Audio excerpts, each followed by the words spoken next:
or take action. The choice is ours. Play victim or do what? Take action. You see? Because we want to identify and define this pervasive mindset of victimhood. We are always playing victim. You see what is happening? We are always playing victim in everything. Our name has turned to S.A.M. Jeremiah.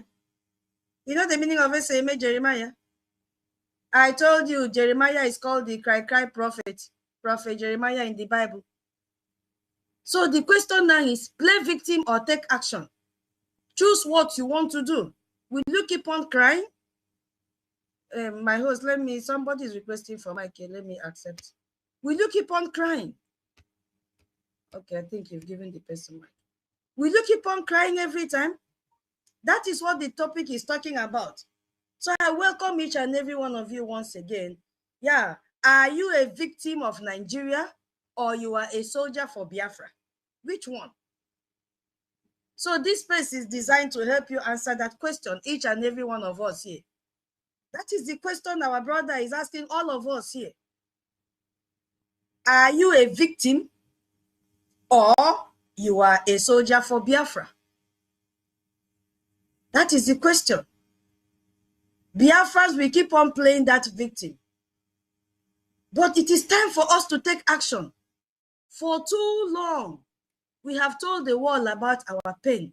We have told the world about our killings. We have told the world about the injustice going on and the discrimination.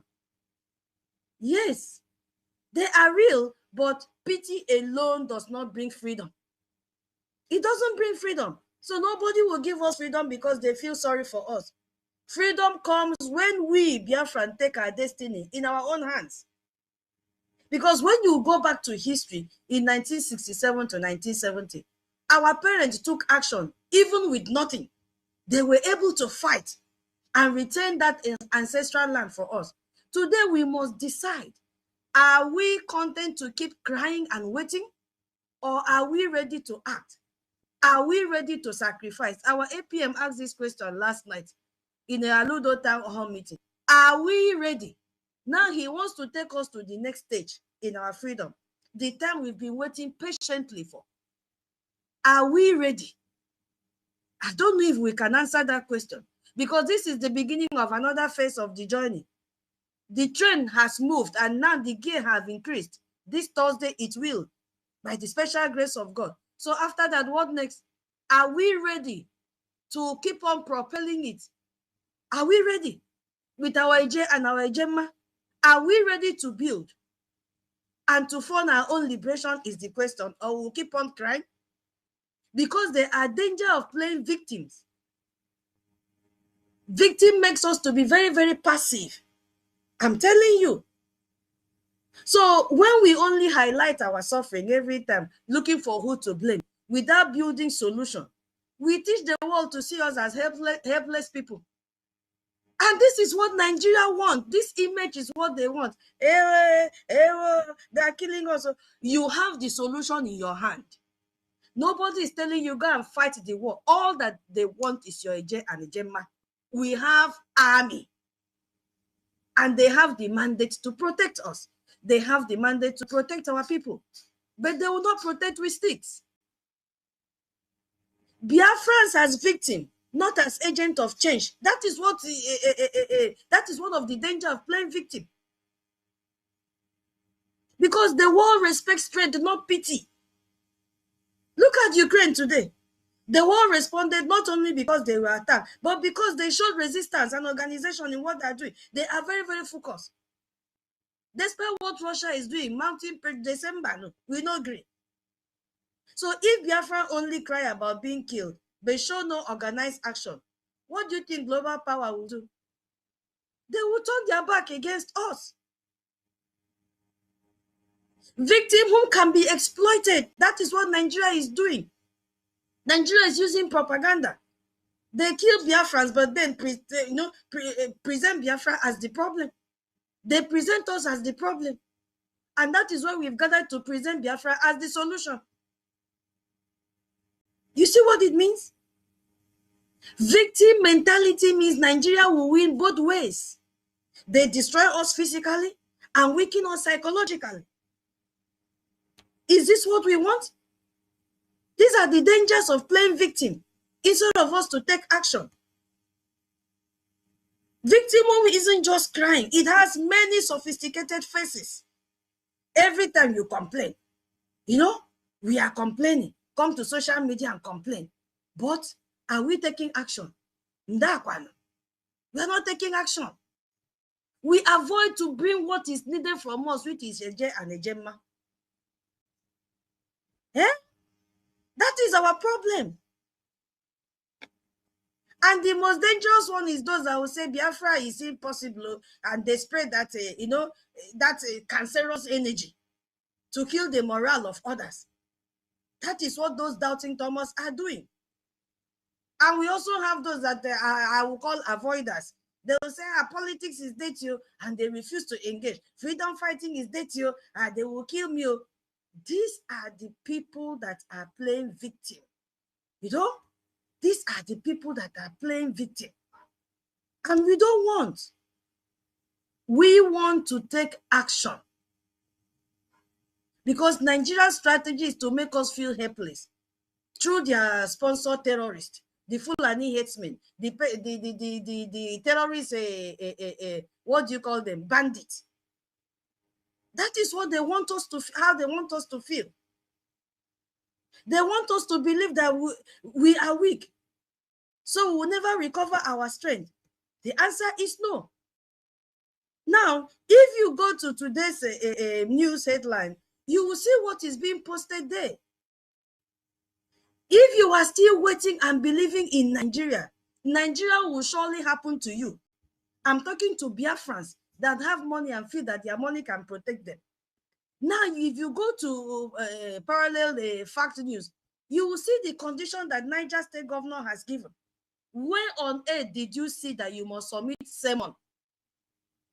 Hey, sermon censorship. Where on earth? This is a full-blown Islamic suppression of Christians. Niger State Governor Mohammed Bago has ordered all religious preachers to submit their sermon to government approval before delivery.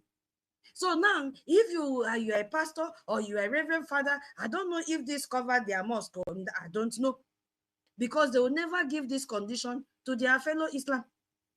Now, by the time maybe you have to preach on Sunday, so only God knows the queue that you have to meet compared to the number of churches in that state. You have to join the queue, submit your sermon, wait until approval before you can hold your service, because once this happens, they're going to release their Fulani terrorists to begin to monitor churches and hear what you are preaching. By the time they come, you oh my goodness me, you have to show the evidence of approval that oh, Jesus Christ of Nazareth. When they will position them during time for sermon, they will say, okay, it's time for sermon. Maybe you laminate the approval and hang in the church, in the altar, so that once they come, they will see that you receive approval before you preach in your church. Is that what you want? Such thing can never happen in Biafra land. So it is time for us to take action. What if they don't even approve? Maybe your sermon that day is Jesus loves you, and they don't want to hear that. That means they have to nullify it. You have to go and generate another sermon and say Jesus hates you. Yes, because they don't want you to preach the gospel of love. What they will propel and force you to preach will be hatred. You have to preach according to their own script. That is what it means. So we Biafrans, are we still folding our hands? This is a state-sponsored religious oppression that I've set in, silencing Christian voices under the disguise of regulation. That is what is playing out. There is no way in this free world that sermons are being vetted by politicians. I have never seen. So this is a pure Islamization and a violent suppression of religious freedom. Nigeria is a terrorist state. How many times will we tell our people? And they are practicing Sharia in that part of the country. And you know very well that Christians are their target. So what are you doing? That is why we cannot remain there. We have to leave. If you look at the face of this man, you see that he is a real cannibalist. He has eaten a lot of human beings with this terrorist. He is so mean, and he's going to take action. If you go again, those of you that say, no, Islam can never, Nigeria can never be Islamized, blah, blah, blah. This is your foreign affairs minister, Nigerian foreign affairs minister, openly giving support to Hamas, confirming terrorist status. Yes. His name is Yusuf Tuga. He said it. Nigeria's Minister of Foreign Affairs. I don't know, I beg, somebody should help me. What is the position of Bianca Ojukwu? Please help me. I'm confused. Now, how many Minister of Foreign Affairs do they have? Is it each state have Minister of Foreign Affairs? Please, I need help, because I get confused at times. I've not seen Bianca Ojukwu, which they gave a... Okay. To fight Simon. His job is to fight Simon. Is she a minister or director? Which one? Because I'm seeing a different name here. Please, I need help. What is the position of Bianca Ojukwu? To fight Simon. Bianca was a minister in Spain and she wasn't doing well before Nigeria government recalled her. Okay, currently now, what position? What position? She's just a politician. Okay. No minister without portfolio. Just to make sure that our PM was detained. Because this is a different name under Nigerian Minister of Foreign Affairs, under Tinubu, Yusuf Tuga, who came out publicly and declared Nigerian foreign policy in support of this terrorist group, Hamas. You see? And it's defining it as guided by moral precept. That is the word that he used. This is the same Hamas that has been designated as a terrorist organization. Nigerians and Biafrans who are still believing in Nigeria, can you see the handwriting on the wall? Nigerian government that you are believing in does not just sympathize with terror, they champion it. What are you doing? This is a complete endorsement from the terrorist Nigeria. Yesterday, I told you about how they were, how they attack Israel for fighting against Iran, how they attack Israel for bombing terrorist leaders in Qatar. They are not hiding it. They are not hiding it. While they are supporting violence abroad, it continues to kill and oppress peaceful Biafrans at home. So there is no morality in terrorism. There is no future with Nigeria. Those of you that are still saying, oh, Nigeria, my beautiful country.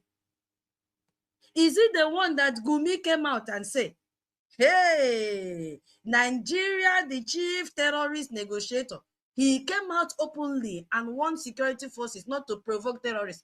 Have you people not read it in the news headline? Have you not read it? A whole Gumi has come out, the same Gumi that say fund the Igbos to fight Igbos. Give them weapons to fight Igbos. He has come out again. You remember that the terrorist government went and negotiated with the Fulani bandits, terrorist bandits. Now Gumi came out and said, don't provoke us.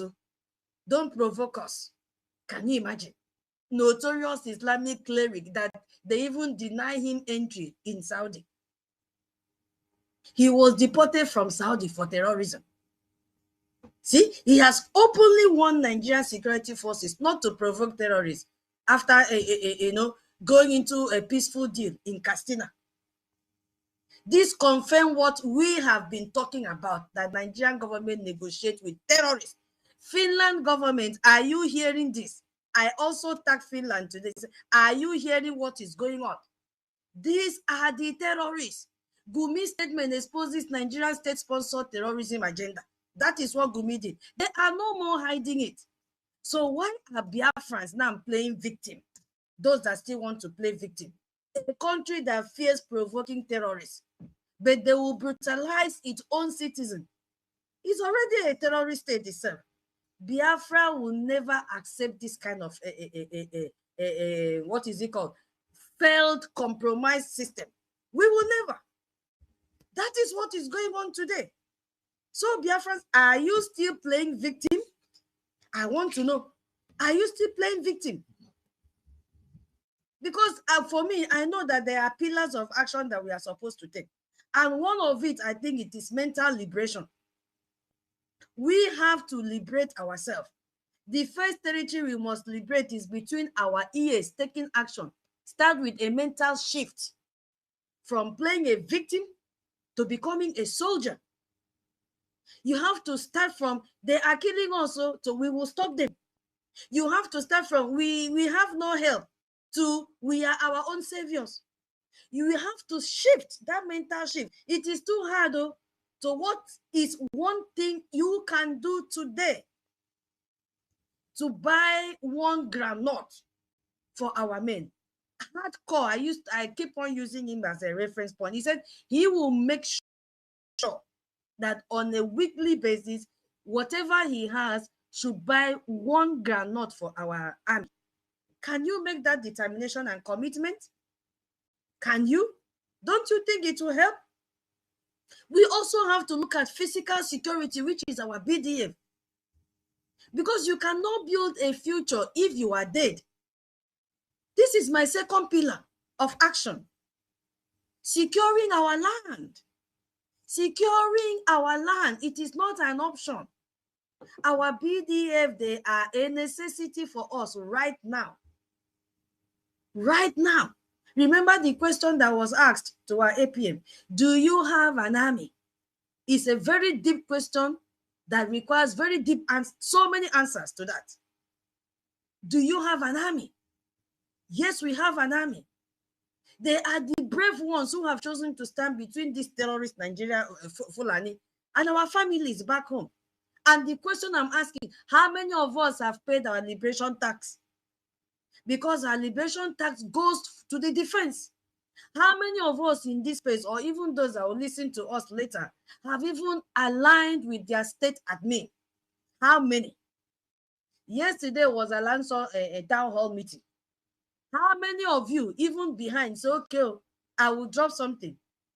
Even if sleep carried you, somebody like me, yes, if the time difference was too, I slept off. But I've done what I'm supposed to do through my Italiana admin. Because it is my obligation. Whether I stay awake or not, I know it is my obligation to do it. Yes. How many of you have done it, even with 1 AJ or 1 AJMA? We don't need your name to be announced, but you know where to channel the money to. We need to fund our BD. That is the action that is required from every Biafran right now. These people cannot do it with sticks or stones. This is not the time of Goliath and David. This is the time of AK. Our own should be AK-1000 versus Nigeria own AK-49. Yes. AK-49 is what they are carrying. We should carry AK-1000. We are going to produce it. Signature stick, AK-1000. Yes. You see, it has to be our own signature on it, AK-1000. This is an investment in your own security. Serious investment. So, my people, it is time to wake up. It is time to wake up and do what we are supposed to do. It is time to wake up and fund our liberation. We also have the third pillar, which I name economic resistance. We have to starve the beast. Hey, and who is this beast? We have to starve Nigeria.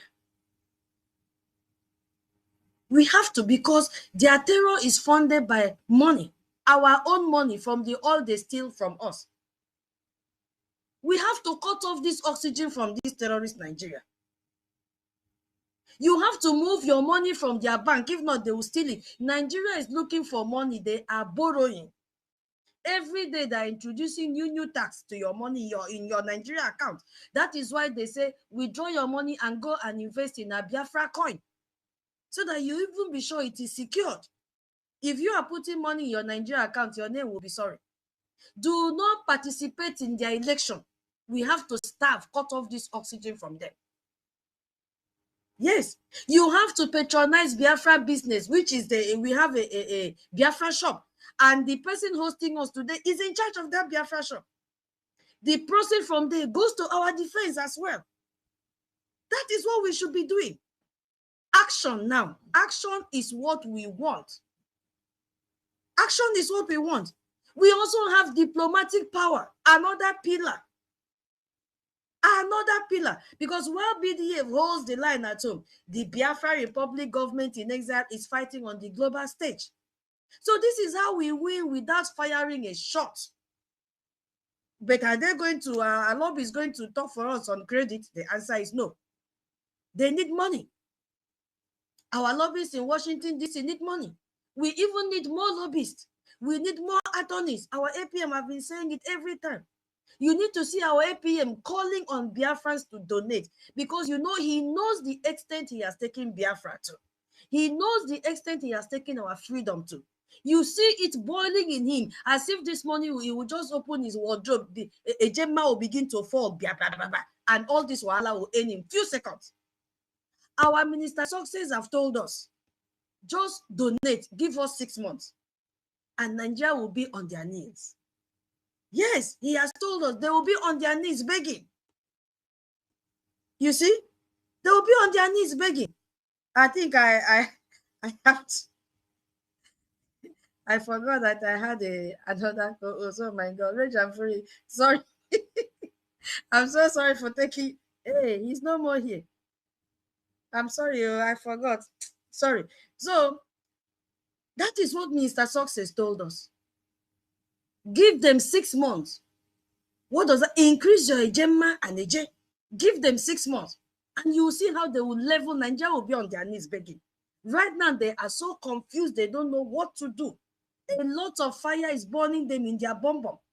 They have just cut off buying goods. US have just cut off buying goods from Nigeria by 46%. They are beginning to revoke their visas. A lot is happening. So when you see our APM boiling, he knows what he has done, but it's not everything that he will come to social media and be telling us. We don't even want him to tell us. All that he wants from us is bring your Eje and Ejema. He is there to do the work in Washington, D.C. Our defense, they are there. Contact your admin, your state admin. Begin to be paying your liberation tax before 15th of every month. If you have not joined the Factor Telegram group, what are you waiting for? Go there. If you don't know your state, ask question there. We will help you. Share the link for your state Telegram group. You go and join. Identify with your state, because if anything happens to you in Abodo Yibo, you are going back to Biafra land. Where will you start? This is a time to take action and not play victim, and not turn to SME Jeremiah. We don't want SME cry. We don't want. We want to take action.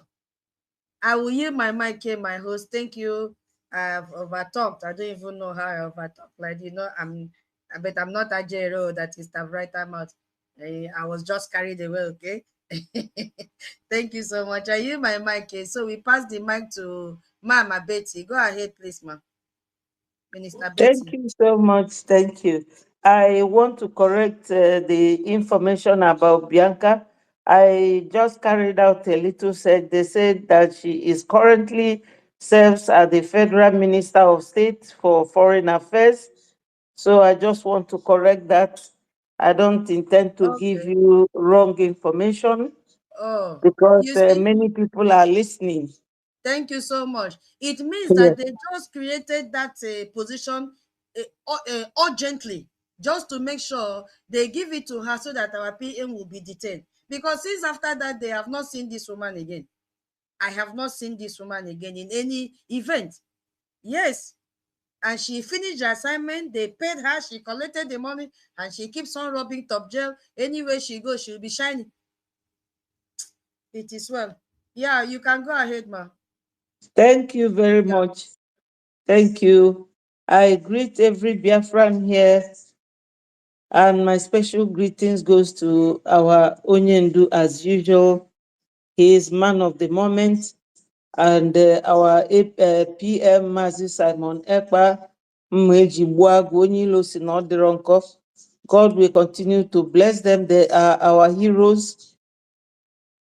Biafrans, our special thanks now should be going to our APM, who is actualizing everything that Onyendu started, and all the templates of our PM that our APM is diligently putting into place. You see, when we are doing something like this, we need people who are very intelligent, people who are smart. Some people will be claiming that they are smart, but they are really not smart when you watch the way they do things, But that is what we are coming here now to say or to do. But the truth remains that the number of people working here on the media now are men and women to reckon with. So my greetings goes to Emeka, tutors, my humble self, and my beautiful sister Obi, Chicago, wonderful Unki, Mweze, and Freedom, Cyprian, Finland, Young Man, and Odinawa, Rage and Fury, Eunice, N-It, 2G, I don't know how to pronounce this. N-It to Jeddah, and many more people. Queen, Mr. J.O., BMO, Emeka, OJ, Johnson, Babe, and many more people. I welcome our friends and even our enemies. So, my people, we Biafrans, we cannot continue to play victim. We better take action. We have to take action. And how do we take this action? We have to take diplomatic, political, economic, and social action, all at the same time, because there are things we can do. We have to make Biafra great. Follow the leader. Our APM is doing a great job.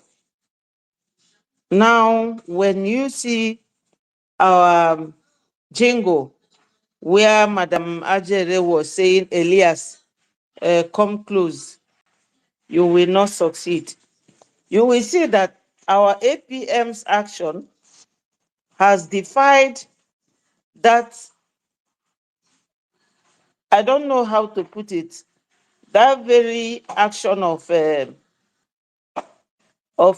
Ajere and Ngozi Orabufulani that say that our lobbyists are criminals. When you call people criminal, you have to substantiate it. But in this case, I will say that she was doing all that to impress her gullible followers when she did it and when she said it around January, February of this year. But I wonder how they will be feeling now. We are truly and really taking action instead of playing victim. In fact, I will not accept that Biafrans have ever played victim. We have never, and we will never go through that route. We have always taken action. Financially, our people are trying. I know that it's not easy for people to part with their money. I have to thank every Biafran that has been donating, and those who are not donating. Please think twice. Think very well before you fall down from your fence where you are sitting. Because if we all have been sitting on the fence, not taking action, Onyendu wouldn't have been where he is today. He would have come out like Owazurike and surrender. But Onyendu is so resilient, very resolute, very active where he is. He is not showing any sign of weakness or playing victim. his action that he's taking is that he's constantly there. He is not giving in to Nigeria pressure or from the way he is being treated. He is the real victim, prisoner of conscience. But he's not giving in at all. We have to follow our leader and continue. So, my people, donation is the key. It will fight for us. The way we donate, the way we ignore any stone thrown at us, all the bullets that can never shut us up. We have to also remember that we are not commodity and we are not for sale. So there is no negotiation. And in the first place, who are you going to negotiate with? A terrorist nation? Foreigners from Futajalon? No, my people. We choose to take action instead of playing victim because we are not crybabies. We are not. We have finished the race. 18th of this month, September 2025, is going to be a remarkable day in our lives, in the journey to freedom. We are getting there, my people. Almost there. It looks very distant, but is very close. So, Biafrans, let us keep moving. No going back, not this time. I thank you all for all you have been doing. You are always there whenever there is any meeting or any town hall or fundraising. You are all trying. But the game or our battle is not over yet until it is completely over. I thank you all once more. And I say, Mechukwu Okike Abiama continue to bless our leaders and our Triple General Butuzo and Commander Gentle and Angel Makeup. They are doing wonders. And I thank all of you that are always here to come and show strength and the force we need to accomplish what is before us. Thank you all so much. And may God continue to bless each and every one of you that is genuinely doing what is expected of us. Thank you so much. And all must continue to hail Biafra. Thank you, my people.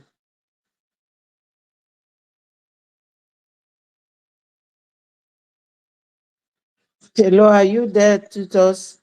Thank you. Yeah, I'm here. I was waiting for my host. Okay. Obi Chicago, you have the mic. You want to speak to Biafrans? Please go ahead. Please write up. Yeah? Okay, hold on 1 second. Can you hear me? Yes, go ahead, please. Chineke kenedere ya. So, they were no one. We are almost at the end. It is always difficult when it is ending time of anything. So we must continue pushing. We are at the end of it. We have already seen the light from beginning of the tunnel, not even at the end. We already seen that Biafra is here. We don't have anything to look back and say, oh no, we didn't do. We are doing the right thing. That's why they are panicking. That's why everywhere is panicking. They can't do without us. That's why they are running mad, because unity beggars know that once Biafra is gone, there will be no part 2 in this film. This film will end. That's why we must do everything possible to save lives, to end it, to save our future. Our future is in our hands, not even in the hands of the Igbo. No, be we fight for them. But now we go hold them for neck, for brokers, for them to answer us. Now we go make them talk about us. Now we go cry our cry. Nobody go cry our cry for us.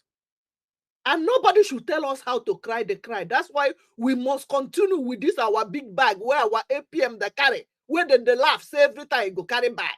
That bag is bringing a lot of goodies for us.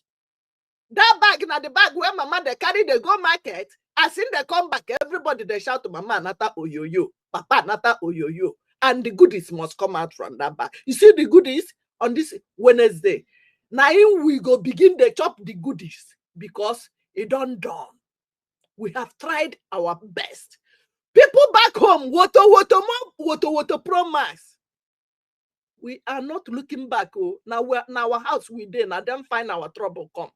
We no go up on that land to go fight them. We no go Fulani no get land now. We no go outside land to go fight them.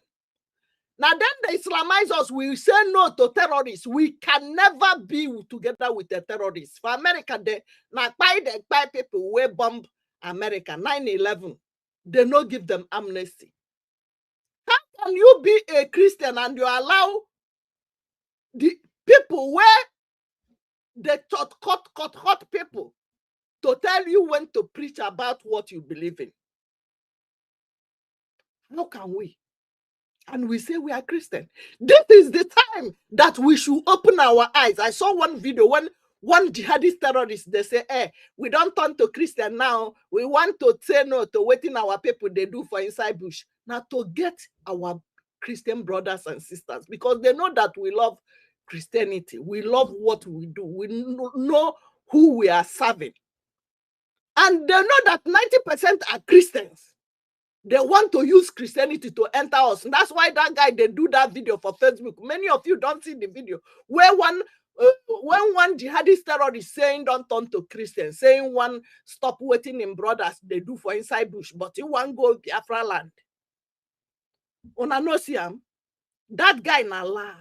They want to use Christianity to enter us in masses. Maybe after they go talk, then go bomb the church where they preach.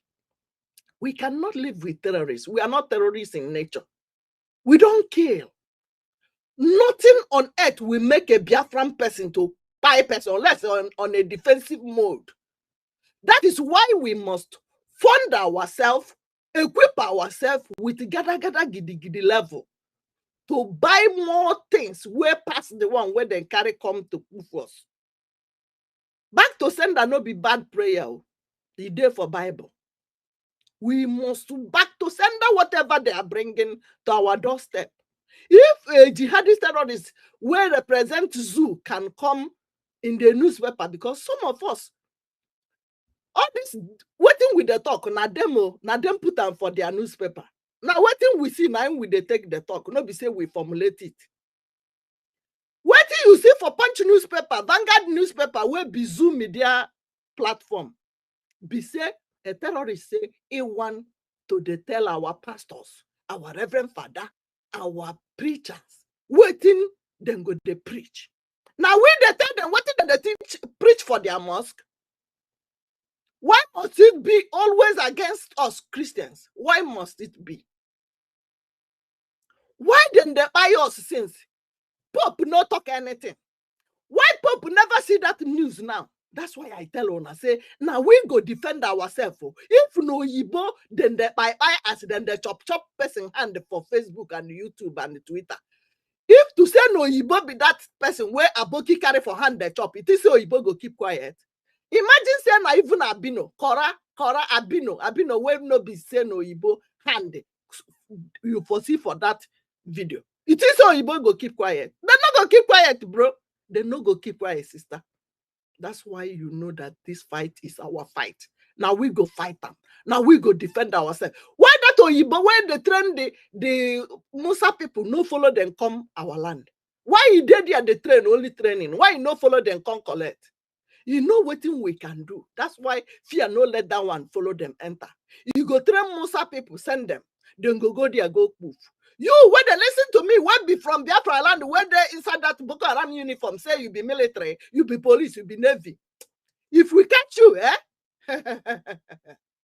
no talk say you be Okechukwu, or you be Ikenna, or you be you know go be for now, you decrease.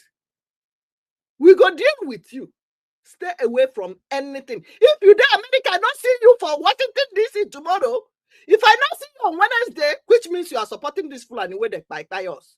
You cannot serve two masters at a time. It is either this or that. This is the time. You, when they get money to buy ticket to go zoo, but you not get money, you not gonna leave that your work to come to Washington, D.C. Go make we full everywhere if they need 100 seats. We want to day there 1,000, 2,000 Biafrans everywhere. Make them see say we are ready. Because now, waiting them see go make them know say these people are really ready. If you they hear my voice, they share them to all your auntie, all those big wig, Brazilian hair, and the shoe. Where the America 30 years ago. When not they talk about freedom, but they enjoy all the benefit where they for America here. Tell them, say, and that Biafra said them before, and if I don't see them for Washington, D.C., now so it be. Because you cannot pretend that you don't have chance, but you go pretend, go zoo when it reach Christmas. Now so that zoo go zoo you for there. Now so everything nature go work against you for that zoo.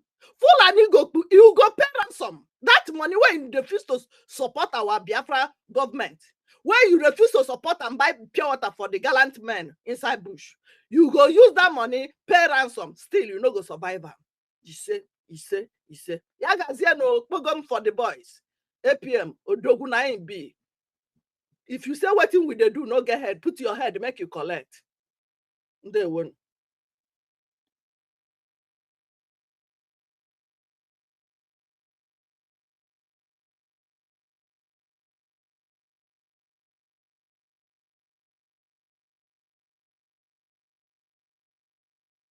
And as you never share what thing with the talk. Make sure say you can I Wait, hold on. Obi is talking. The talk of people we never share what thing we they do. We go catch you, we know who you be. We know say you be Fulani agent where they among us. You know one share what we they do because you know one does your Fulani jihadist terrorists to know say you there our platform they receive blessing. Go and share it. Anywhere where they hear my voice, share it. Or you go share Fulani own. They won't. Ndewo, Obe Chicago. Ndewo. God bless you for your submission. I believe our people have heard it. Okay, Rage and Fury, you have the mic. Our host, I hope you are still there. Remember our agreement. Okay. All right. Thank you very much. Greetings to you, great Biafrans all over the world. Greetings to all our leaders. Greetings to Chicago, Illinois, from the United States of America. And I'm here to somebody's playing something.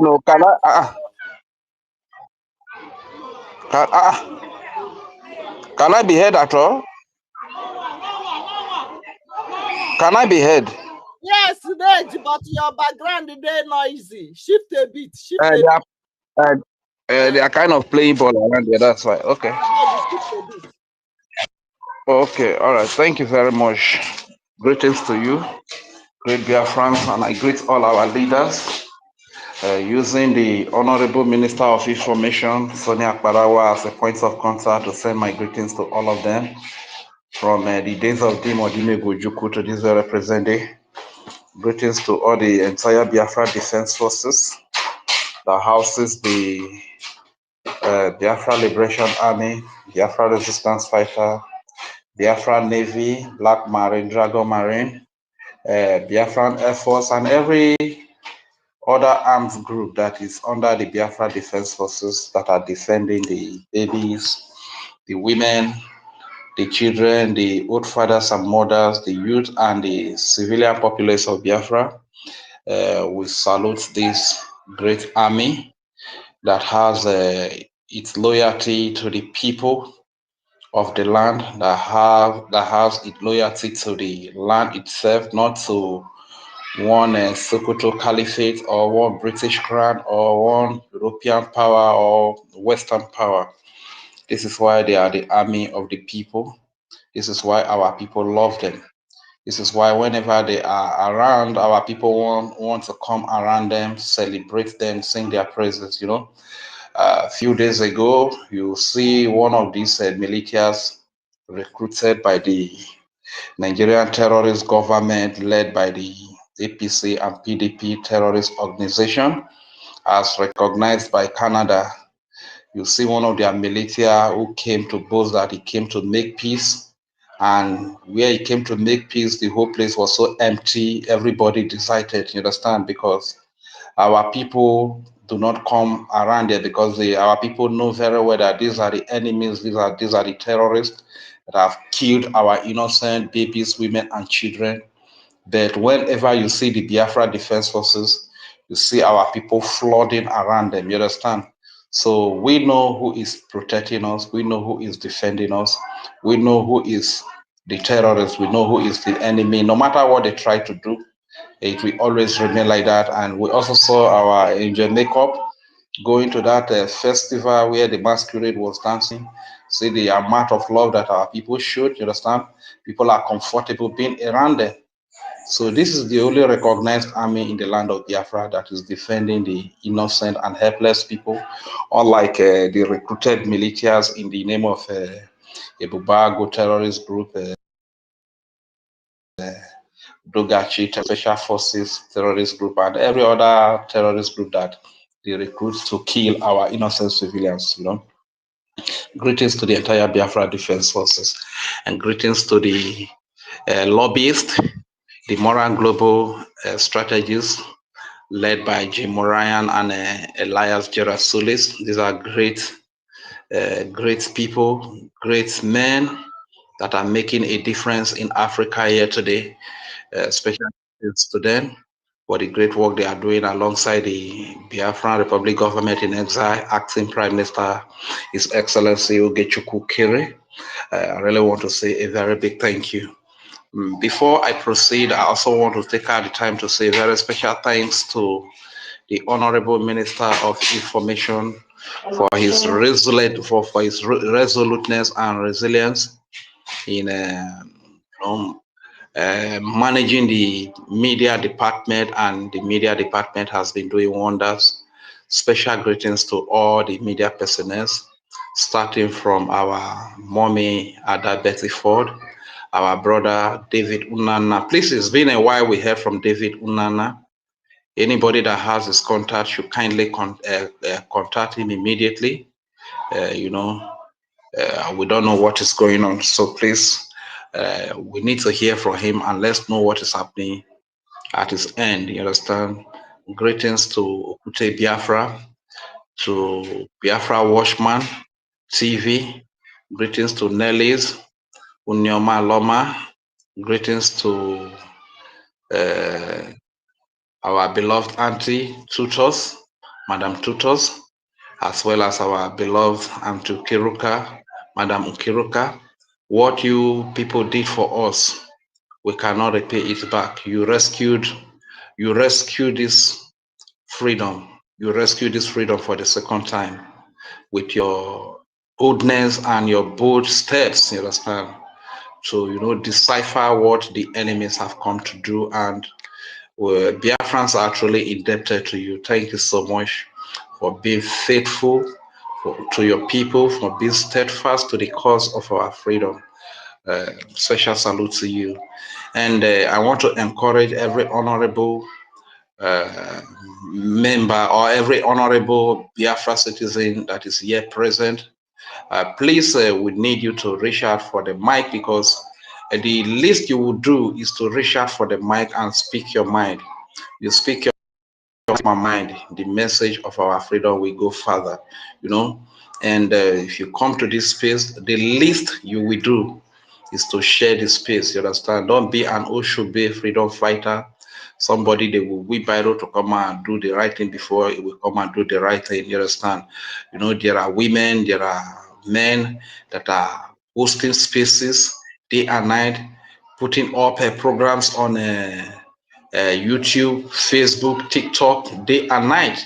But if you cannot do that, and when you come to the space, you cannot share, that will be most unfortunate. So one of the ways you can really help to push the message further is to share the programs. Whenever you see any program that is speaking about the freedom of Biafra, like the program and share it to your different groups. You know, I've come to realize that most of our people, especially we that are guys and men, when we come across programs where ladies are shaking their bumbos, they are stripping naked, it doesn't take us time to like, you understand? We just like view to the end, you understand? But when it has to do with important things like freedom, we are nowhere to be found. We are always reminded to like or to share. It ought not to be like that.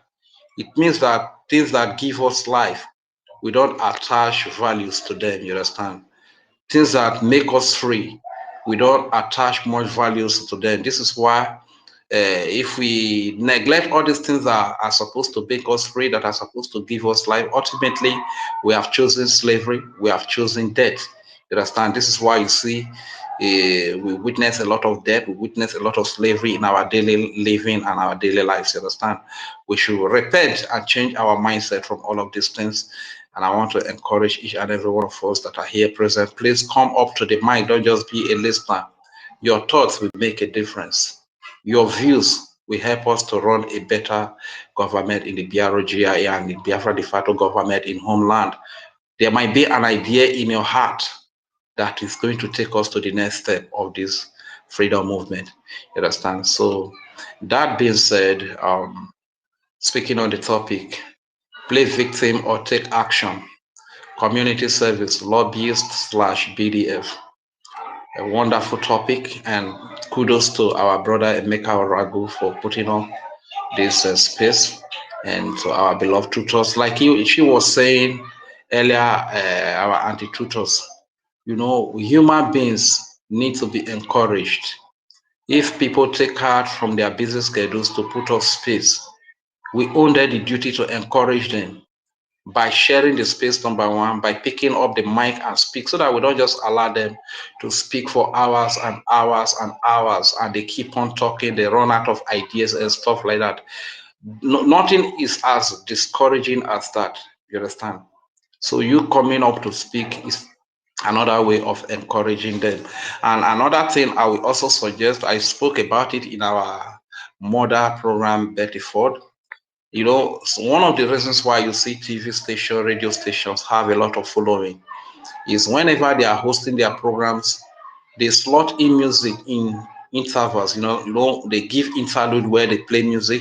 In our case, we have a lot of beautiful Biafra songs from the Rastama. They don't want to hear the name of Biafra. Plus the one that our beloved mother from the Biafra artist that is singing, that sang that song that is making waves today. That man has dropped a lot of beautiful songs that I feel that all the media personnel, those people that host spaces, that host programs, should have. There's this one that's saying, we are going back to our home. That guy also said, you kept quiet, America kept quiet, then kept quiet, the whole world kept quiet. Igodo, Migodo, we are one people. These are beautiful songs, you understand? Whenever we are hosting space, it shouldn't just be all about talking, and talking. In an interval, you bring all this motivational music, slot them in, they will be a source of encouragement to Biafrans as well, you understand? So by the time you are playing all this music, you have a time to take a break and relax yourself a little, you understand? Then you come back again and continue the program to make the program more interesting. What was I saying? TV stations and radio stations, they have a lot of followers because in interval they play music. Music is very powerful. Music can even send a message to somebody that your words cannot send a message to. You understand? So please let us try to also bring all these things into our programs to make them a little more lively and a little more interesting for people, so that talking will not just make the whole place so boring as well. So thank you very much for that. And that being said, I will also speak about the on the 18th of September. That is this month that we are in. The day is very close. That should be on Thursday or thereabout in Washington DC, the Biafra congressional hearing with the Washington the U.S. Congress members. You understand? This is a very big program. Let me tell you one thing, brothers and sisters. The convention, the gathering that we had in Finland, 2 times convention, they are very powerful and great gatherings. You understand? powerful and great gatherings. But one thing I need you to understand is that this gathering in Washington, D.C. is more big, it's even much bigger and more powerful than the two gatherings that we had in Finland, Helsinki, and Latvia. You know, the reason being that our gathering in Latvia and in Finland, we just gathered within ourselves, and we unveiled certain things, did our convention, have our declaration. We were not hosted by the host country like the government of Finland and stuff like that. But this gathering in Washington, D.C., we are being hosted by the American government, represented by the Congress of the United States of America. I don't know whether you understand what that means. It means that America government has given you the platform to come and tell your story, to come and say your experience, what you have experienced under Nigeria, what Nigeria has been all about, the crimes that have been committed in Nigeria, that are being suppressed by the Nigerian media. America has given you an open platform. Come to Washington, D.C. Come to the United States of America government and tell the world your story. It's as big as that, which means that we are being hosted by the American government. You know, it's very painful. If it is possible for me, that is in Africa here, in homeland here, Biafra land, to make it down to Washington, D.C., this is one that I would not like to miss, which means that you that are in America, you that are in Europe, whether you are in UK, in Germany, in Italy, in France, in Finland, in Norway, in Denmark, all these European countries, they are not too far from America, and I believe that even processing visa to America from your respective countries will not be that difficult like it will be from Africa here, especially from Biafra land, because of the fact that Nigeria has given us very, very bad image that if you want to process a visa from Biafra land now to America to attend this kind of program, it will be very difficult. You understand? I have a friend who is in America. He came to do the wedding of his wife about 8 months ago. About 8 months ago, he has done the wedding. The visa for the wife to go from Nigeria, he said that his wife is in the Yoruba side. For the wife to get a visa to go to America to go and stay with the husband, it's a problem. The guy always tell me that the wife has been denied the visa many times. So it is not easy, my brother and sisters. This is the image that Nigeria has given to the indigenous people in that place where they call Nigeria. So if you are in America, stop playing the victim.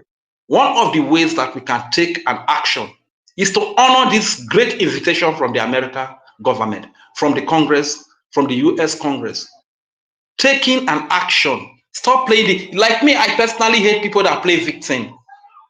Stop playing victim. A lot of people, a lot of serious-minded people, a lot of responsible people in the world, they don't like it when people play victim. They love people that take action. They take responsibility. They don't believe in coming out to cry, to seek pity. Like, you know, they want people to pity them. People love people that take action.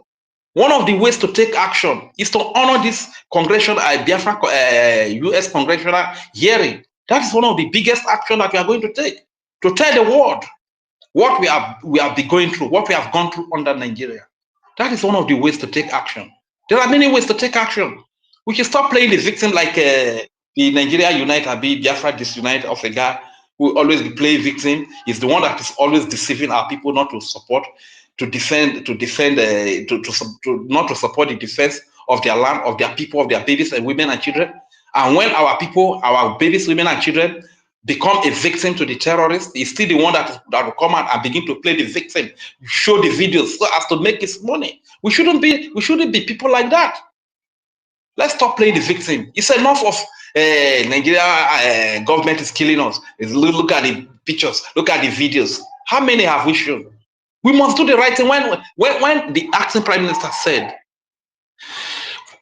told us that the congressman told him that the reason why CNN is here to carry our news is because we have not made in that when we make a lot of noise, that they will carry the news.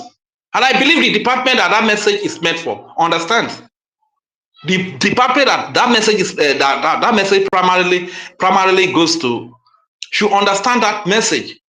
Of course, Biafrans that are donors will do their own. You know, when you see some of these Biafrans that are donating, you will pity them because they do it sacrificially. They don't have.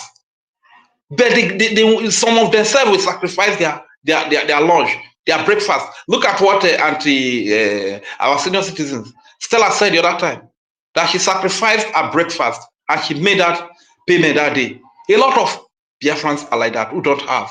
They sacrifice their breakfast, some sacrifice their lunch, some sacrifice a lot of things to do the sacrifice of giving.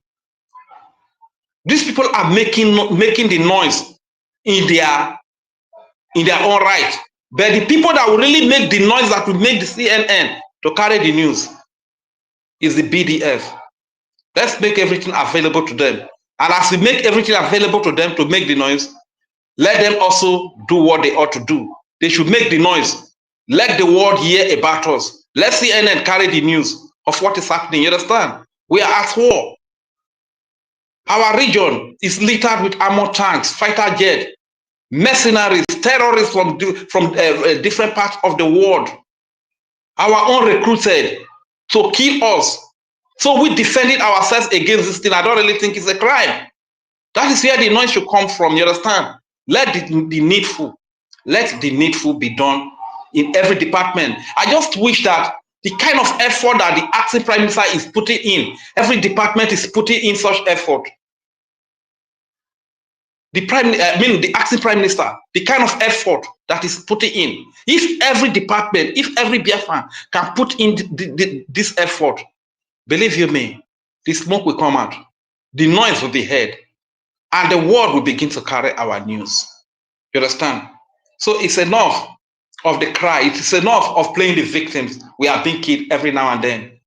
Our communities are being burnt down. Let the needful be done, that when these people were coming to burn down our communities, when these people were coming to kill our babies and children, they were neutralized. That is the news. You understand? We must get to that stage. And I pray to God that God is going to help us to get to that stage as well. And talking about community service, it is your responsibility to fund your freedom. Don't think that America is going to give you freedom like it has always been said here. America can only give you the freedom, the platform to get your freedom. They are not going to fund your freedom for you. We must fund our lobby. We must fund our defense. We must fund the BDF, the People's Army. The BDF is made up of indigenous people, indigenous army. Like I said before, you see Igbo people there, you see Calabar people there, you see Urobe Isoko people there, you see Godo people there, you see Igede, Igala, Idoma people there, you see Anak people there, you see Akpakioron people there, you see Ijo, Ishekiri, you see Anyoma, Ika people there. This is an army that is made up of the indigenous people. And you must understand that a foreigner cannot protect you better than a brother. The BDF are our brothers. All these so-called Nigerian security forces or whatever, these are foreigners, these are strangers. Some of them are from Hausa, some of them are from Fulani, some of them are from Yoruba. You understand? You cannot compare them, you cannot expect better security from a foreigner than your brothers.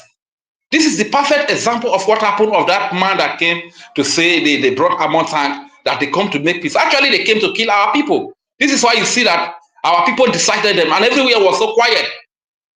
You understand? Because our people are so scared of them. Even the so-called Nigerian, if you ask them, they are not comfortable when they come around policemen in Nigeria. They are not comfortable when they come around military in Nigeria. They are not comfortable when they come around any of these security terrorist groups that they recruit calling security. They are not comfortable. You see that they will be extorted. You see that they will be kidnapped. You see that they will be shot dead. Nobody is comfortable with the so-called Nigeria security.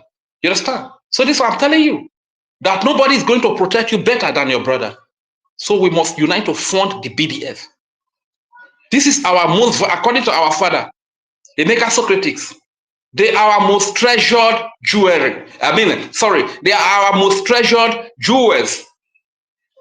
And we must not allow them to cry over the lack of materials to do their work effectively. We must not allow them to regret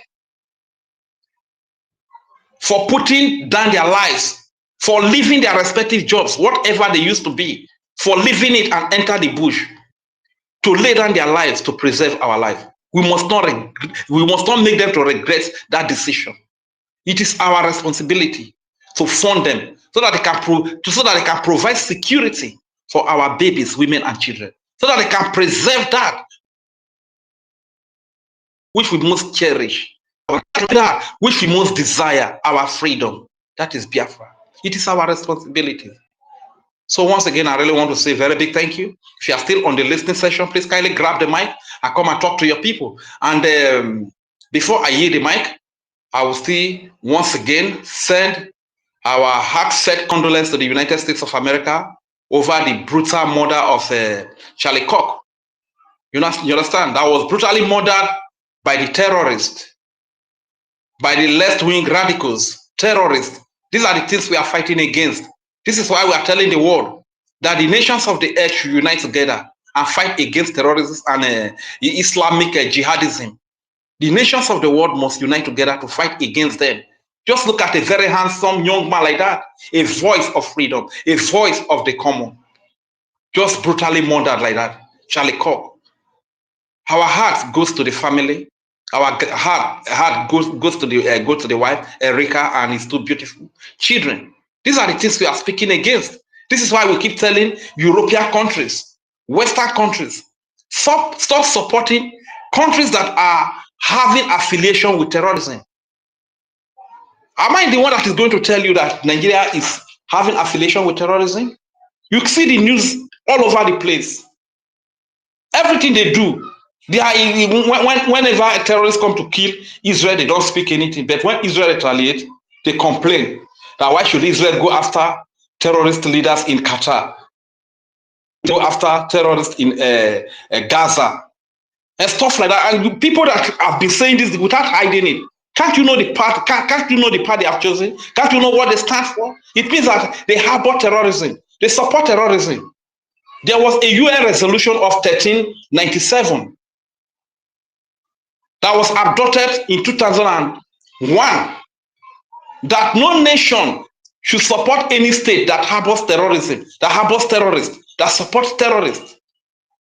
Why is it that Alexander Stubb can comfortably sit side by side with an alleged Boko Haram founder? Why is it that Finland, because they are so wretched and poor, we support a terrorist country that has killed babies, women, and children, funding terrorism, giving them safe haven, giving them, harboring them, a state called Nigeria? Why is it that Finland, through Alexander Stubb, is supporting this kind of a terrorist country?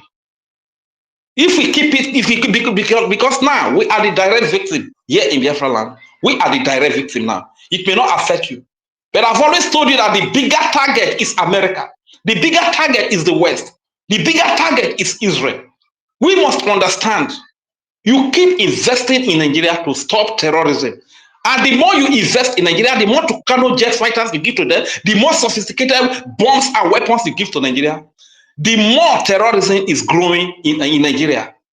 The more terrorist groups that are springing up in Nigeria. What does that tell you? It means that it is the government of Nigeria that is using every military support that you give to them to equip more terrorist groups to spring up, to invade communities, wipe out children, thousands, hundreds of people in a day. And the government of Nigeria doesn't show concern. And you keep funding that government. The bigger picture, the bigger target is America. What happened to Charlie Kirk? We condemn it from the land of Biafra. You understand? This terrorism must not be allowed to thrive. This is what we have suffered under Nigeria. This is why we are asking the United States of America government, all the civilized nations in the world, You have been investing in Nigeria. You have been supporting Nigeria to fight against terrorism. Yet, terrorism is growing bigger and larger every day. Give the Biafrans a chance. Give the Biafran Defense Forces a chance. Invest in them. Support them to terrorists with the limited forces that they have. You need to see what they are doing to terrorists. Talking about the ragtag wearers, the Fulani Islamic jihadist terrorists who call themselves herdsmen that used to come to our land, kill our babies, rape pregnant women's stomach open. You see how the Biafra Defense Forces have neutralized all of them. Now they have all been recruited into the military and given military uniform and armor tanks. The weapons that the West gives to Nigeria to fight against terrorists. They recruited all the terrorists into Nigeria military and sent them to Biafra land. How do you expect terrorism to stop if you keep funding states that are having terrorist-related issues, states that harbor terrorists? How do you expect to stop terrorism? So these are just few questions that I really want, and few advice that I really want to give to the world. Give the Biafran people a chance to combat terrorism. Support the freedom of Biafra. We and the West, we have common values. We have common perspective. We are progressive. Even our religion, we have common religions. You understand? We are not nomadic or retrogressive or backward people. You understand? We are people that love development. We are people that love innovation. We are people that love technology. Give us a chance to combat terrorism in Africa. Thank you very much. Once again, I will yield the mic here, but before I yield the mic, I will still say, Ma birero re Biafra, uti woma, ma birero re Biafra, uti woma, o ma birero re Biafra nyovo, uti woma, ma vekwo magbe jirogenema, ma birero re Biafra, o janu retire, ma birero re Biafra, uye ma retire, o ma birero re Biafra nyafo, abomati woma, ma vekwo magbe jirogenema, ma birero re Biafra, ugunu retire, matekwo magbero rochuku, abamati woma, o ma birero re Biafra nyavo, abute woma, ma vekwo magbe jirogenema,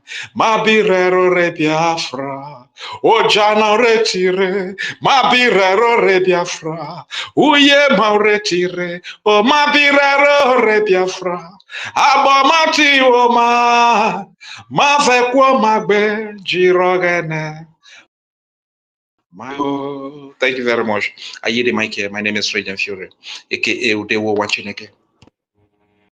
Thank you, Nwachineke. God bless you. Thank you for your submission. Always very great. Yes, so Biafrans, you see, today's topic says play victim or take action. You know, when I was speaking earlier, I made reference to Gumi. Gumi gave warning yesterday, and just hours ago, Nigeria, provided us with the most perfect example of why this trust of ours is so urgent. The news has changed. Zamfara, Castina peace deal collapsed in less than 24 hours. Bandits kidnapped 50 from mosque. You see, 50. They went into peace deal yesterday, and Gumi came out and said, don't provoke the terrorists. Because this is not just news from the north. This is what it shows, that there is going to be a very serious catastrophic end result of choosing to be a victim. Because those worshippers were victim of a government that plays with terrorists. So our question today is, will we learn from their victimhood, or will we choose a different path? That is the question we are supposed to answer. You see, the Nigerian government approached these terrorists from a position of weakness, not even strength, because they went to beg for peace. They did not go to enforce them. You see, And they were openly telling them that we are too weak to defeat you. So please have mercy on us. That is a victim plea that we are talking about today. They sign a piece of paper and call it a deal, hoping that the terrorists will suddenly change their nature. How is that possible? This is the hope of a victim who believes the abuser will suddenly stop abusing. Because the abuser did what abusers do. That's what they do. They took the concessions and demanded more. You see? So the victims now who are the people were left more vulnerable than before.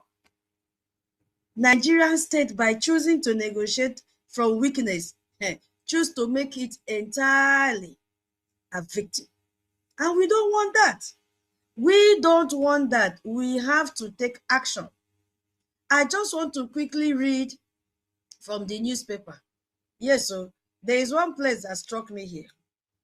Let me see.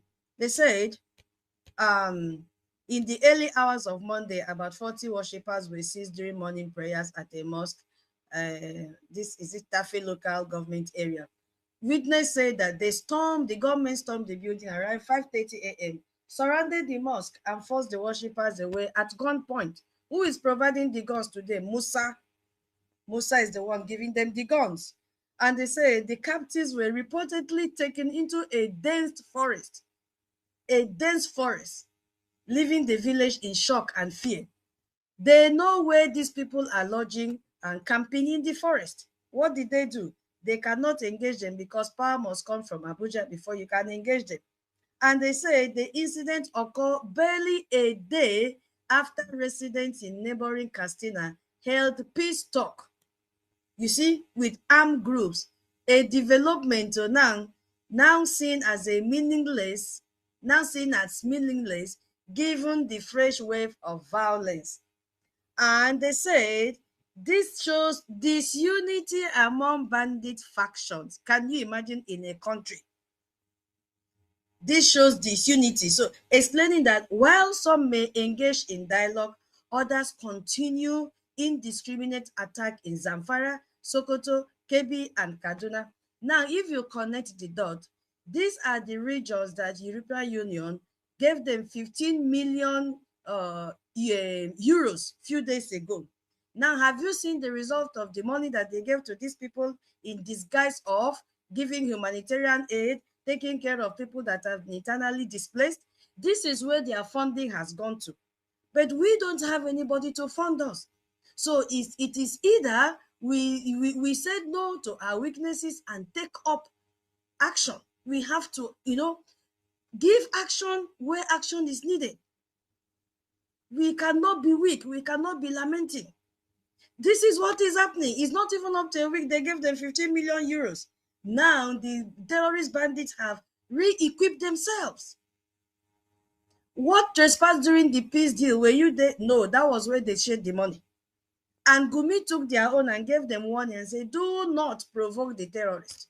Because if you do, we are coming back in full force. Now it has happened. Is anybody talking? The answer is no. They said the attackers fired into the air, sending villagers running before whisking their victims towards that forest that they are. The Zamfara police said they received a distress call. Always a distress call. Now let's listen. Yeah, I made a mistake. It was in Zamfara instead of Katsina. Now listen to the distress call. Listen. The Zamfara police said they received a distress call from the divisional police officer in Bukunyum and claim operatives have been dispatched to the scene. This is the same Zamfara that the governor said he has no control over, that the DPO does not take instruction from him. Whenever there is attack and he call them to go and engage a terrorist, they will tell him they have to wait for approval from Abuja. Now, terrorists have gone to kidnap 50 people after they had done a deal, peace deal, to cover these states that they mentioned. But in less than 24 hours, they went and kidnapped people in the mosque. Now, what do you think will be the response from Gumi? Gumi will find what to say. Gumi will find, oh, because you did not do, who knows, maybe the person that even went to negotiate might have, taken some of the money. Because there is always a mediator. They will always be cheating. This is the reason our topic is telling us today. Play victim or take action. Are we still going to lament? Because while Nigerians beg terrorists, we are building the Biafra Defense Forces. We don't beg for security, we create it. We don't sign deals with terrorists, we enforce our boundaries and protect our boundaries. Because action is building, not just hoping. Because Nigerians hope in pieces of paper. They hope that that piece of paper that they sign will bring change. We are not building Biafra Republic government in exile. That will go into such agreement with terrorists. No. Our Biafra Republic government in exile are ready through our de facto government in the homeland. They are ready to kick these terrorists out of our land. Because we are creating the structures of future. Our own future is so important to us. How can we go into negotiation with bandits? Nigeria is in a constant state of trying to survive the next attack. Because now the indigenes don't even know where the attack will come from. And we are here taking action because we can never, never, never be weak. We can never, never, never lament. We can never, never play victim. Because Zamfara is what happens when you play victim. That is what is playing out here. Instead of them to take action, they are going to romance with the terrorists. And the thing is that this is not the first time it is happening. It has been happening on, very often. Once they go into negotiation, the next thing we'll hear that there is attack. It has been happening. So if the Nigerian government cannot even protect those at prayers in the mosque, it cannot protect anyone. Because Nigeria is a sanctuary for terror. Not a nation of law. It's not possible. And Biafra will never be part of this chaos that is happening. Do you now see those in Niger State that the governor said he must give you approval before you go and preach in the church? It is just to deceive you. If you go and submit your sermon, you think that they'll give you security. This is what will happen to you. They will still come to that church and kidnap you, despite the fact that they'll give you approval or reject. Because if you don't preach what is in their script, if it doesn't align to their own belief, they will never approve it. And if you do strong hate to go and carry microphone and say, oh, Jesus will save me, blood of Jesus, they will come there and kidnap all of you to this forest. The people will go and stay there. And what will they do? They will kill, first of all, they will rape you. Whether you're a man or you're a woman, they will rape you. After raping you, they kill you. If you cannot pay the ransom that they're looking for, they will kill you. So Biafrans, are we going to play victim or we should take action? Seeing the news line today. Because that is what is happening. Peace deal, not up to 24 hours. This is even the one that news have carried. Some might have happened that news will not carry. You see, this is time for us to take action. Please, somebody should help me or contact our host. We had an agreement. I've seen 2 requests here. Hold on, please. Okay, Onyeka, sorry. Onyeka, you have the mic. My host, are you there? My host, Emeka, are you there? Rage and Fury, I hope you are still on the mic. Rage. Yeah, yes, I am on the mic. Okay, so But the host said earlier that the host said earlier I will be going somewhere. Because I'll soon switch and hand over to you, okay?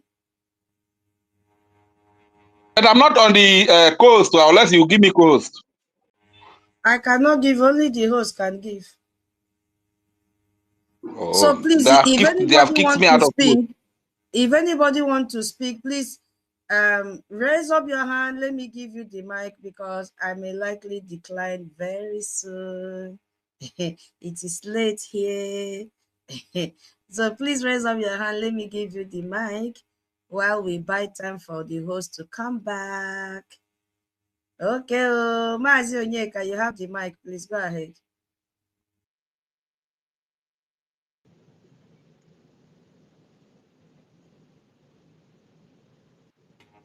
Onyeka. Onyeka, are you there? You have the mic. Okay, Onyeka is not here. Okay, Emeka, Socrates, please go ahead. Please, if you want to speak, kindly raise up your hand. Let me give you the mic. The host is not available. So you speak until he comes back. Okay, thank you. Thank you, tutors, and Rage and Fury, NK, and Emeka and the house, Sister Betty. I just wanted to start with the news you brought to us. And my take on that is quite, let me say, to some extent, a look at Nigeria and the direction Nigeria has to take, which they are taking, which we know they will always take, and also following what we've had them plan to do in recent times. We should know well what they are likely going to do. When we hear such news like this one about kidnapping Muslims in mosque and that, most of us should. The rest of us, maybe, I don't know, a good percentage of our people should take that in with a pinch of salt. But for me, I don't believe that at all. I don't. Remember that that idiot called Okim Baloyi was telling Musa that they would help them to manage their information. So that means they will help them to organize how to put up information, the staging of what to present, the acting of what to present, and then, of course, planning it all through, how to execute, what to present to the public, and how to disseminate the information, and all that, directing it, supervising it, and controlling it. So when you see them saying they went to the mosque to kidnap people, don't believe it absolutely like that. It's part of the acts they have to put up. It's not real. It's an intention to show that, oh, they are kidnapping other people, not just Christians. They are also kidnapping Muslims. So don't ever believe what you hear from the Nigerian news media. They are terrorist information managers. Of course, that's what the Okimbaloyi said. That idiot, all these guys that are into begging for unity because they are desperate to keep Nigeria because their own nation doesn't believe they can survive outside Nigeria and the mineral resources of Biafra. So they go come out and talk all kinds of it. They are terrorist information managers. They've been doing that. So this is terrorist information management. It's part of it, telling you, look at, when they said that they got how many, 80 or how many, what do they call them? They called them Chibok girls. And Jonathan's wife was asking them, present this, and they didn't present anything. Do you really think there was any Chibok, anything like that? These are all Nigerian terrorist information management systems and information managers like that Shemu Okimba was and all that. So don't really believe that. The intention in this, as far as I'm concerned, is to present it to the public, to the world out there, that it is not only Christians, and there is no jihadist movement. The Muslims are also getting attacked. So it's a very simple thing. I don't think you should take that serious. It is a very stupid game by these terrorist information managers, which you have to easily just throw to the trash can. I would never believe that. I'm in their midst, I see what they do. I've been in their midst for over 50 years, and I know how they think, I know what they do. Initially, when I was much younger, I used to believe their newspapers and that.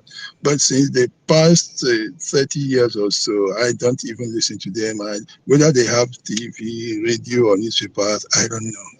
I don't read them because I got to understand their nature. Please, when you hear them managing information like that for them, just forget about it. It's not serious. This one is even very clear. It's an intention to show that there is no jihadist movement, that there is no drive to go and conquer other lands. It is just about some internal problems within them or something like that. Well, if anybody wants to believe otherwise, it's okay by him, but for me, no. It doesn't fly at all, in any way. Okay, now regarding the topic, you see, this question of playing, yeah, you can make a whole lot of game by playing, when you use the word playing, yeah. Some people will use playing the victim for emotional blackmail, for also drawing sentiments and having people seeming to sympathize with them, so you can play victims. So playing the victim sometimes is also a tool, but I don't really think, I believe what you are saying is that we shouldn't accept the status of victims. So if that's what you want to say, then yes, we should rather act than accepting ourselves as being victims. That is what it is, accepting the status of being victims. And that is true. That then makes it very important for us to discuss, because a lot of Biafrans have accepted that status of being victims. That status has remained in the minds of people, and that's what I meant by saying that a lot of us we are punch drunk. We have been punch drunk, and we have seeming to accept the defeat, seeming to accept ourselves as conquered people, and then subjecting ourselves to the position of orphans. That is staying victim. So I think we should rather say that you either want to stay victim, or you want to react or to defend yourself. So I want to ask Biafrans of them, urge them to come off that spirit of staying victims. I mentioned it a couple of times that since we raise our hands, since that sometime 1st of January or so in 1970, our hands have been up that way and our people have stayed victims. They have stayed surrendered. They have stayed defeated, such that the Nigerians have also pushed them even further to the wall, where Biafrans seem to be saying forgive. And Nigerians push the word forgive. They have not forgiven Igbo people. The Igbo people will never be president. Okay, please forgive them. They fought against a nation. Forgive them. And you really see our own people making that a subject of discussion. Forgive. Yeah, because the British taught them to press that, to press that very gimmick on the heads of Biafrans, to accept that they did wrong to anybody. So by wanting to be free. And I want to really thank Mazi Nnamdi Kanu. Nnamdi Kanu did a whole lot to get Igbos out and the Biafrans out of that sort of mental defeat and the reverse, that kind of reverse judgment, where they now accepted that they needed to plead to anybody. That had made Igbo people to always want to say, oh, I'm a detribalized Nigerian. I have been saying that I'm a detribalized. And the other people don't have to say that. The Igbos were then, the Biafrans were made to say, give a reason in order to be judged to be good. Give a reason in order to be judged to be right. This is what has put so many prominent people on the back seat all the time and accepting themselves to be defeated. So they want to stay, they stay victim, they stay defeated, they stay there as people who have to apologize for something. So Biafrans need to come out of that. All of us that are on this platform and those who are really agitating for Biafra, like I said, I think it was 2 or 3 days ago, I didn't mention it, that some of us didn't understand the reason why we want Biafra. So some of them who were defeated, like I said, who had accepted.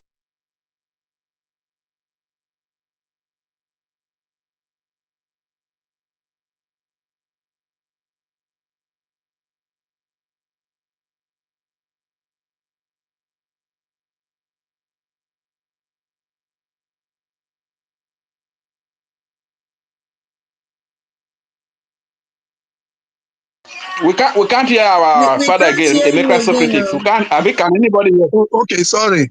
Yeah. We Can you hear me now? Yeah, we can hear you. Go Can ahead. you hear? Yeah. Okay, yeah. So some of the people didn't understand.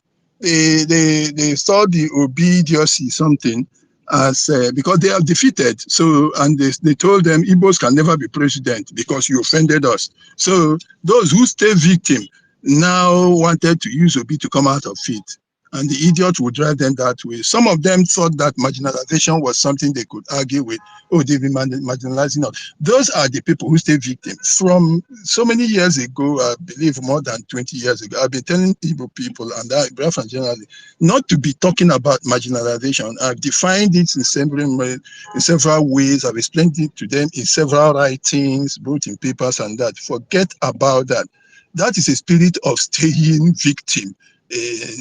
And then remaining like that and hoping that somebody will pity you. No, staying victim is the wrong thing. Those who are fighting for Biafra, those left now over, because we've been able to weed off those who have stayed victim actually. You can see they have accepted what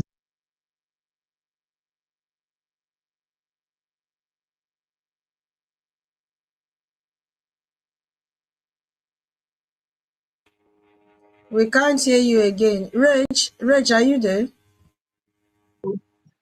what is happening. I I don't don't know know. what is happening. Yeah. Just hold on It's 1 coming up minute, by please. itself. Okay. Just hold on 1 minute. Rach, are you there? Rach, are you there? Rach. It's there, but I, I I don't know. am here. I am Okay. here. Yeah, I am check here. your inbox. Check your inbox, please. Emeka, go ahead, please. Yeah, so they bought off some people who wanted amnesty. Those are the people that stay victim. They stay back and accept that they wronged somebody.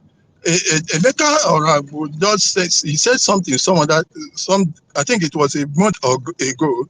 There was this general. I've forgotten his name. A military man, a Nigerian, a Biafran who served in the Nigerian military, and he was saying, they have not forgiven evil people after how many years. Those are the kind of people who stay victim. These so-called politicians, all of them, they are staying victim, and their mind is defeated. They are mentally defeated, and their spirit is down, and they remain there defeated by the Nigerian forces and all the efforts that Nigeria is the methods that Nigeria is using. Now, Biafrans have to come out of that. That's what is important. And how do we come out of it? Is by is by accepting, in the first case, that we are a people that we are wronged, by very positive understanding of the reasons why we want Biafra, of the reasons why we are right in whatever we did and whatever we are doing and whatever we will always do. That's why we always need knowledge. Because if you don't know anything, you will easily be defeated, both in argument and in anything, and you will continue to stay victim. Biafrans need to know and stand up at every moment to be able to defend themselves and then understand the subject which is up in front of us. We have the right completely, right from the beginning, we were a nation. Before Nigeria, we were a nation. All they talk about, what did they call it, this protectorate, all that is absolute nonsense. I said here some time ago that I too ran a protectorate, in that a whole, something like almost as big as a local government was given to me. I went to them, held meetings with them, and they gave me concessions to go and exploit the thick trees, and then provide their security people whatever they needed to provide security in the land. That's what protectorate is all about. Protectorate is you give me your resources that you have, and I will provide you protection. That is how that protectorate is. Protection. I will give you protectorate and you give me resources. So that's why, and I did it for those people a couple of years before I left that place. So, and that was how this Nigerian thing came up. And when you ask them, what do they call it? Amalgamation, and Northern Protector, Northern Protector, and they just say, does protectorate mean a country? Protectorate is just a business of me providing you protection for the resources that take from your place. It is as simple as that.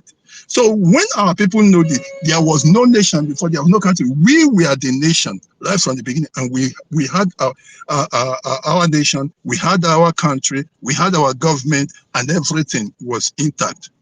And then when a protectorate now engages in marginalization, what do they call it? Amalgamation. That is very simple. Already the protectorate is a business deal where I give you protection for the resources I take. So if you now amalgamate again, amalgamation is a business deal also, whereby, you know, somebody who is the owner of 2 or 3 businesses decides to put them together. That is what amalgamation is. You have another part of people merging together, businesses coming together, which is called merger. Merger means you have 2 different businesses. They on their own, not by their own, one single owner now. In this case, the 2 businesses can come together. There was a time when we had Diamond Bank and Access, and then, even though that one looked quite different, but you can have 2 businesses coming together equal times, and that is a merger. Then you have the one that is called acquisition. That's what happened in Diamond and Access. One of them is stronger than the other one, and he swallows that one up. So this thing they are boasting, from the perspective of protectorate, that is ordinary business deal. To amalgamation, that is business deal, because the owner decides to put. So we have to know this and know that there is no argument you can present. So if we decide at any particular time now and say, I don't want to be part of your arrangement, I am right. And I can stay in front of anybody and argue it. And I cannot stay a victim, because I know I am right. So I will argue it right in front of you. If you take me to Asu Rock, I will watch it for you. I will describe everything for you. We will argue it, and I will beat you hands down. So knowledge is a way by which you will come out of staying victim. And then getting out of the pressure that they are exerting on us, like when the Britain told them that, okay, you hold these people down. Don't give them political position. Don't give them this and don't give them that. And then somebody comes to you and say, because you are an Igbo man, you will not be president. And you are staying victim in that very argument. You want to stay, okay, no problem. Help me now. Okay, forgive us. That staying victim is what the governors are doing. Igbos are still staying victim.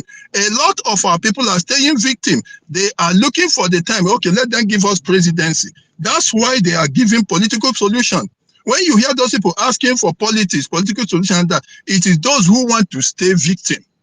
They want to stay victim. Instead of saying, okay, now I don't need you. I need my freedom. So I don't want your presidency. I need my freedom. If you have that spirit and you are driving it, then you are not staying victim.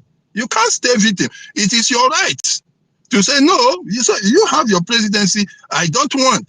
Look at the other case of people coming out to tell us you can negotiate. What are you going to negotiate? You want to negotiate my life, you want to negotiate my freedom.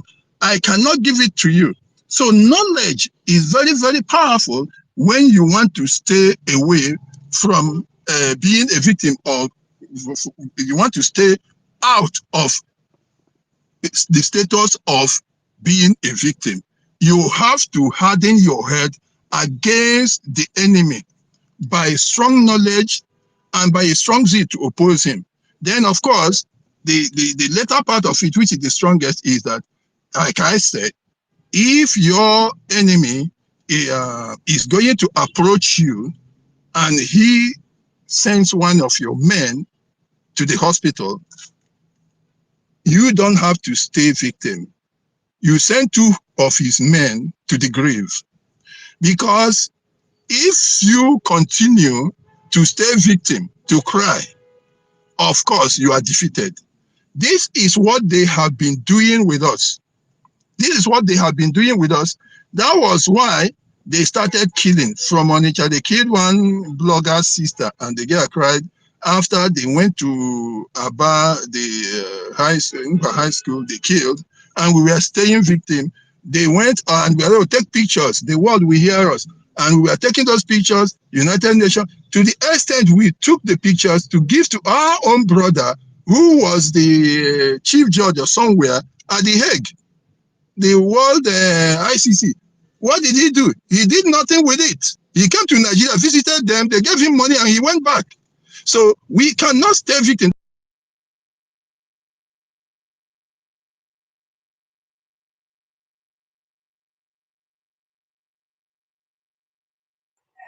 Mazi, are you still there? We can't hear you again.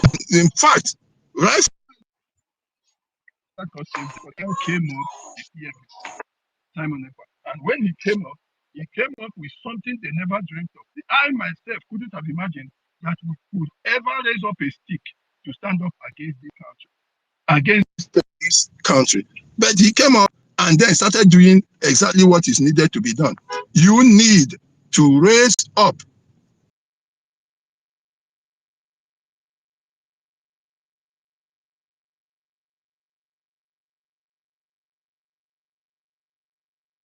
Mazi, your line is kind of breaking.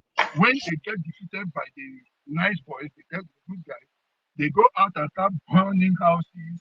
They go and commit even more heinous crimes because they are applying this very principle I'm telling you. When you have to oppose a criminal, somebody is after your life, do not measure what you have to respond with. Look at what Hamas did to Israel and look at what Israel is responding with. That's exactly how it happens. You don't go and start playing by the rules. If you play by the rules, whilst your invader, whilst the terrorist is not playing by the rules, you will lose. This is a capital truth all the time. You don't need to play by the rules or to start staying victim. You have to come out full force to combat and to confront whatever is coming to you with violence. You have to create double violence to be able to overcome the very primary challenge of an initial violence from the enemy that wants you dead. This is what we need to do. People need to grow that spirit. They need to grow that spirit to understand it. All this question of I need Biafra, but I don't want it by war. That's what they started telling me. I told you, I had so many people on Facebook. I never asked for their friendship. They were the ones asking. But immediately the idiots called Obi came up. They were not telling me. Some of them, they were writing me. We were now done writing, communicating and writing. I said, okay, what is your idea of how to get freedom? Is it good by war? I said, oh, so what? So when did war come up? So now you don't want it again because you now want to be president. How long will you be president? I don't want it by war. In fact, if this is the way you people want it, I said, I didn't ask for you. I didn't ask friendship from you. You were the one that requested for friendship. I never asked anybody for friendship. So get out and go to hell. That was how they lost many of them because people prefer to stay victim. Some prefer to stay victim because they are afraid they will lose what they have. I had somebody, even a cousin of mine, there is now dead. He told me that the wife told him, look at you, I know who you are, I know how you're pursuing this, but your cousin here, who you raised up, is saying that he wouldn't like this because I said, what? He said he was going to lose his gratuity and that if he has so much he was expecting. And I asked him, I say, in 1968 to 1970, when your father, when your father returned home, and at the end of the war, did he get his gratuity or not? He said he got it. I say, how are you now thinking? Even in that barbaric era, he was able to get it. How are you thinking now you not get your gratuity now? So all these sort of very stupid thing, knowledge again, because he didn't know. But immediately I explained it to him. He said, well, if that is how they are going to do it, it's okay. So you see, people are staying victim for very silly reasons. Very, very silly reasons. They don't want war again and that. But there is no way you will not have war. Whether if you don't go, the war will come to you. So you cannot stay victim. I'm saying, if you don't go, it will come to you. With this way they are playing games, there is no way it will not come to you. So Biafrans, you can't stay victim. But we need to start doing what we are doing and increase the tempo. The world is really after us in different ways, given what has happened in Finland. We still need to study that. We need to look at what is the best way to pursue it. I believe by the time we discuss on Thursday or so, and we feel the pulse of the American congressmen, we'll be able to size up what they have for us. And then we'll be able to think in the future how best to move. Because really, the sort of thing that we heard from Finland and what they have done with Kenya and Britain, it is trying to make us to stay victim. And I urge Biafrans not to give up and to continue to forge ahead. And remember that no matter how, even if one method is not good and is stopped, we have to look for other methods. There will always be a method by which we can apply the pressure on these guys. We cannot stay victim. We have to return fire for fire. And like I said, if you are dealing with a criminal, if he sends one of your men to the hospital, send two of his men to the morgue. That is the best way. But we have to find how we can do it and still keep our leaders safe, protected, to be able to move forward. Because you see, all the time, all they do is get one leader out, and when they do that, we get another one in. They go out and look for another and take that one out again. So we have to also create measures, put up the right scientific methods by which, okay, the leader will be protected and will be able to continue to deal with them in the ways that they are coming to us. Twice as much as we are receiving, we should be delivering. I stopped so far. I've seen somebody raising his hands.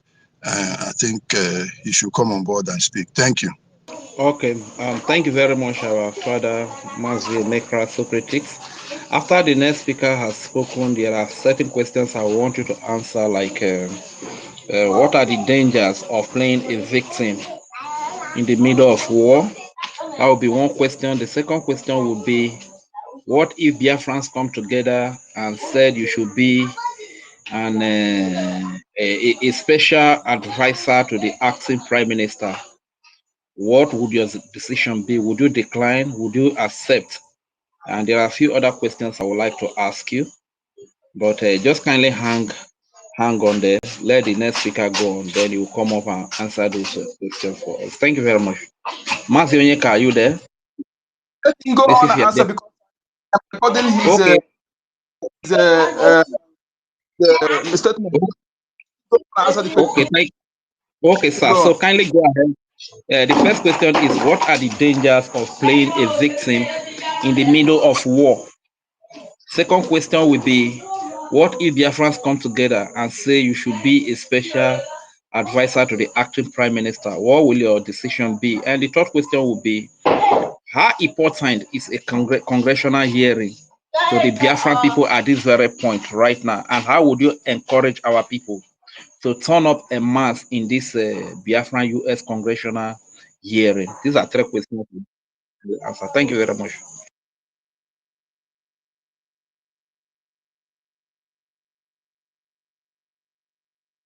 Are you still there, sir? Are you speaking? We can't hear you. Okay, the first one is about, thank you, Rick, thank you, Nika. You asked the first question, which is about playing victim in the middle of a war, kind of. You see, you can't do that. Now, like they say, normal balance, they say the best form of defense is what? Attack. So now, essentially, I think I saw a post recently where somebody, I think it was Makeup, that said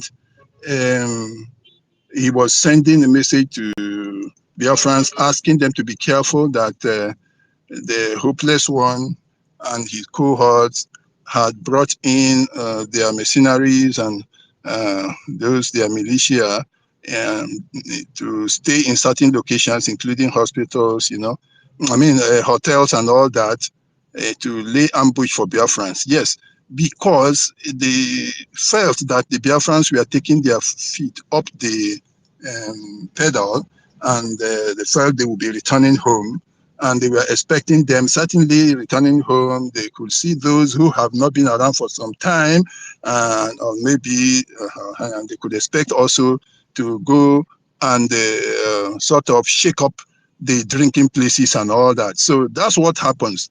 Yeah, if they had done that, it would have been very easy to mop them up easily, because that's what it means. You don't need to take your foot up the pedal when you are in the midst of a race against danger. You cannot do that. If you do, you are a dead man. It's better that you didn't start than that you started and you dropped. Let me tell you this, and that's why I said some time ago that we cannot stop now. You see, we have gone so far that these people have learned first that we have not forgiven them. They have learned that we've not forgotten what they have done to us. They have learned also that we have aspirations for the future. And they have learned that we know ourselves and we are capable of doing things. Now, if you now take off your feet from the pedal, what is going to happen? What's going to happen is that they are going to double their efforts to make sure you don't even dream of coming up again.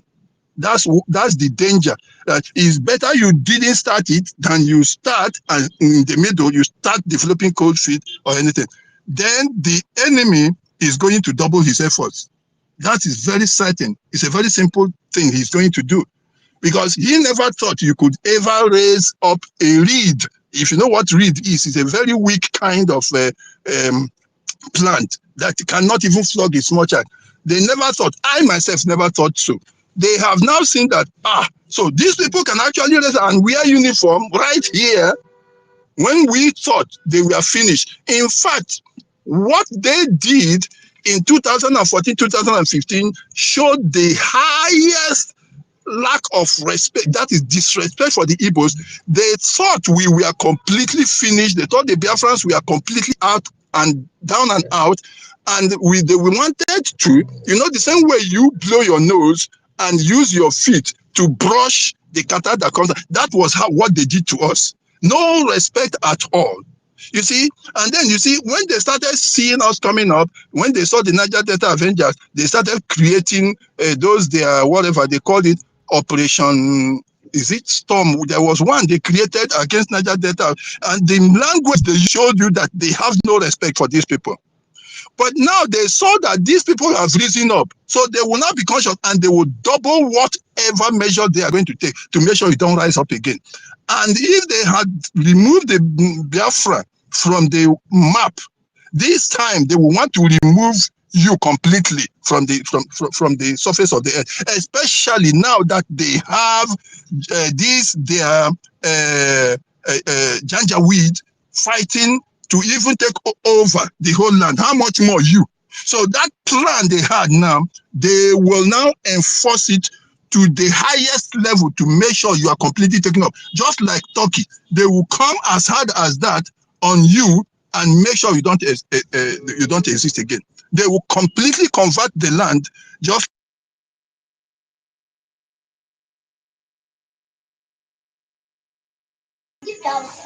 We have lost your sound, sir. Are you still there? yeah. So yeah, they are doing it. Some people are cutting me off. Don't worry. When they tell me, I will come back. So now that they have seen in the middle what we are doing, they will now double their efforts in every way, remove us from the map, remove us from the ground, remove everything that makes us unique, our Christianity, our culture, language, and everything. They will completely remove it. So you cannot in any way now start to stay victim.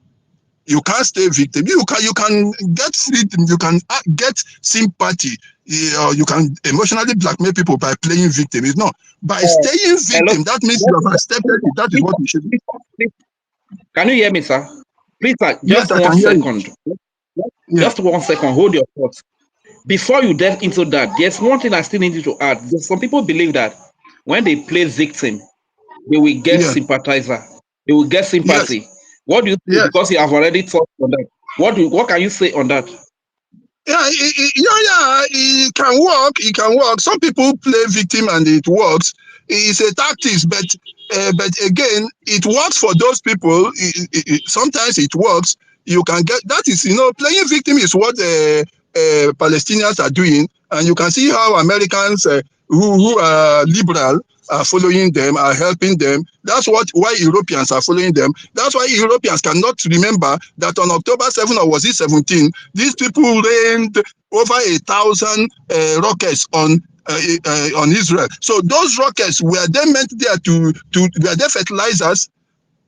Were they intending to leave anybody alive? If somebody could throw not 1, not 2, not 20, not 40, not 50, not 100, thousands of rockets shelling a land, was his intention not to completely obliterate those people from the surface of the earth? That's what they wanted to do. Now, if you try on me to kill me and I survive, you think I will now be measuring what to react with?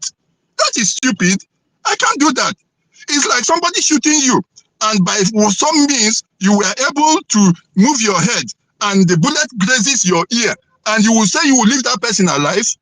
No, but because they are playing victim, you can see how it is working. That's what I'm telling you, that playing victim sometimes works. That is what is working for the Palestinians. But yes, so it could be a tactic, but it doesn't work with the person who is actually against you. If you are playing victim, he doesn't care because he has already made his mind up. And in fact, what he wants desperately, and that thing he wants desperately, his desperation is above your victim playing. It cannot affect him in any way. But sympathizers all around can attract. That's why I'm saying our subject is not about playing victim. Our subject is about staying victim. That means accepting the status that you are a victim and not being able to move forward. That is the subject which we are talking about. And that's the perspective from which I'm talking. But playing victim is a tactic. It works for bystanders, for humanitarians who are listening and watching. But the person, the perpetrator of that very dastardly act, who wants you dead, the playing victim doesn't.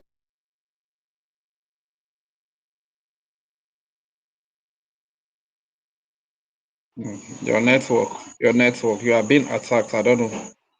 Can you hear us? Work at all. He's go on. Playing victim by Palestinians. That's playing the victim for you. Okay, so I have handled that aspect of stopping in the middle. You can't stop in the middle. There are things you cannot stop when you have started.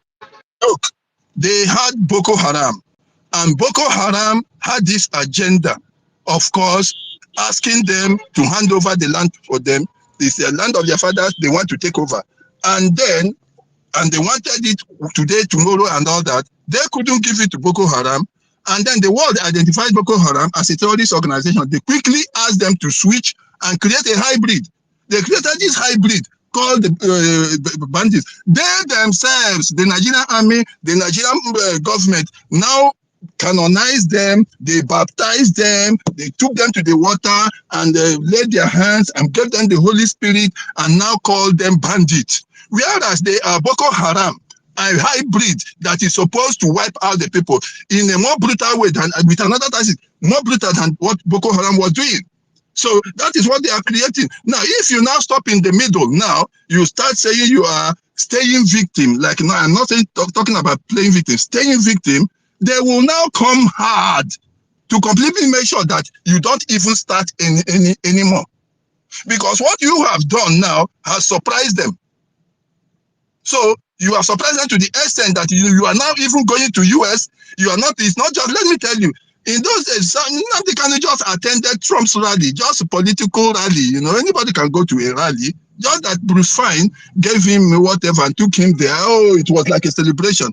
But now we are talking to US Congress. Do you know what that means? And even going to that, didn't you hear Buhari in an interview asking them, do you know what this guy has done? He's saying what Nnamdi Kanu has done. Now, what are you going to say? Okay, Kere has done. And Simon Ekpa, when they are now sitting with US Congress. That's more serious now. So they will now come hard. So you can't take your foot off the pedal now. That is why you cannot stay victim anymore. Otherwise, the generations coming are already gone.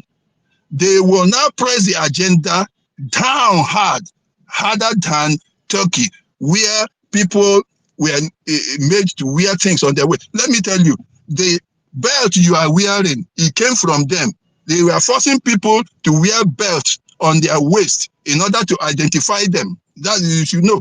Go and ask how belts started. It's these people. That's how they started.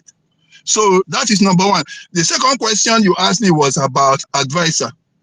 Okay, now being here all the time, I have always been playing the role of advising. Yeah, if you ask Toti and every other person, yes, I will do that. But like I said, I've always told you, at my age, it's like you are calling somebody who is 60-something years, you know how old they are, and you want to take him to the war front to carry AK-47 or 49 or whatever. You are not really interested in winning that war. But what the person can give you is wisdom, knowledge, understanding, from wealth of experience, and to guide you in whatever way you want to go. So if you're talking about that, it is already 100% exponential, 100% that I will do that. Because that's the only thing. If I can't do that, what else am I supposed to do? What can I do? To go and carry gun at 67 years? It's not possible now. Or carry it at 63 years? It's not possible. You understand? So that is what I can do. That's what my age can do. And that is, in fact, even in my life, that's what I'm saying. That's what I do, because I got so many things I have done, skills and all those things. And when I look at the young people, keep imparting it on them, creating opportunities for them to grow, to learn. And that pains me. That is why one of the reasons I have to be here, one of the reasons I ask for Biafra, because if our children grow, they graduate, if they don't carry their bag from that place and go to Lagos and go to Abuja and go elsewhere, they have no life. This is the truth. Or they go outside the country completely.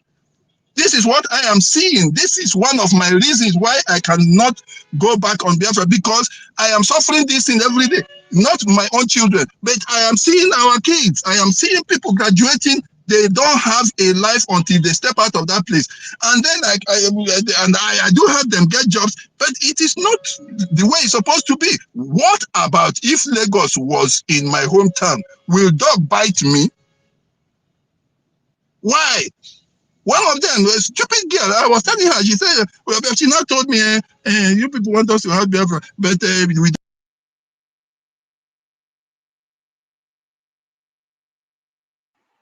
that I Your had to network stay. again.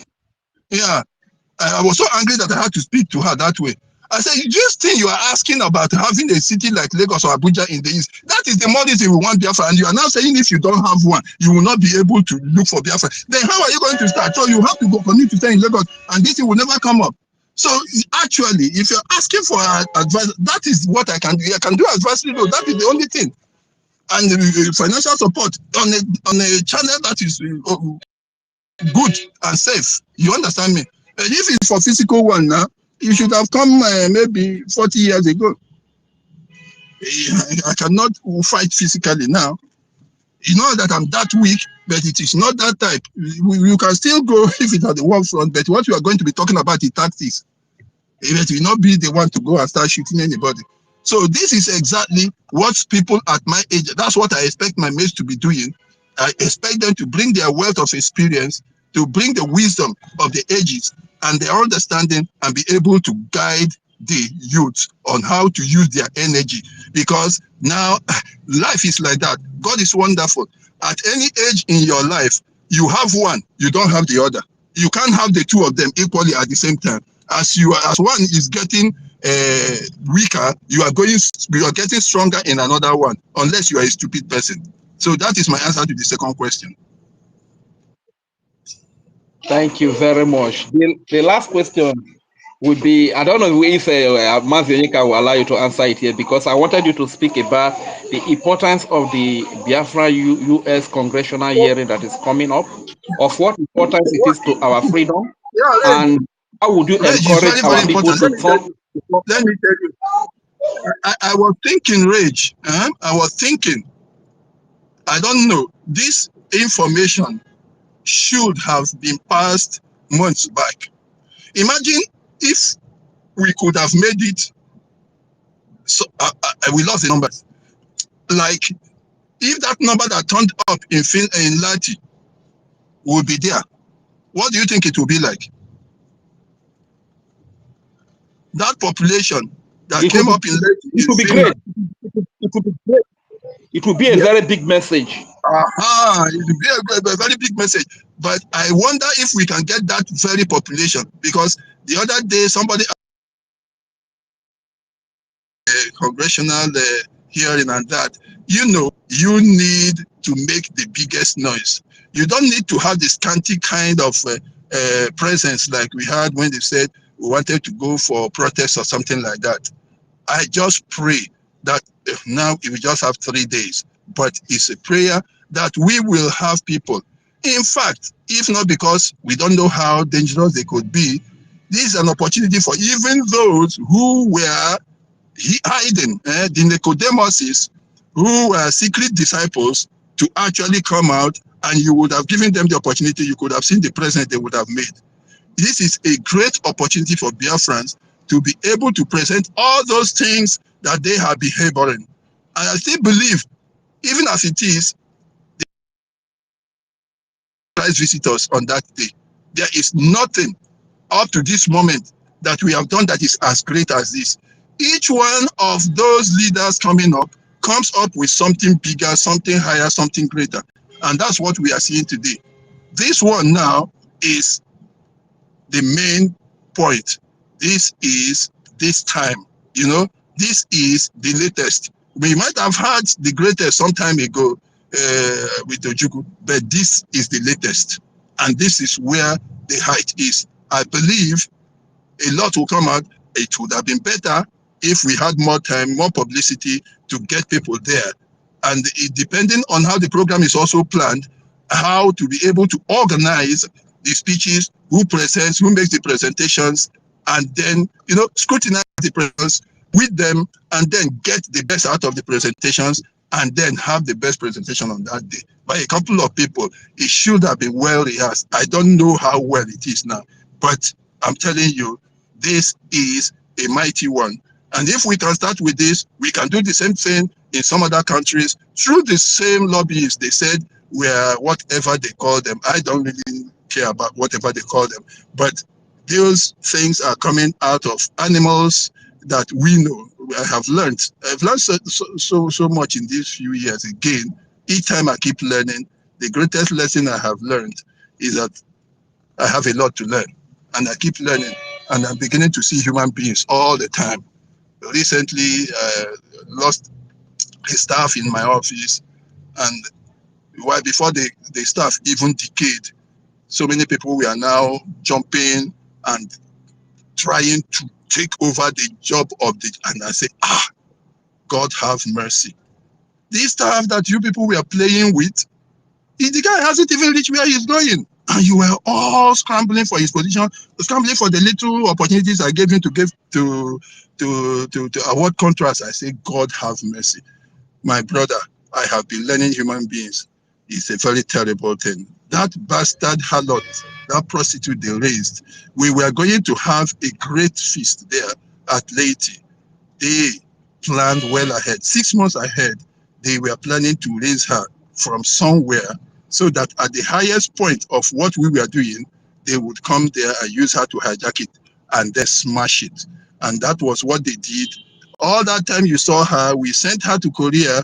They were using that opportunity. The time there was I think voting, one kind of American voting before the real voting in American presidential election. She went and she was publicizing herself to make herself look like the second in command. Those were the things they asked her to do. They were going to raise her up, make her look like second in command, and then kidnap the prime minister, and then use her to hijack the thing and smash. And they were almost through with it. But the strength, the presence of mind of the Biafrans has been able to rescue us till today. That is why we are still here. Otherwise, they were going to end us completely. Thank you. Thank you so much, Mazi. You've spoken a lot and you answered the questions. But before, just hang on. I don't want you to go. But I just want you to throw a little light on this. Having interest is the representation of the U.S. government. In our journey to freedom as Biafrans, can we have a bigger platform than this? And how big is this platform that is given to us by the U.S. government? Thank you. You can just briefly answer that, then we move the mic to Mazi Onyeka. Thank you. Well, like I said,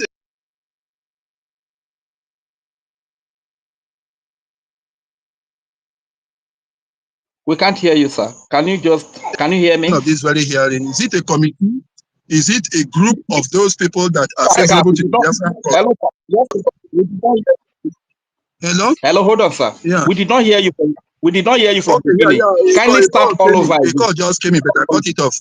So, yeah, like I said the other night, you see, I'm not sure about the composition of this very congressional group that want to the opportunity of the hearing, whether it is a committee, House committee, whether it is a selected people by the Congress as a whole, or whether it's a group of the people whom we have been meeting one-on-one and who will now gather and want to hear from us. Haven't heard from our APM, you know, he's been meeting a lot of them. Maybe now all of them want to come together and bring us together to talk so that they can now take our matter up. So it's, if only I know the nature of the group that we are going to discuss, then it will be better.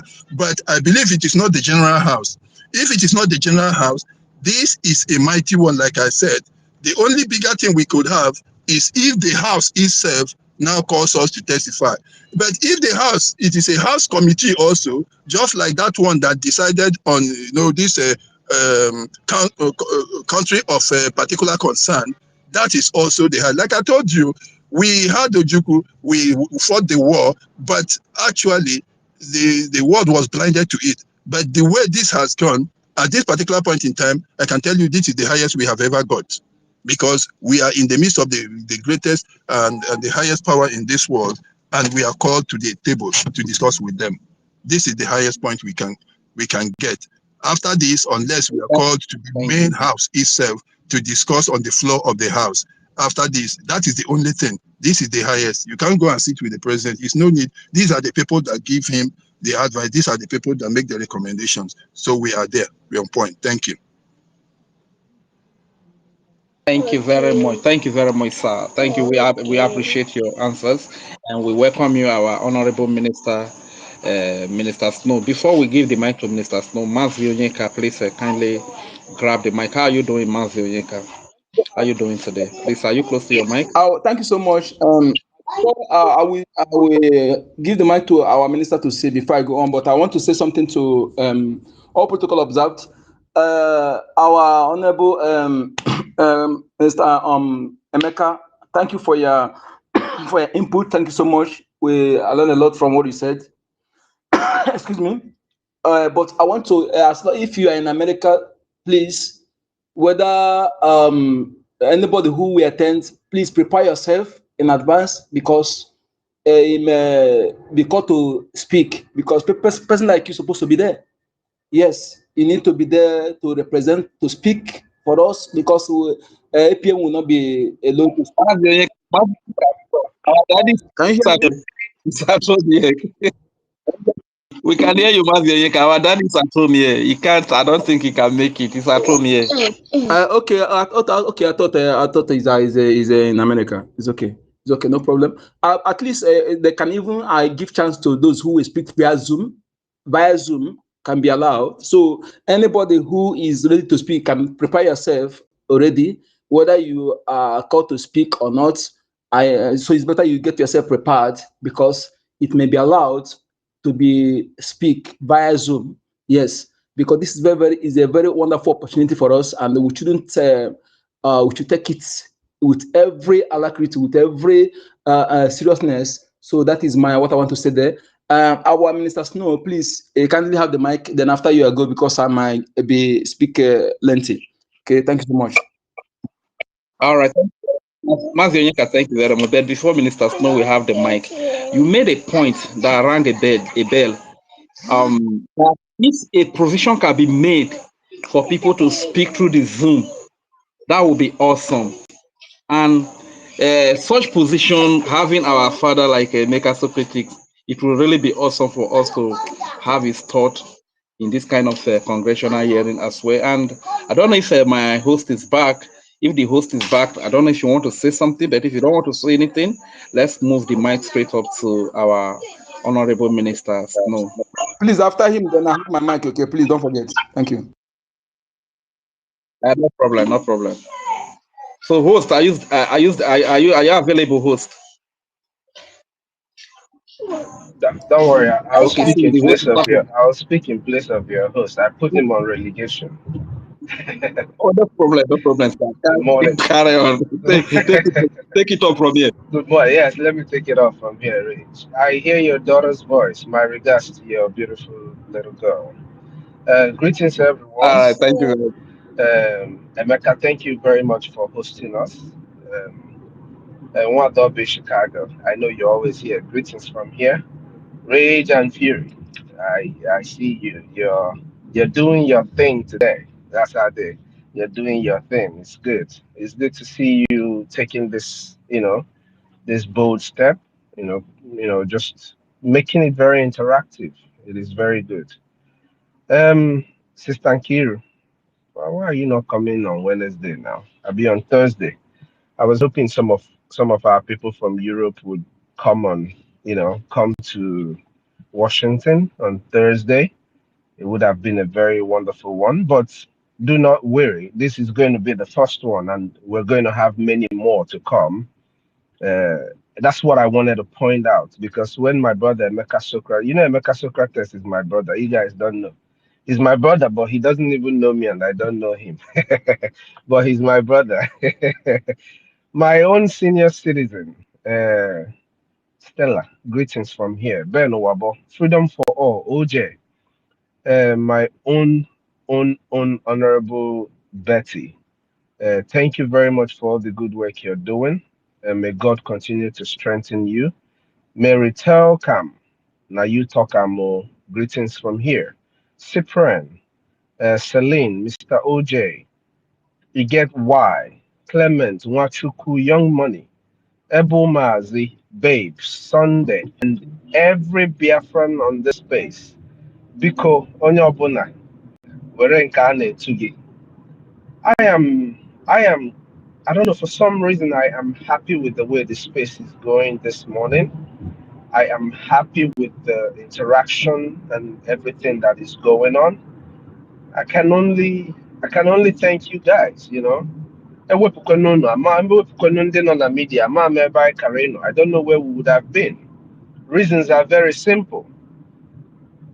If not for the media today, if not for the media today, this is not a question of victim or taking action. We wouldn't be no more.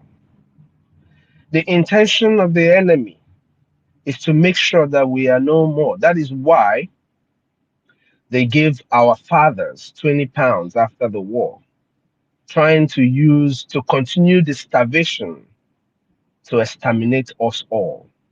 But hey, here we are today. Since 1970 till today, our people have been massacred every year. Every year, either by the governors or by a national call for the massacre of Biafrans or Igbo people, whichever way you choose to put it, every year. And we can provide such data. There is no single year that has passed without we losing our people in the hands of the terrorist state of Nigeria. Losing our people, not just losing them to illness or hunger or anything, which of course hunger is part of the tools that they use. But we've always lost our people to the Nigerian terrorist state in the coldest of way anybody can think of. They slaughter our people, they send their soldiers to our communities, raping our women. Then they started using the deployment of terrorists, both the ones in rag and in uniform. So if not for this media, if not for this media, man, it would have been, it would have been, it would have been something else for all of us, each and every one of us. Because as you know, me, akome anya, or me imi or mente, whichever way they put it, man, once it happens to somebody back home, once it happens to a Biafran, it has happened to you. It has happened to me because it is Biafra first. And Biafra for us all, the protection of Biafra land for us all is a communal thing. We have to defend Biafra as a community. We have to come together to defend Biafra as one. That is the only way we can preserve the lives of our people, especially from the terrorists. Now, going to something that actually brought me up here. My brother Emeka was explaining something earlier, and according to Rage and Fury's question, you know, the truth is this: the event that we're going to do in Washington today, even if we were told a week, just a week before the event, we should still have the people, our people, all over that place fighting. As a matter of fact, people should be fighting to make sure that they are part of the people that are going to be in this event. Reasons are very simple. All these years we've been screaming, oh, hear us, they are killing us, they have been massacring us. Oh, we have done our self-referendum since the United Nations and everybody doesn't care about the Biafran people and that we need to be free, that our lives matter. And you and I decided that we were going to conduct our self-referendum, spoke to our people who need to be free, and they gave us their votes. We gathered over 50 million votes, right? We did all of that because we want these people, we want the rest of the world to hear us. And where this shift starts is with the United States. The Congress of the United States has so much power, people don't even understand it. Like they can literally block something from the president. That is how much power they've got. Yes, the president has veto powers and all of that, but the congressional power is that you should not toy with. We should all appreciate the fact that we have been given this opportunity. You know, hey, yes, it came late, but this is one of those events that if you are in the United States, you take a sick leave. You can act that you are sick for 1 day, for 2 days, and come to this event. Why do you have to do that? Because when we get to this place and we show them that, you know, like our brother Emeka Socrates was pointing out, there is so many people in the event place, even people still outside because they can't make it inside the hall. It rings a bell. It tells the people that you have come to speak to, the people that have called us, because hey, don't forget, they are inviting us to hear from us. This is not us going to them and calling them to come and hear. No, they want to hear us. They want to hear what we have to say about all that is going on, about the plight of the Biafran people. So I admonish everyone in the United States, as you see me now, I'm packed in front of an office. I'm going to keep preparing things for this event. Just like every other person who is preparing, going for this event, is doing one or two things to make sure that they are there and to make sure that the event is very successful. You know? So if you are in the United States, make it out there. In New York, in New Jersey, anywhere you are, make it out there. Hey, it might be expensive for you, but use your credit card. Pay it gradually. The reason is this. Mberede nyiri dike, mana mberede ka eji ama dike. Ihe a okwu ndị be anyị. Our people said this for times like this, for us to remember and use things like this, statements like this to remind ourselves what we ought to do, you know? So this is the first time that we're being called for, for the Congress to hear our plight on Biafran issue. Now, the other thing that our brother, I think it was a question or something, or he's trying to narrate it. He doesn't know if it's going to be many people, many Congress or not, or all of that. But just know this. If there is 2, 3, 4 Congress in a gathering, that Congress is for the whole Congress, because you being in the Capitol building, just one congressman doesn't just approve a building for you or a hall for you, So this is the United States Congress. We have met many congressmen and women, even the ones, I don't think it's all the congressmen and women that we meet that you see their pictures on on the social media. No, more than half of the people our APM has met, you've not seen their pictures. You've not even heard about the conversations on the media, because it is meant to stay that way. Don't forget, our fight, our plight, our quest with the United States is a bipartisan quest. It is not a Republican, a Democrat, or whatever, or no. This is the plight of the Biafran people, and the Biafran people do not care about who is speaking on our behalf. All we care is that the people see the pain our people are going through and the reason why we need and we deserve this freedom. Now, coming to back home, BDF and every other person who is listening to us, you can never get this freedom in peace.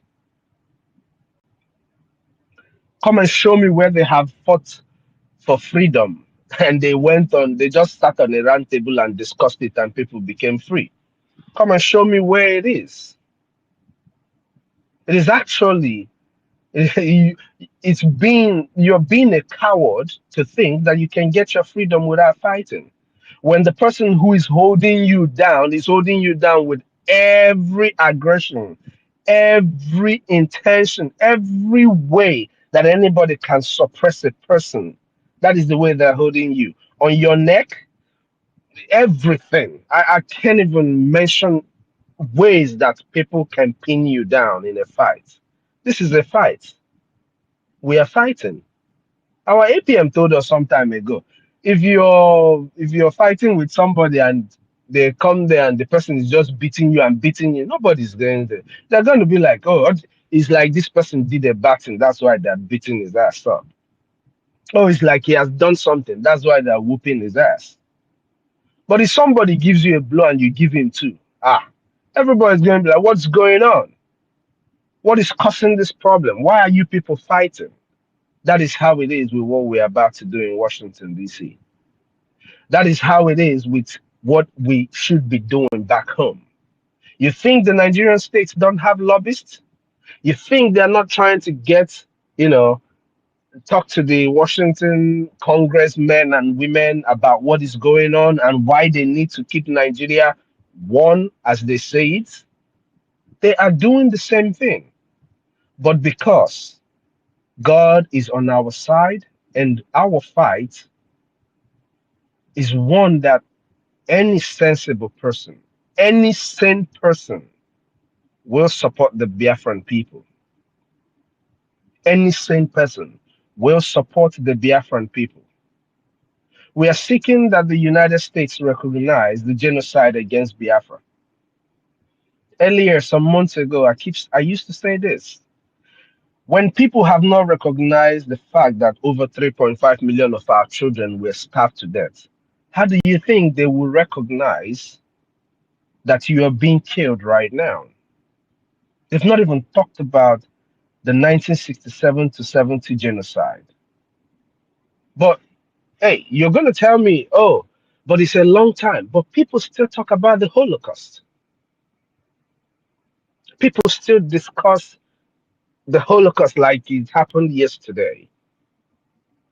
So there is no reason why the death of over 3.5 million Biafrans shouldn't be recognized both by the United States Congress and every other government in the world that cares about human rights, about the lives of civilians and citizens of any nation. There is no reason why anybody who has blood, veins, and everything running in their body not recognize, not see that the injury, the pain of 1967 to 70 still festers in the hearts and the lives of Biafrans. Like I said from the beginning, the season of our parents' wealth and giving them 20 pounds was to continue the extermination of our people. Now they had their 3 hours. Coincidentally, Nigeria had 3 hours. Reconstruction, rehabilitation, and whatever the other R is. And coincidentally, we are working with 3 hours to make sure that we restore Biafra. Redeclaration, which is restoration, recognition.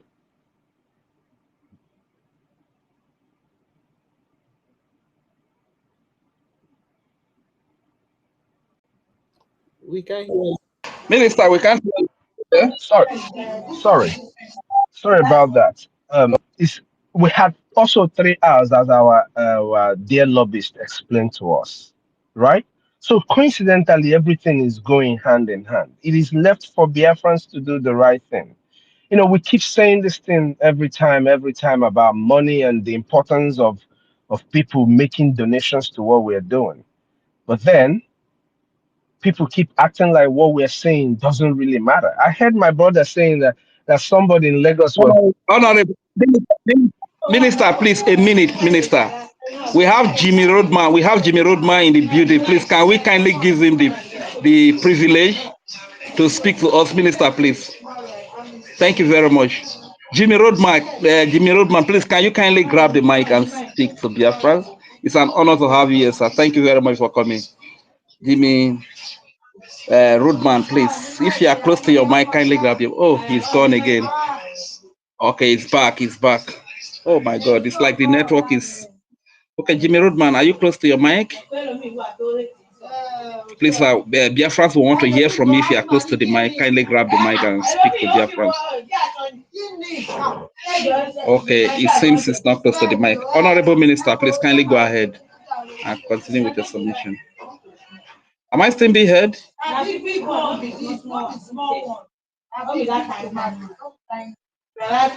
Okay, but I can't hear anybody actually. Is the minister, has the minister been kicked out of the mic? Minister Snow, is he still there?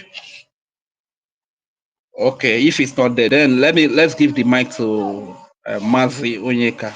Mazi Onyeka, please grab the mic. Thank you very much. Thanks for your patience. Thank you so much. In case of next time, we would have loved our minister to finish before giving the mic, because sometimes network don't allow people to speak. So I will allow him to finish before giving to the person. But that is No. Of course, you are very correct. But I believe our minister is going to come back. He's going to come back. Yeah. Thank you. Thank you so much. Thank you for the good job. The hosts, the co-hosts, my ministers, ladies and comrades, friends of Biafra, thank you so much for all you're doing. Yes, I love to listen to positive conversations. Yes, I hate every negative in this Biafra agitation. We have gone through a lot, and we are not asking to be pitied. We don't want to be pitied. What we are saying that the rule of law should be followed, and we follow the hand you used to approach us, the same hand that we used to respond. Okay, yes, Akonye Wetra and Wesuya. Anybody who we're in our land, we're not in anybody's land. We never cross to take what belongs to anybody. So, and we can never play victim. I heard that so much. When any armed robber come to your house, are you going to seek for anybody's consent? The armed robber is in my house. Should I defend myself? Should I attack them? You don't need anybody's consent to defend yourself. To defend your vulnerable one. Yes. As long as when you go outside, they chase you from outside, you run. You come to your own ancestral land, are you still going to run for strangers, invaders? No. That is where you have to put up the fight. If man has to go down, let it be there. Yes, let it be there. I had to hear some people when they say, hey, if you have anywhere you can run to. When I see people telling people that this, it used to, in fact, itch my stomach. Run to go where? When you are in land now, anywhere you are this moment, you are placed in abroad, you are in abroad to fund this, to make sure that you participate in funding the international recognition, and also to defense of our land. And those who are in Lagos, you are also in abroad. Those who are outside Biafra land, you are in abroad. One thing that you are exempted. As long as you have something doing, you cannot, that's your enemy. That person, that is your enemy. That is your enemy. No Fulani man is in Biafra land today to live with you, to cohabit with you, or to be a good neighbor to you, or to come and do business with you. His intent is to annihilate you and take over your land. So when you know this, you don't have to. When you discover a saboteur among you, iota, you don't have to try to address it or pamper it. You have to cut that cancer off. Because if you fail to do so, the next chance may be your head down. So that is what we must understand. Our dragon flag is up, and it will never go down. Yes, we have crossed the Rubicon. Rubicon, we have crossed it. We can never iota remain stagnant, let alone retreating. We must remain forward ever. Yes, and our destination is rigid, is not flexible. If we are focused, just like train, when a moving train is moving, no object will stop that a moving train. Either you crush that object or the train crash. Okay, it can't slow because you want to that object you divert. No, we don't divert. That particular object in our front must be brought down, because that our destination is our destination. Okay, we are not playing victim. We cannot. We must stand up and fight. Fight those who are fighting to defend what is theirs, their life. Our territorial heritage is our life, is a portion on this planet Earth. We don't take what belongs to anybody. It is our own portion, and our right to self-determination is inalienable. We don't need any apology. We don't need any excuse, any permission from anyone to exercise it. So therefore, the creator of the universe that has given it us, it gave also to others. That is why one of our greatest philosophy is Egbe Beru Gobere. Yes, live and let live. He who come say will not live either. Oberi Ibuanye must go down. Yes, Oberi Ibuanye must go down. We must bring that Oberi Ibuanye down. That is our stand. Okay? Every Biafran sons and daughters all over the world, we must understand that this issue we're talking about, the enemy have used this infiltrated blood to play this game very well.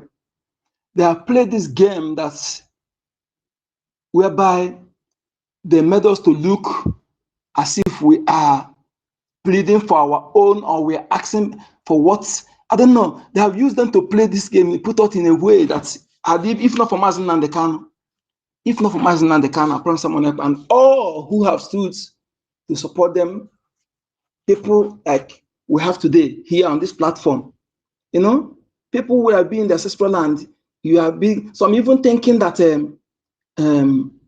before Nigeria that we doesn't exist.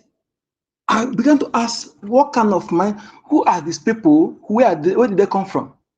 Who is, you see people are saying this, they claim to be graduates, claim to be this, but I want to tell you that enemy have used this infiltrated blood. That is why they use them to ridicule us, to ridicule our identity, to ridicule our culture, everything about us. They planted them in every place. You see, our brother who was speaking before talk about somebody that work in RCC, claimed to be an Igbo man, until he finished there, nothing about the killings of our people, nothing. He did nothing to address it. Nothing. That is why I'm telling our people that the person they put there in many places claim to be Igbo. You are seeing the person as Igbo person, bearing Igbo name. But how far do you investigate to know the background of that person, to know if the person is really an Igbo person? Because I played that game very well. You know? And remember, Britain is in forefront of all this. You know us better. And everything Fulani Caliphate Nigeria government is doing, Britain is very much in it. That is why they are fighting tooth and nail so that Biafra will not be recognized and the genocide will not be recognized, because there's no way you discover about Biafra genocide without seeing Britain sitting next to Nigeria. It's not possible.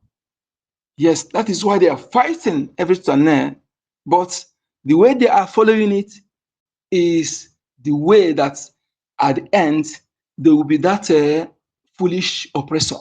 Like I said last time, there are wise oppressors, there are foolish oppressors. Theirs will be that foolish oppressor that will end like that historical Pharaoh and his army in the Red Sea, because they don't know when to let go. They don't know when to say it is enough. When the oppressed victim have had it enough, they can no longer accommodate it, no longer space, no space to accommodate the oppression.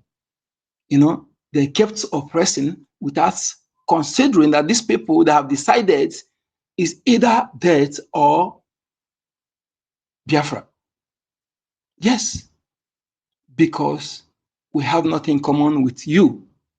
We did not share ancestral heritage with you, as if we are fighting for communal property or something like that. No, we don't know each other. We had nothing in common.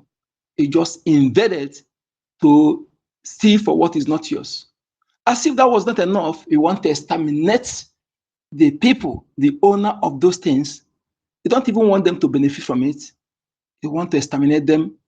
You know, that is atrocious. And we have stand up, we have risen, and our flag will not go down. We're going to fight it till last man standing. You see that lady who said, we shall never go back. People think that word must come to us. That word, yes, we are not, even the time they think we were not in Nigeria, that comment that lady said, yes, and that kind of lady, we need to locate that lady she's among those we need to immortalize, because yes, that particular, when you listen to that voice, is still echoing like something that happened yesterday. So we must understand this, that our enemies, they are playing the same way the game they played during the 1970 Suicide War.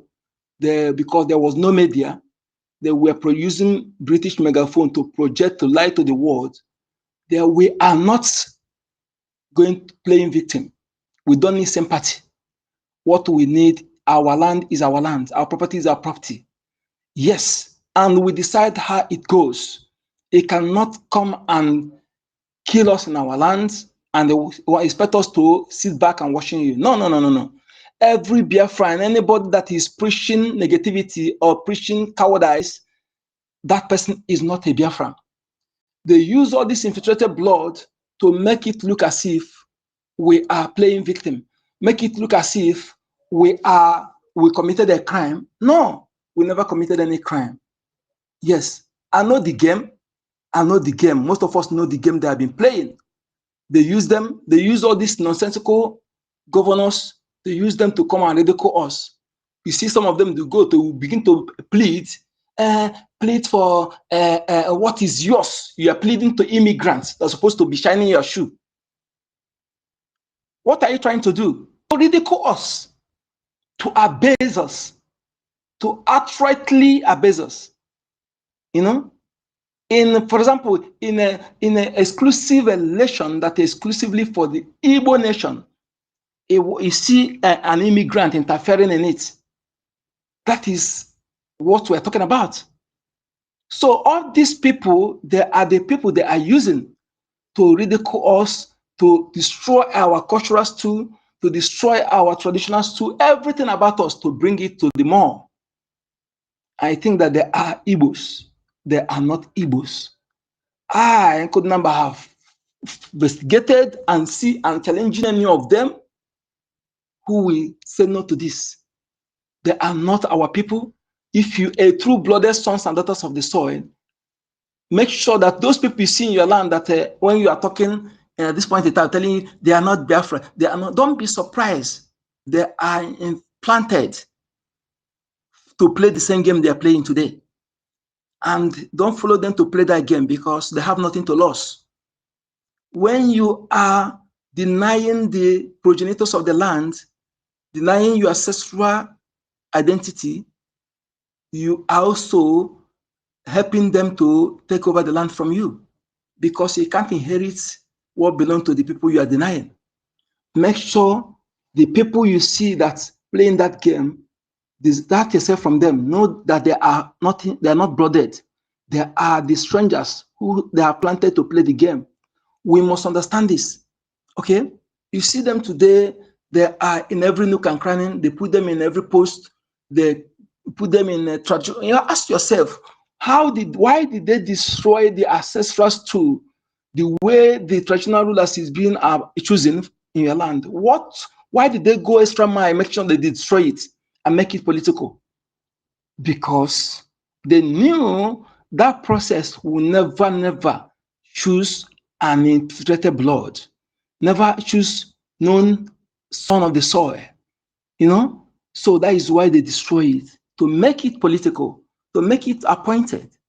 You have a governor who you don't know the blood that runs in him, a criminal, a murderer, become a governor, and that governor will be the one to appoint a custodian of culture and tradition that even president is being paid homage before. But now, the traditional ruler pay homage to ordinary councillor. Can't you see the destruction? The destruction. And you see them playing game, want to be immigrants, want to be controlling the traditional ruler of the owners of the land. An immigrant want to be controlling. Who does that? Only criminal, only infiltrated blood will give consent to that. They use their own, when they appoint their own people who are the same people, you see them, they will be allowing such thing to be taking place because they are not blooded. So you and I, who is the true son of the soil, true daughter of the soil, you must resist that nonsense. Okay? You must resist that nonsense. You must fight for you to have the backup from your ancestral bloodline, ancestral foundation. You must rise up. You must fight. You must show example, yes, that truly you resist this. The same way you need to do something physically for those who want to assist you, who want to help you to see that, yes, you really want your freedom. Also, the spiritual aspect of it, you must do something for them to see here that you are serious in what you are fighting for. We must fight like those who are fighting for the last part. Fight like a wounded lion. Fight with everything in you. Fight with your money, fight with your mouth, fight with your finger, fight with your teeth, fight with your nail, fight with everything. Are you talking about what our people are suffering abroad in every country? Do you know what this terrorist government is doing? They go to every country, conditioning their mind, lying to them against our people. You know, what we are suffering abroad, not because our people committing crime, no. It's because the game they are playing for us to be hated, to say that every people hate, that we are hated. Yeah, leave us alone. You don't want to leave us alone. We are going to destroy the invaders. It is better to die doing so than to sit back and allow enemy to destroy us in our land. Dear friends, we are going to fight. We are not playing victim, and we can never stay victim. We are going to fight. We are going to fight.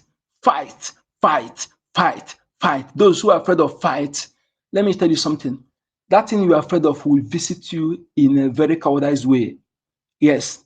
Last time I checked, those who often die are those who are scared to fight. Don't be scared of fight. You fight. For you to want, for peace to reign, you must fight the oppressor. You must fight those things that bring absence of peace and harmony. Yes, like I said last time, I don't preach peace. I don't make peace, because those things, you cannot preach peace, you cannot make peace. All you need to do is to fight those things that is bringing absence of peace, absence of harmony. You fight those things. Make sure that rule of law is upheld. Make sure that justice is done. Make sure that punishment is given to those who deserve it. Make sure that justice and fairness is given to those who deserve it. By so doing, peace and harmony will take place. Yes, that is what we are doing. And we all know one apology at your time. We are not playing victim. We are going to fight. Biafran, if you're true-blooded sons and daughters, the best place to die is if you have to die. Instead of dying cowardly, die fighting, defending what belongs to you. I am speaking in open place without afraid of anyone.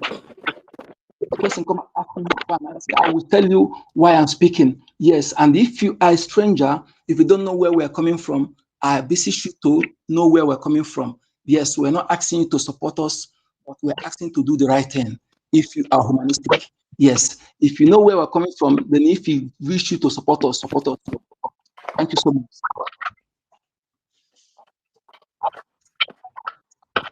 I think. Thank you very much, my brother. Thank you very much. Are you done?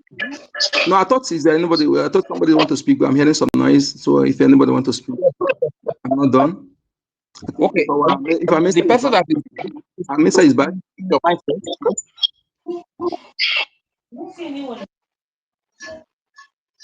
okay, Matthew Oyeka, I believe you are done, right? No, I am not done. Huh? I thought somebody want to speak. Let them go ahead. No, continue. When you are done before the next person will speak, okay? Just go ahead and round up. Thank you. Yeah. So, Biafrans, we must understand that what we are doing is do or die. Okay, is do or die. Yes. If we stop, it will be worse.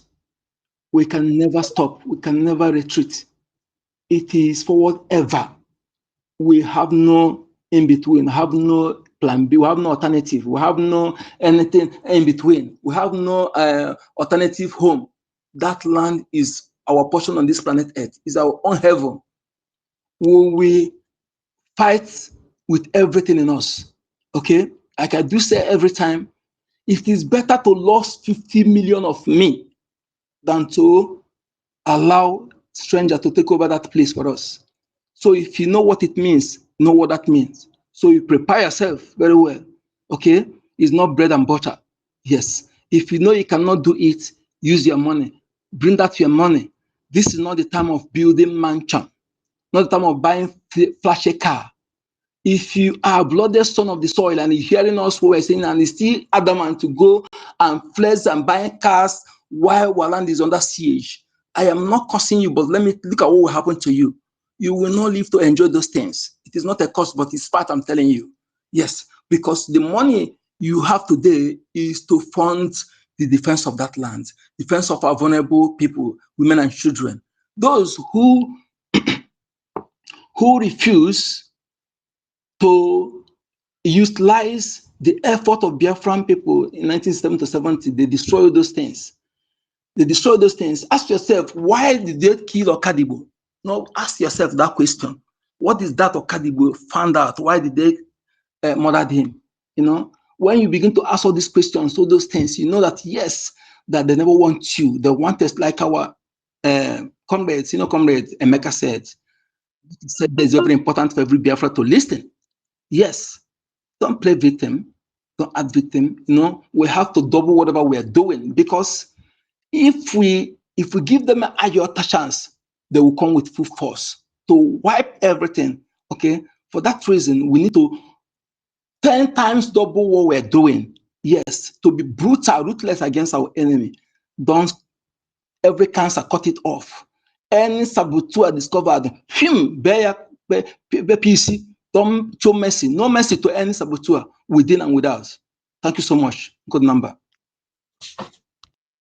Thank you. Thank you very much, Mazi. Thank you so much.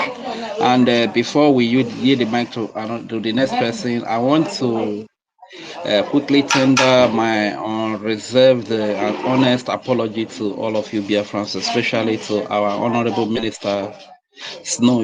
What happened now? What happened today was I just flashed back to what happened some time ago when a man came in from the United States of America and he was delayed a bit and the man left, and we later found out that he's a very close ally to Donald Trump, and a lot of our people were really taking it up against our sister who did not give him the mic on time. So when this Jimmy Rudman, though he's always on our space, but he doesn't usually request the mic. So when I saw him on the mic today, I flashed back to that experience. So I don't want what happened then to repeat itself. That is why, actually, because minister is our own, I just felt like, okay, maybe we should just give the man the privilege to speak if he has any question to ask first before we went further. But unfortunately, when I gave him the mic, the man even left. And I know a lot of our people are angry as well, but we now understand that even as they come, if you delay to give them the mic, they will leave. If you still rush to give them the mic, they also leave. So my people, we are just anxious. We are desperate to have our freedom. This is why all of these things are happening. So we should not take it as a fight. We should not take it as a fight against ourselves and upon ourselves. But besides that, I also that may get angry, especially our honorable ministers. No, sir, I need you to kindly come back to the mic because I still have questions to ask you. Don't be offended about whatever that has happened. Thank you very much, Mazi Onyeka. And before I yield the mic, I think my brother Holland was putting up his hand. I don't know if he's still close to his mic.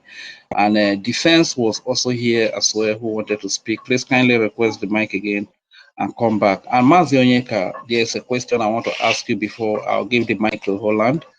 The question is that people believe that playing the victim, they will get sympathy. And a vivid example is the Hamas terrorists who have gone to commit acts of terrorism against innocent Israelis.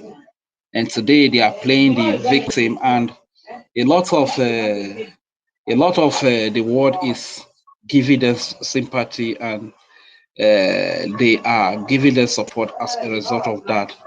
How would you explain to our people that Our case is quite different from the Hamas, who have the big medias to run propaganda for them, unlike us. That our Quickly, case is different from their. yes, you see, those who are playing victim while you are people know, we know that the world know that yes, what we are saying is truth.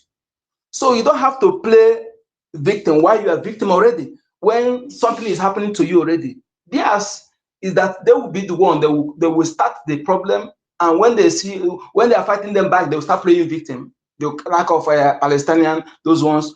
Our own, everything we are saying, we don't make it up what is happening to us. So we can't come and begin to play victim again when we know the world know that such thing is happening to us. Only those who pretend as if they don't. No, so we don't have to. We need to fight back.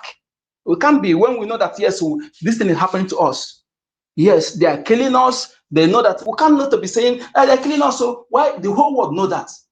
They know that those who are doing what we know to do. We have said it several years, since 1970 to 70. We need to fight back fight. Because when we continue in that, if we continue saying we are playing bit, then we still be, our by so doing, they will penetrate you because when you fight back, those who are fighting us, they don't understand that kind of language. Language you understand is language of fire for fire. You have to understand those who are fighting you, what they understand, what penetrates them most. Yes, as they come, they bring yours down. One, you make sure you bring theirs 5. That is the game. That is the language you understand. But if you continue, they bring your own 5. Yeah, the next time they'll come and bring 10. Remember when they started attacking churches? That is why sometimes when I blame all these pulpit bandits, because by the time they were attacked church, had it been they concatenated the spirit of self-defense into our Christian brothers. Know that it is your right to defend themselves. Not that the people that are stronger than the Christian. No. But they've used that to cowardize this thing. Please do not judge you. If they slap you here, turn this side. Pray for your enemy. Vengeance belongs to God. That nonsense make them to penetrate deeper. Had it been that time they started attacking church, that when they attack church and kill 5, you have to mobilize and bring their own 10 down. We need to have come to this level. So we should understand that particular this thing doesn't pay, rather it continue be to our detriment. So that is why we shouldn't remain in that aspect. It is fire for fire, an eye for an eye, tooth for tooth. What I'm saying, when they bring us down, one, make sure that theirs down. 10, that is the game. That is the game. That is what I want. That is how it could be. That is the way I want it to be. Thank you. Thank you very much, Mazi. Thank you very much. In summary of what you said, the summary of what you just said now is that the victim doesn't have to play the victim. The victim has to stand up and take action to defend himself. That is the summary of what you just said. Am I correct? Absolutely. Thank you very much. Absolutely. Okay. Thank you very much, my brother. Thank you for your thoughts as well. And our brother Holland, you are welcome. And I don't know if my co-host is there. Co-host, are you there? I don't know if you have anything to say, but if you don't have anything to say, can we move the mic to the next speaker, Holland Franklin? Holland Franklin, please, if you are close to your mic, kindly grab the mic and speak to Biafrans. The world is listening. Thank you. All right. Rich, my brother, thank you very much. I want to appreciate every one of you. I want to say thank you for giving me the grand opportunity to hear my pain and speak my mind as someone that has been pushed to war. But rather, he has no other choice but rather to react back. And before I will go further, let me quickly acknowledge everyone in the house. I want to thank every one of us here.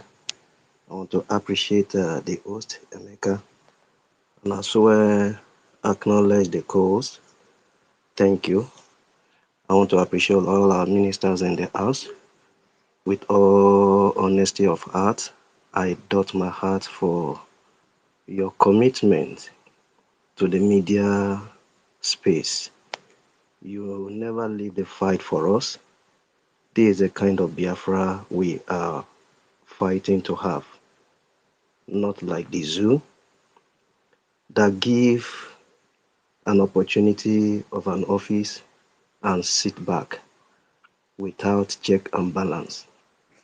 Your presence on the media space is more like check and balance to see how the war front, how the heat is going.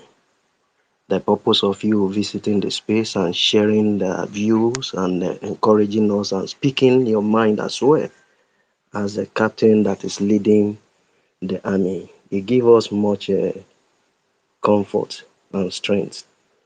So I want to appreciate and permit me to stand on that existing protocols to acknowledge every one of us here. Thank you. Before I go further, I'm just coming to the space. I've been quiet in my quiet time because we just need to get involved in every mechanism that could help us to get delivery of whatever victory Biafra will really attain to achieve. So while I was like commune in my quiet time, I stumbled into something that really struck my heart and I was so happy about it. And I would like to start from there.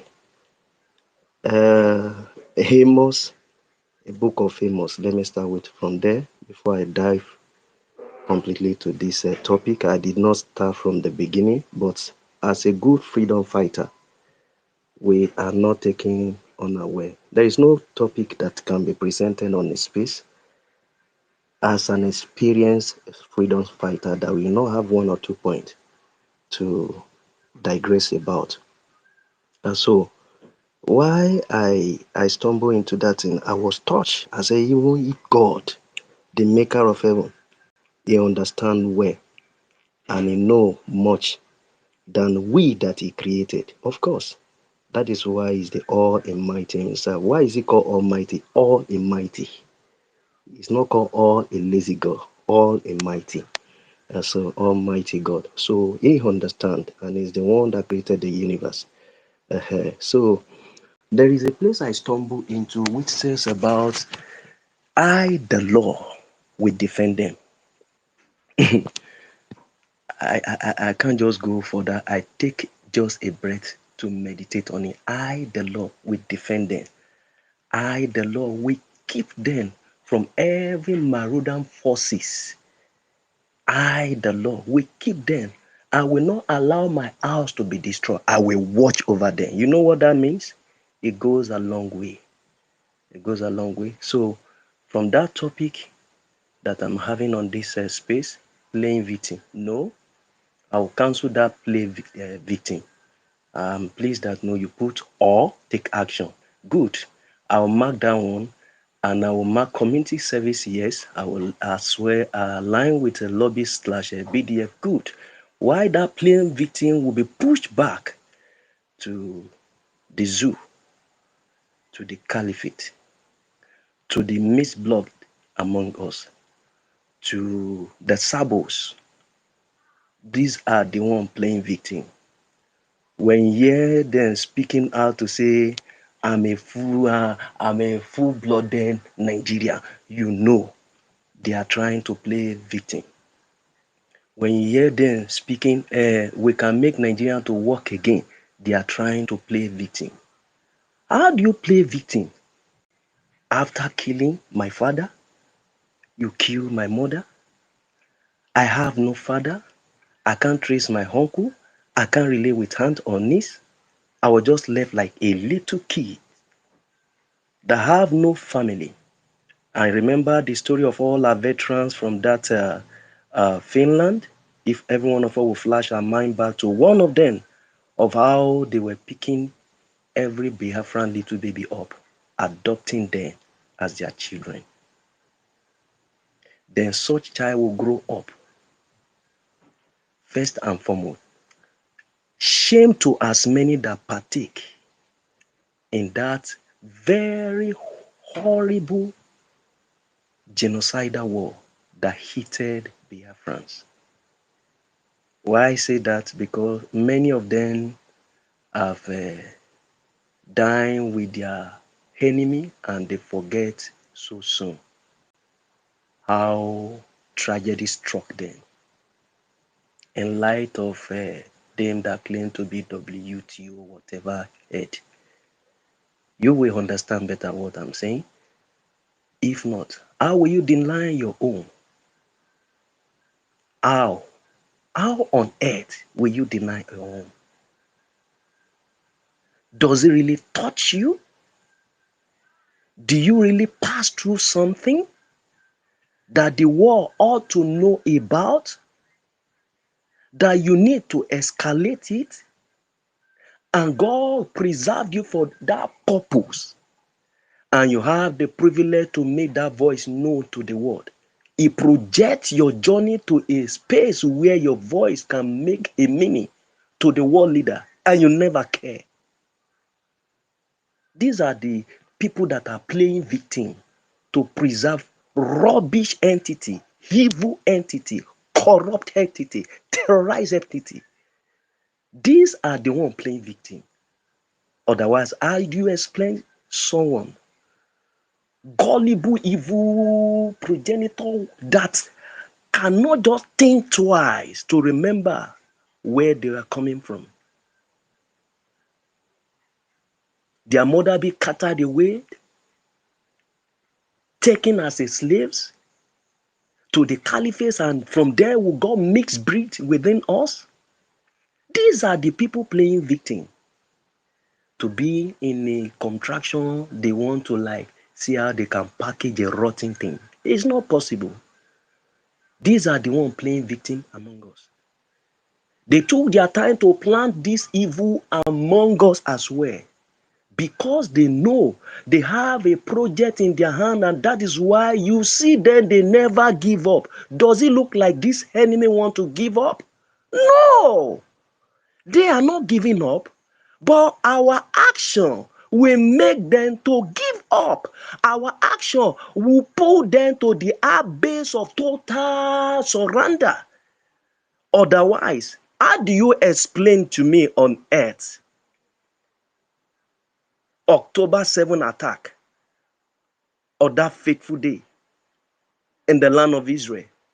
People just go out to say, okay, this is a recreation moment, a festive period where we can feel like to just have a belonging together, and they were like having an happy moment together, celebrating. Then the enemy struck. This has been their normal way, the a terrorist act. The way they play along is they play like a playing victim. How do I mean to say this? You could see they have their millions supporters in the world craving to say, yes, Israel is what? Is a terrorist nation. But how soon do they forget when they attack them on October? And you expect them to be quiet? And you expect them to sit back? I take that word of Putin, that I don't have a sympathy for any terrorist. I send them to God for judgment. Let God judge. The exact thing is what Israel is doing. How do you expect to be in that state of horror that cannot be healed so soon as all their victims be released, as all of them be fully restored back, and you expect them to be playing victim? Meanwhile, what Biafran passes through were even more horrible. Our story was buried. Our story was not escalated like we have it in this our generation. The golden opportunity of this internet, God bless you. God bless you so much. If there is one thing you have done for humanity, you have done something for Biafra. Elomos, I want to say thank you. I want to applaud you for making this platform of this space of X to escalate what has been buried for long. Not that they didn't know about it, not that the world didn't know. The world actually know. They know. But it is always easy to quickly forget about. But here we find ourselves tirelessly, repeatedly, every single day, appearing on the space to open our wound, unhealed wound. How do we play victim over this? We can't play victim over this. You come to my village, my own fatherland, where I have it, not that they conquer people to have it. No. The God-given land, not that we conquer someone to have that place. No. Then you come there, you brought what to the doorstep of my father's land. You took them away into captivities, and we see them standing strong, that they would rather stand to die than to be a slave. That one aside, Britain never take off their hand. They still negotiate their complicit with the so-called evil caliphate. And they are playing the card before our eye from all diverse manner. But the internal enemy especially use them to kill them. And you expect me not to take action? Where is that? Where is that? Where is that judge? Where is that court on this earth? Where is that law on this earth that will ask you to fold your hands? It is not going to go that way. September 11 attack. You see what happened in US, and you expect US to just play victim as if nothing happened? No, nah. Osama bin Laden collector now, woto. You expect me to fold hand? No, it can never happen. And that is why it becomes a very important thing to every genuine Biafran that understands what freedom is all about, to take action without looking back. We don't need anybody to encourage us.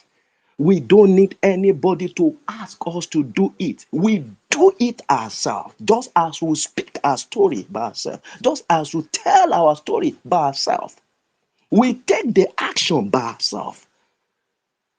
If the outsider now saw that we are fighting against an opposition, and the helping hand is given a long way around, good and fine, but we do the work by ourselves. Expect us not to take action? Action will be taken. Action is needed than ever before, because it was spelled out, just like one of us rightly said, and I've always been saying in this space. 20 pounds is a stigma of that the war is not over. The war was never over. If the war was over, how will you give me 20 pounds out of billions of naira, or even, let me even say, a million of naira? You are not giving me 20 pounds to do what? Is that how to reintegrate?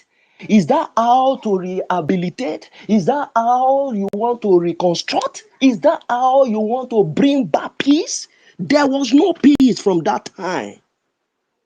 If our forefather understand what played out that time, it will not come from the mouth of Ephion, our late hero. We not open his mouth to say the children will fight back. In the nutshell, he was simply saying that the children will fight back. Not that if he didn't treat them well, the children will fight back because they were not treated well. The money, was it their money? Otherwise, one evil agent called Remi Tumnubu will not open a mouth to say, we will inherit you in Lagos. And you expect me to fold hand? Every single Biafran that is out there that is still play victim of one Nigeria. Sorry is your name. Sorry is your name. Action must be taken. We've been taken for a ride for a very long time. I will be playing along just to see as if we can manage these people. There is nowhere this story will be spoken about. There is nowhere our issue will be tabled. And a good judge of this earth will not do that which is right. And that is why we decided to have a lobbyist who can be a voice for us, who can speak for us, who can make this intensifying fire before the Committee of Nations. They can make it happen for us. Why that is taking place, you expect us to sit back and watch our committee being ravaged? Range, I sent something to you in the morning. Don't you see what is happening in the axis of Equara? You see what happened there? You see now, even let me tell you, even those that you think we are looking to them, that know they are claiming to be one Nigeria, our Milokan, that they are doing that time. Even the team is pinching them than ever. There is always a reaction for every action. There is no way you will pretend, no how you want to pretend. There must be a reaction for any action, either good or bad. There must be a reaction towards it. You see that they could not hold it back again after they have given 20 million naira, according to the demand of 7 people.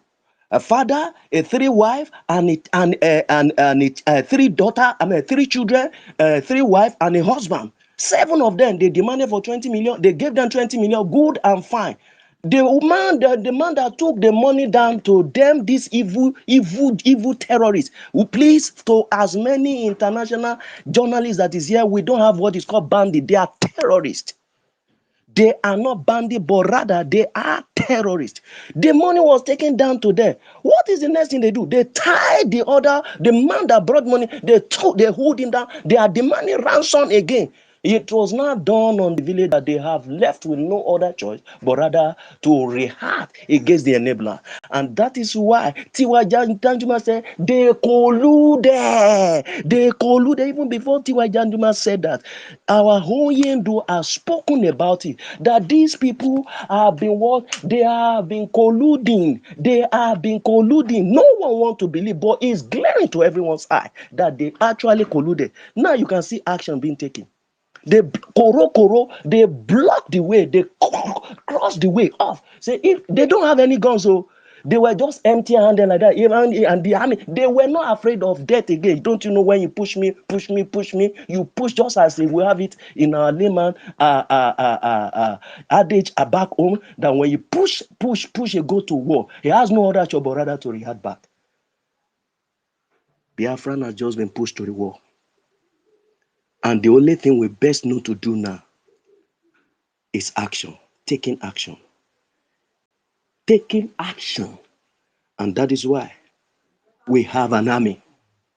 We have an army. I keep shouting it. We have an army. We will react back. In fact, we are army as we find our way, even on this space, every single one of us. Our words are fire. Our words are weapons. Our voice is going far. And why? We are fighting by our voice. We are fighting by our lobbies. We are fighting by angels that God actually brought our way. Voluntarily, they came. And for you to destroy or bring down a voluntary army, you go suffer. You go suffer, because the funniest thing is that you don't recruit them, you are not paying them, they volunteer, and many are still ready to volunteer. We fight this fight until we have that victory. You think Israel is playing? Even what happened in Qatar, even when president as US president has not actually taken a war to the favor of them, he spoke like a hero who understands the game of the enemy. We are not going to fold our hand. We will fight. We are ready to fight, and we will fight. We were born not a lazy people. We will react. We will fight. And the fight has started even from the internal enemy. We starting from Orabo Fulani, every one of them collect. Nobody. We are not going to play victim. We are not ready to play victim with anybody. Collect. That is just the truth. We are ready to take action because folding our hand has never really helped us. It has continuously bring our number into reduction.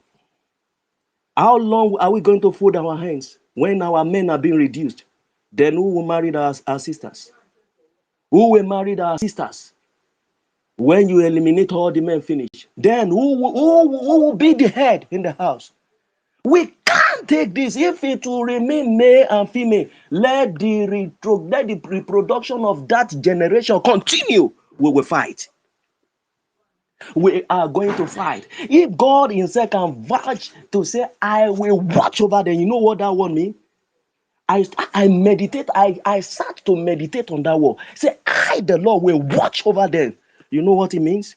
We have BDF that our Biafra Defense Forces, they said they are ready to watch over the land. They are ready to watch over the community. They are ready to watch over every part, every loose and clean, both in the bush and even they will watch, and they have been doing that. They have been doing that in a very amazing way, and they are not tired. They are not repenting. They are not giving up. They are not withdrawing back. They are not going to say they are playing tiredness in any form. They are standing gidigba. Then you expect not to give them the backup they ever need. And that is why you could see everyone voluntarily donating, not tired. That is the simple action that we are talking about. Otherwise, many could have just give up, not doing anything again. Why? Because of many saboteurs along the pathway of this freedom, right from the time of Azuke down to the time of Oyendu, down to the time of PM, even to our I Korokoro. They shook hand to our I Korokoro, plot 1, plot 2. What name have they not called Ogi? What name have they? What name have they not called Sonny? How many of us here have we not received bullet one way or the other from all these sabos? Does it look as if we are giving up? Does it look as if we are going to back down?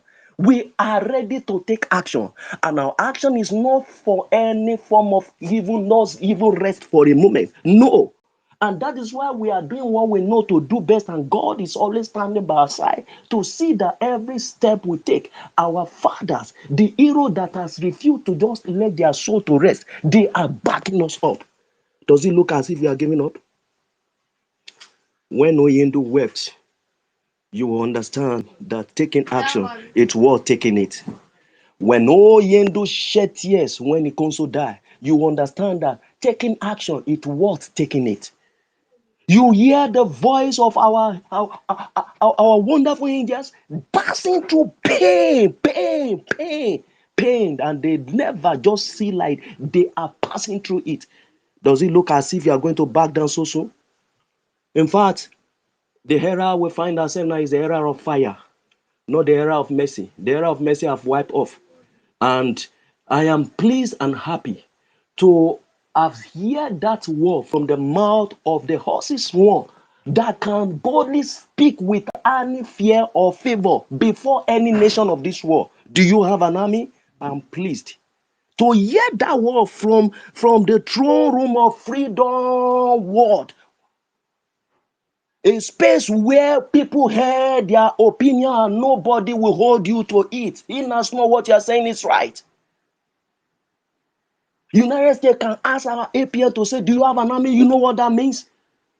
Are you a coward or you want to fight back? Then you expect me not to take action? Sir, ma, to as many of us that are here, we are so determined. In fact, we are unrepentant freedom fighter. Until freedom is here, we are not giving up. Does it look as if we are going to give up? We are taking action, and that is why we are not tired. That is why even in our weakness, we gain strength to fight back. We encourage ourselves to be here. We encourage our men to be there. We encourage our lobby to be up and doing it. And that is why it's not going to be a time of playing victim to as many of us that understand what our enemy are playing and throwing at us. We are not going to take any advantage of playing victim. Playing victim for who? They are the one playing victim. because they want the union to continue in the slavery of that entity, evil country that's supposed not to exist among the community of nations on this earth. If there is a rejected, in fact, Sodom and Gomorrah is far better. Far better. Do they kill like they kill?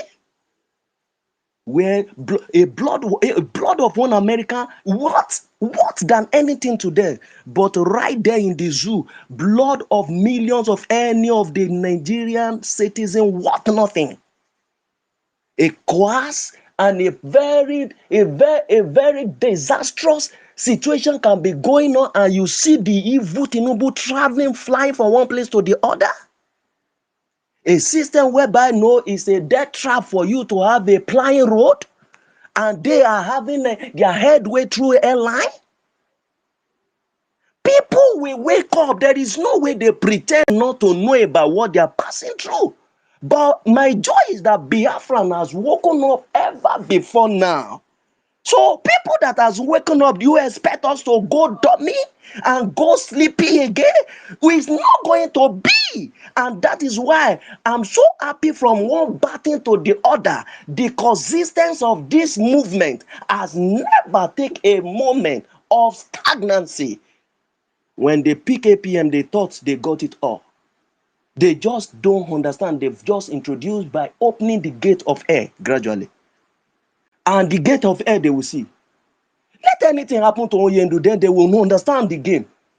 The man has been locked up for that. Then you, even your working system that is not working, you can still leave that dirty hospital of your zoo and fly to any place to go and treat yourself. And this man is asking, take me to national hospital. I need attention of earth. Then you expect me to be playing victim? The man that left every of his comfort, left everything that mattered to anything called humanity, he left it for one purpose, for one single purpose of my people must be free. Does not matter anything you want to bring on the table. Release my people. Then this man is passing through pain and you expect me to play victim? We are going on a very high action. We are going to take action at every corner. They will feel the heat. They will hear the consequence. We are not backing down because we have never voluntarily on our own to go and conquer another man's land. No, we have not done that. We have not conquered any man's land. We have not taken anything that doesn't belong to us. We were just in our homeland. We were just in our place, doing our things by ourselves. Yet you make me a slave and you expect me not to be speaking out, not to fight back. How long will you cage my mouth? How long will you cage me? Can you see? Feel. I think it should be a month plus now. That little child that got kidnapped and they later find means to escape from the den of this kidnapper terrorist. How does it go down well with you? If that child happened to be your child, does it really go down well with you? And for us not to take chances of taking action against them, whether be it in the ragtag or even be in their military, you expect us not to fight back? How long? I told you sometimes ago, sometimes 1999, just when I understand all this game we're playing now, 1999 is still fresh in my mind. Visiting my village back then, in that axis of even Niger Delta, I discovered that what the oppression, the rate of oppression there was so high. What is their occupation? Farming. They plant cassava and they plant granite. Then the next thing I saw was that the so-called Maruda tag Fulani there brought their cow and they had everywhere. Go and confirm. Rage will understand. I don't want to mention that particular name of the town. It was the only town that started the rubbish with them. We were not more than 5. You expect me not to take action? I mounted with men, just 4 of us. We caused problem for them.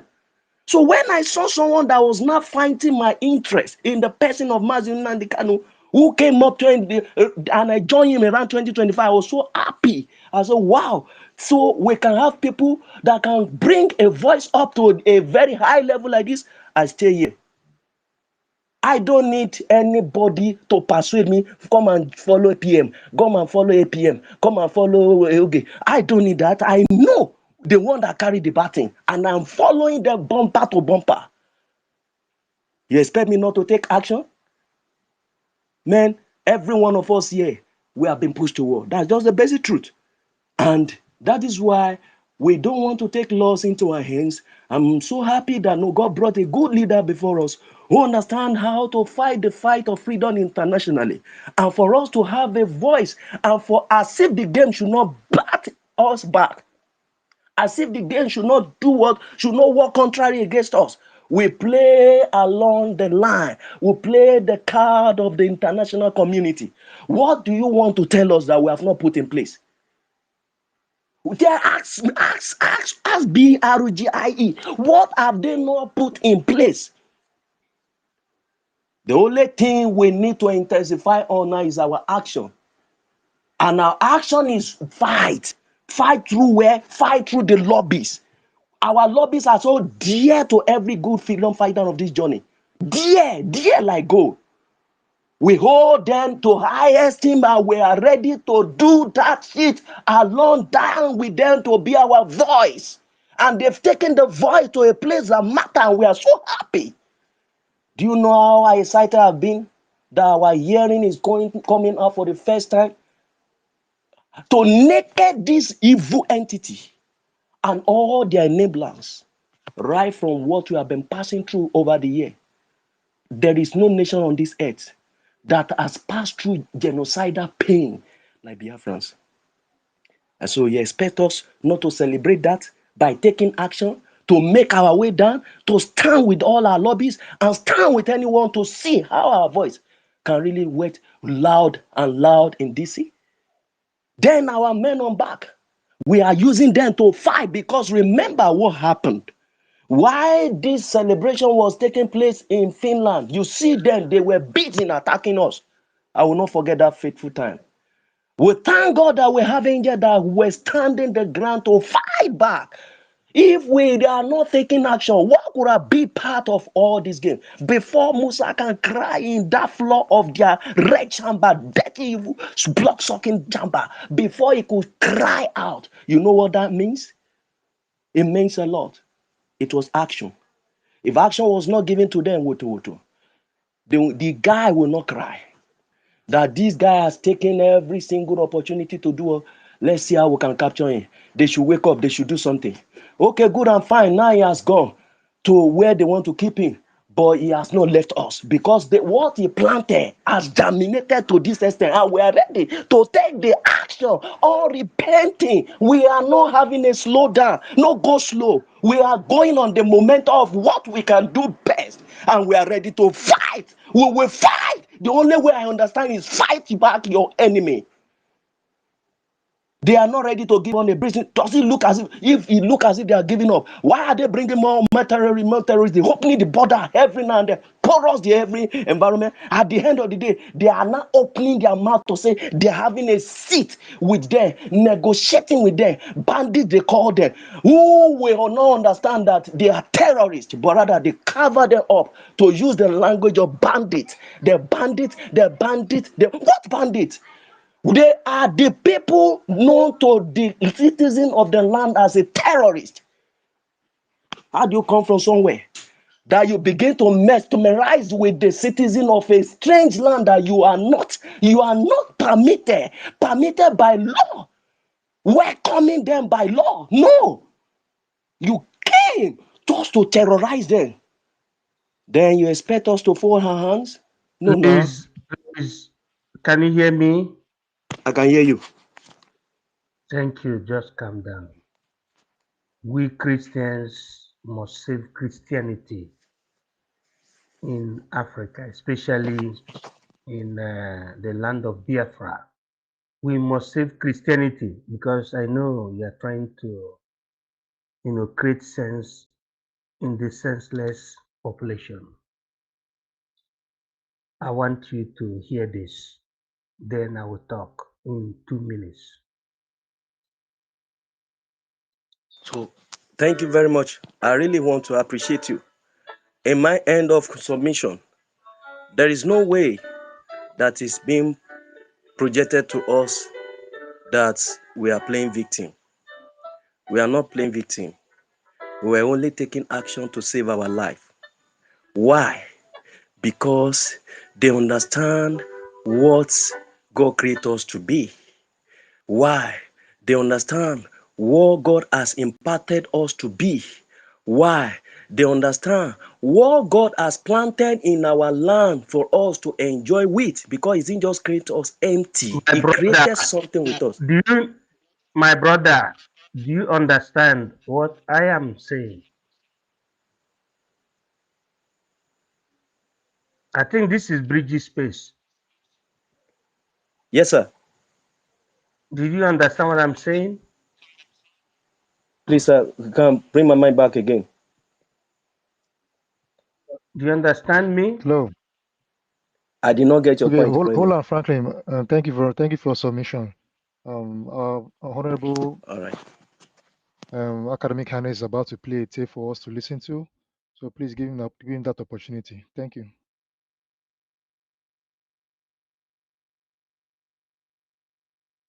Okay, thank you.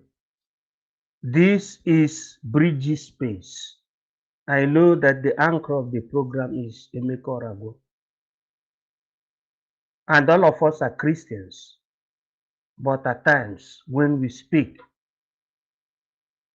we should not exaggerate. We should allow space for reasoning, because we Christians are the victim in Africa. You cannot come here to exaggerate with biblical quotations. When you quote, you allow others, to also reason and flow. You should not be projecting yourself as if you are doing pastor. There is nothing pastor has done to us. Pastor is under Fulani hegemony. So when I tried to play that song under Christianity, you should have understood that we are trying to flow under the same vein.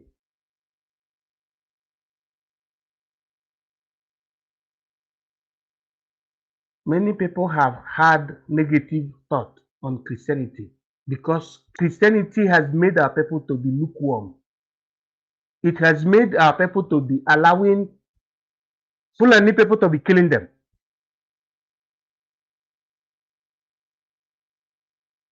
And young people supposed to address Christians in such a way that they could defend themselves, not by using biblical quotation.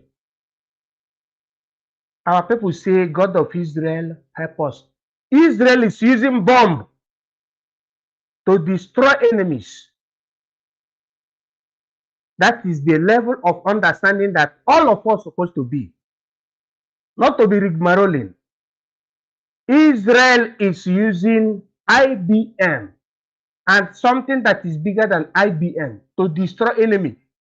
Israel, if I am speaking today, the 15th day of the month of September 2025, it is not more than 10 million in terms of population rate.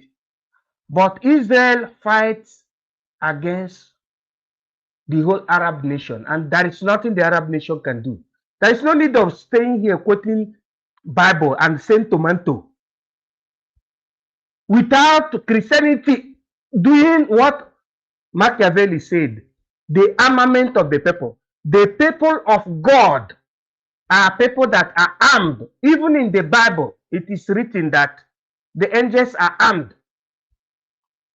Angel, what do you call it? Angel Michael is armed. Only Angel Gabriel that is not armed. Angel Michael is armed. Forget about angel now. The man that introduced Christianity is called Constantine. He was armed and he's still armed. He was the one that delivered Christianity from Islamic invasion. Why can't we Christians speak the language in a clear term, in an understandable way, and we be speaking spiritually? This one will happen, this one will happen. Spirit does not exist. What is existing in this world is practical. Why they are doing this thing against Nnamdi Kanu and against our Prime Minister Simon Ekpa is because they see that we, the black Christians, we don't understand the rule of law. We don't understand the way we're supposed to comport ourselves. So that the white people will know that we are fit to becoming a nation.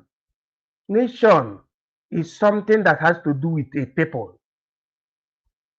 So we should not be dwelling too much on this religious biblical quotation that has nothing to do with armament. We have to do what? To do exactly that thing that America is doing, that thing that Israel is doing. America, Israel. That is where I belong to. America, Israel. If you see what Israel is doing, do it. Israelites, they are not Christians. So, are you getting what I'm saying? They are not Christians, but they are united. They respect the ethics and they are fighting the enemies. Americans, that is the same thing. There is no need of confusing of our people, quoting Bible and all those long grammar, all those long story. Don't bring it here. I want you to tell us how many bombs you can produce. You see it? That is how it is. If you see all this biblical quotation, let us keep it one side. The people that brought Bible, they are using IBM. That is the same thing we're supposed to be doing. They are killing our people in Igbo land. I can't never quote Bible. Nobody should be using biblical quotation in reference to what we're doing, because those that are killing us, they don't use biblical quotation in killing us. We will use the same thing that they're using to kill us to push them back. That is what I am trying to let our people to know. And that is how it is written in the Bible. When Angel Michael fought against the other angel, they were fighting in the heavens. If in the heavens people fight, why can't we fight? Then here we are using biblical quotation. That is not correct. All these people make biblical quotation. Let them know that people have understood that that is not the thing they're supposed to be using. People have understood that those using biblical quotation, when they are killing our people, that they are deceivers. Let nobody be on the side of the deceivers, but on the side of people who are trying to do what? To make their people to be rescued and be human beings. Let us forget about whatever we were called when we were in the church. But let us face the reality. Many reverend fathers are crying today from America, where I am now speaking, that they never knew that the whole, what do you call them, Fulani people did obey the sheikhs. The sheikhs are like the reverend fathers, Islamic clerics, to the extent that even the Nigerian government converted the Boko Harams into the military. And at the same time, our own people do condemn the youths that are trying to resist those that are coming to rape their mothers and their sisters. Our people should understand this particular thing. If you like, you can quote Bible from here to tomorrow. But if you don't understand that after quoting the whole Bible, the people that are in charge in your country are the Muslims, it means that you are not a Christian. Lastly, sorry for the way I interjected. Fulanis are having pastors. So Fulanis today, it is less than a month now. You'll be seeing them. doing deliverance, they will be using olive oil. Our people are still there quoting Bible. If you don't understand history, to separate Hausa, Igbo, and Yoruba, it means that you're killing yourself. Thank you immensely. God bless you. Thank you very much, Academic Highness. We're not coming to discuss religion, like you said. I agree with that. So, very happy it was. Who is next on the mic?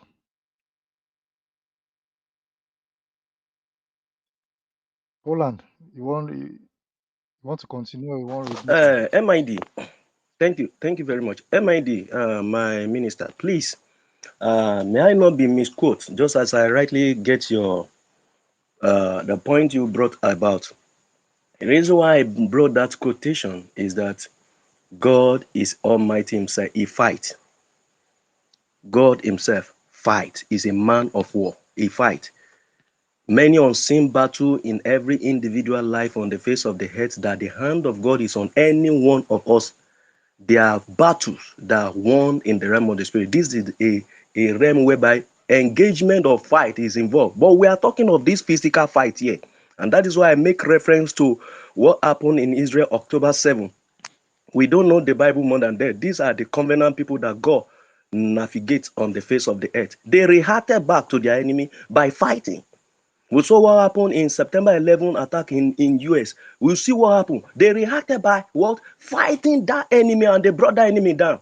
So how do you expect people to fold down? It is not going to happen. We are going to fight, and every one of us are ready to make that fight happen through our BDF and through our lobbies, and every possible means that we can still take the fight far. But this is the major two channel of which I understand our leaders are be able to put us through, and it's working, it's giving us result, and we are not going to relent, and we are going to fight. And that is why you can't be on the ground as a on being there as an army on ground to fight the fight, but your money is there doing the fight. Why? Because you bringing that money to do the needful. They are buying that granite, they are getting the stick, and fine, the fight is on. It has been on, and it will keep on like that until finally we get what we want. Then we will now know that we have been pronounced and been recognized as a nation. Then we defend it squarely, like Israel is doing today. We will not defend it squarely. We will be defending it until why finally we'll get recognized. So we are not going to relent. We are going to take action. So I'm not the type of a Christian who open his Bible and you see your enemies coming, you slap me and say I turn the other one. God punish you. Which Bible? How does that quotation go down well with me? I could think I can't just remember that particular state that thing happened, but it should be more than 7 or 8 years now. I want to like flash our mind to it. There is a pastor that when the Boko Haram came, a pastor was buried, if you all remember, and they chopped off his neck, remove his head. Before the man went, he made a prayer. See, what's supposed to have been carried out that time? They failed to do it in the body of Christ. We're doing fasting and prayer. Is fasting and prayer is the answer? You see Kuka, all of them, they are when you see you see what is the Pentecostal church of whatever. None of them could react. But just tamper one Muslim or just tamper one Northerner, you will see reaction. So how on earth can someone be unaliving you and you expect not to react? I'm not that kind of type of, you dare me, and I have all means to defend myself. What will I be waiting for? I'll bring you down. I won't wait a second to bring you down. And so that is why what we are doing the needful. And there is no one, no nation on earth, a leader of any nation on earth will say what we have done is wrong. So bringing our opinion to that place, they've only helped us to they open their nakedness to the world. So, and the stage we find ourselves now is for that smoke to go, the smoke go high. When it go high, then the enemy see the language they understand is anger. What these people know is you give me back iron, I give you back iron. Oh, you bring smoke to me, I bring hell to you. That is just the only way out. We don't have pity at this stage. You give it to me, I give it to you. So that is why it becomes very paramount, it becomes very essential to see that no way react back. And the only way we can do that, the best way we can do that is just doing the needful by action. The action which I still succumb to, I align with. Number one, our lobbyist is key. They are doing it. We are seeing the result. Our BDF, they are doing the needful. We are seeing the result. And when aren't we see it, we are seeing it. So will I be stepping down my action? No, I will push more the action. So I know they should do, maybe they give me the song, they rejoice, they dance, they back them up. If that time I call, they use prayer, they back them up. God protect them, no, may they not sick. If they're sick, may they get money to treat themselves. Yes, because they cannot use their mouth to treat themselves. They need drugs to treat themselves. They need food to eat, to have strength. All these engage in money. So if we are holding that money back while we are here hustling up and down, then how will the game sweet? How will the dance sweet? How will the granules tune well in the mouth? How can the stick really dance the dance? So all I just want to say here in my submission is that no, action, action, and action. Thank you. All right, thank you very much. Yeah, thank you so much. Just allow me to address a little. What I'm saying is this, brother. You spoke through Holland, or are you Holland? That brother that spoke last, that was quoting Bible. Are you Holland? Yes, it's Holland. Yeah, this is Holland. Okay, good. Okay, no problem. So what I'm saying is that there is no need for spiritual pere. If you're Holland, you will understand. Don't talk too lengthy. Don't take more than 15 minutes. If not, people they won't comprehend. I myself can't comprehend you. Also, you don't know the Bible more than Jesus, or more than me, or more than Muhammad. Alhamdulillah. Watch the time. Okay, that's by the way. But if what he's saying is that we have won over the enemy, it's a welcome development, because nobody can come here and tell us that Muhammad is the savior of the world or Jesus is the savior of the world. Are you hearing what I'm saying? If Jesus was the savior of the world in Africa and Muhammad was the savior of the world in Africa, why is it that Africa is depressed? So, but I keep it like that, no problem. Onye Nweluche, anybody that have modulo blangata would understand. They only bring something that will make us to be killing ourselves, but they don't bring us technological advancement. That's why Ibrahim Traore saw that ministry and told them that he doesn't want 100 mosques, but he wants the control of the territory and the control of the economics and the control of the banking system.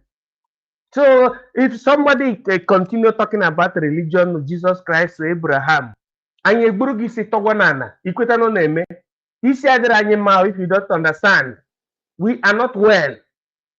Nobody should be bringing anything religion too much here, but let us use positive science, because the colonial master have dealt with black race. Don't you know that you have people like Imai Gwali, you have people like Martin Luther King Jr., you have many people that are greater than me in America, but they cannot, after them discovering, do you know that it is black people that discovered mathematics? Do you know that it is in aeronautics, it is black people, but when you are registering people that register that thing, people that discover that thing, that, with the brain, you cannot hear the name of that black man. Honorable Biko, anyway, You can. we are going, we're going. I we're policing at the media team. We'll be giving instructions to avoid anything. Thank you. Thank you very much. This thing. I yield my mic. Thank you very much. I appreciate. Thank you. It's a very, very dicey topic. Please don't be offended if someone spoke out of,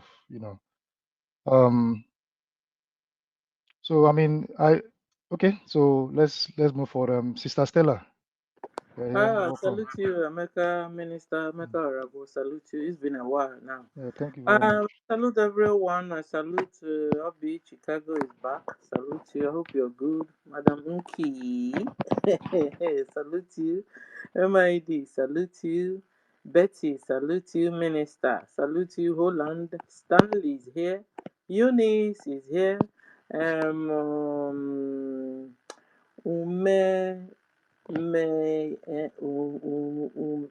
Memetic. Memetic. Salute you. Senior citizen Ibem Beno Wabo is here. Salute you. And Biafra Shop. Salute you. Biafra Shop, is it still a Mecca? Salute you, Betty Minister. Salute you, Betty Duzone. Biafra Lizen, Malaysia. Salute you, one of Biafra. Because we are many, I salute everyone. If you know the one, the man can to give man can take it, buzzer. Okay, I salute everyone. So good evening. And the topic is, it's been a while, you understand? So yesterday I tried to speak, but it was so tough, and I had to go to do something. Okay, so the topic is play victim or take action. Actions, one for that matter. You understand? And community service. I'm not how to relate to community service. America, can you hear me? So community service. Now everybody, as rightly mentioned, and many of us have said it, we all have to work together. So all community service, that's where the community Okay, yeah, service come like about. Anyokwa Amerion or Bofofu, no? Is that Mm-hmm. what it means? Mm-hmm. Yeah, yeah. We have to really join hands together, and the three religions also, because I had religion. So all the three religions should join hands together, you understand? If we are unified, listen, sky is our limit. You understand? You remember those days in the Word of God where the God have not divided the language. Men came together and they started building a tower.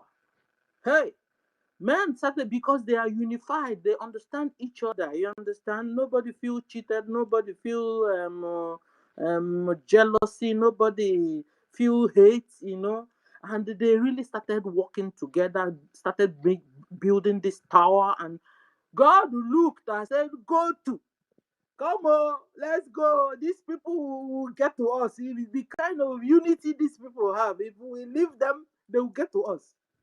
So they now brought down this long tower, and it wasn't finished though. They now divided them. This is where we now have people and places, people and nations. You understand? And so each time they want to build this global world, there's always a problem because you are going contrary to the word of God. You're going contrary to God's plan. God divided people and places, people and nations.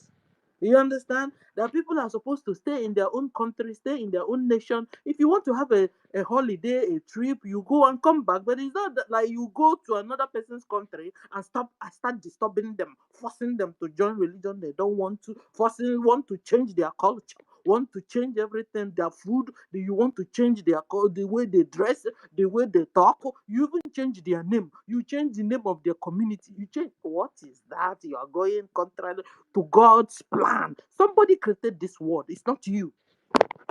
Okay? Somebody created this world and he has purpose of creating this world. It's not you. It's not your ally. It's not whatever God you that is not the creator of the whole universe. You made a mistake already. You have made a mistake already. And then imagine humans trying to become gods and want to lord it over and dominate other humans. God didn't do that. Is not God's plan. And I tell you, whenever you're going against God's plan, you will have the side effects. You will have the side effects because he has destroyed this world before and he doesn't want to do that again. So God will rise up against you and fight you, and he will use people, he will use his children to fight. And his children so far. And it's not like that his children doesn't have blemish or doesn't have, but you see, they are covenant people. Don't be jealous. Even though Onyendu told you, don't be jealous about us.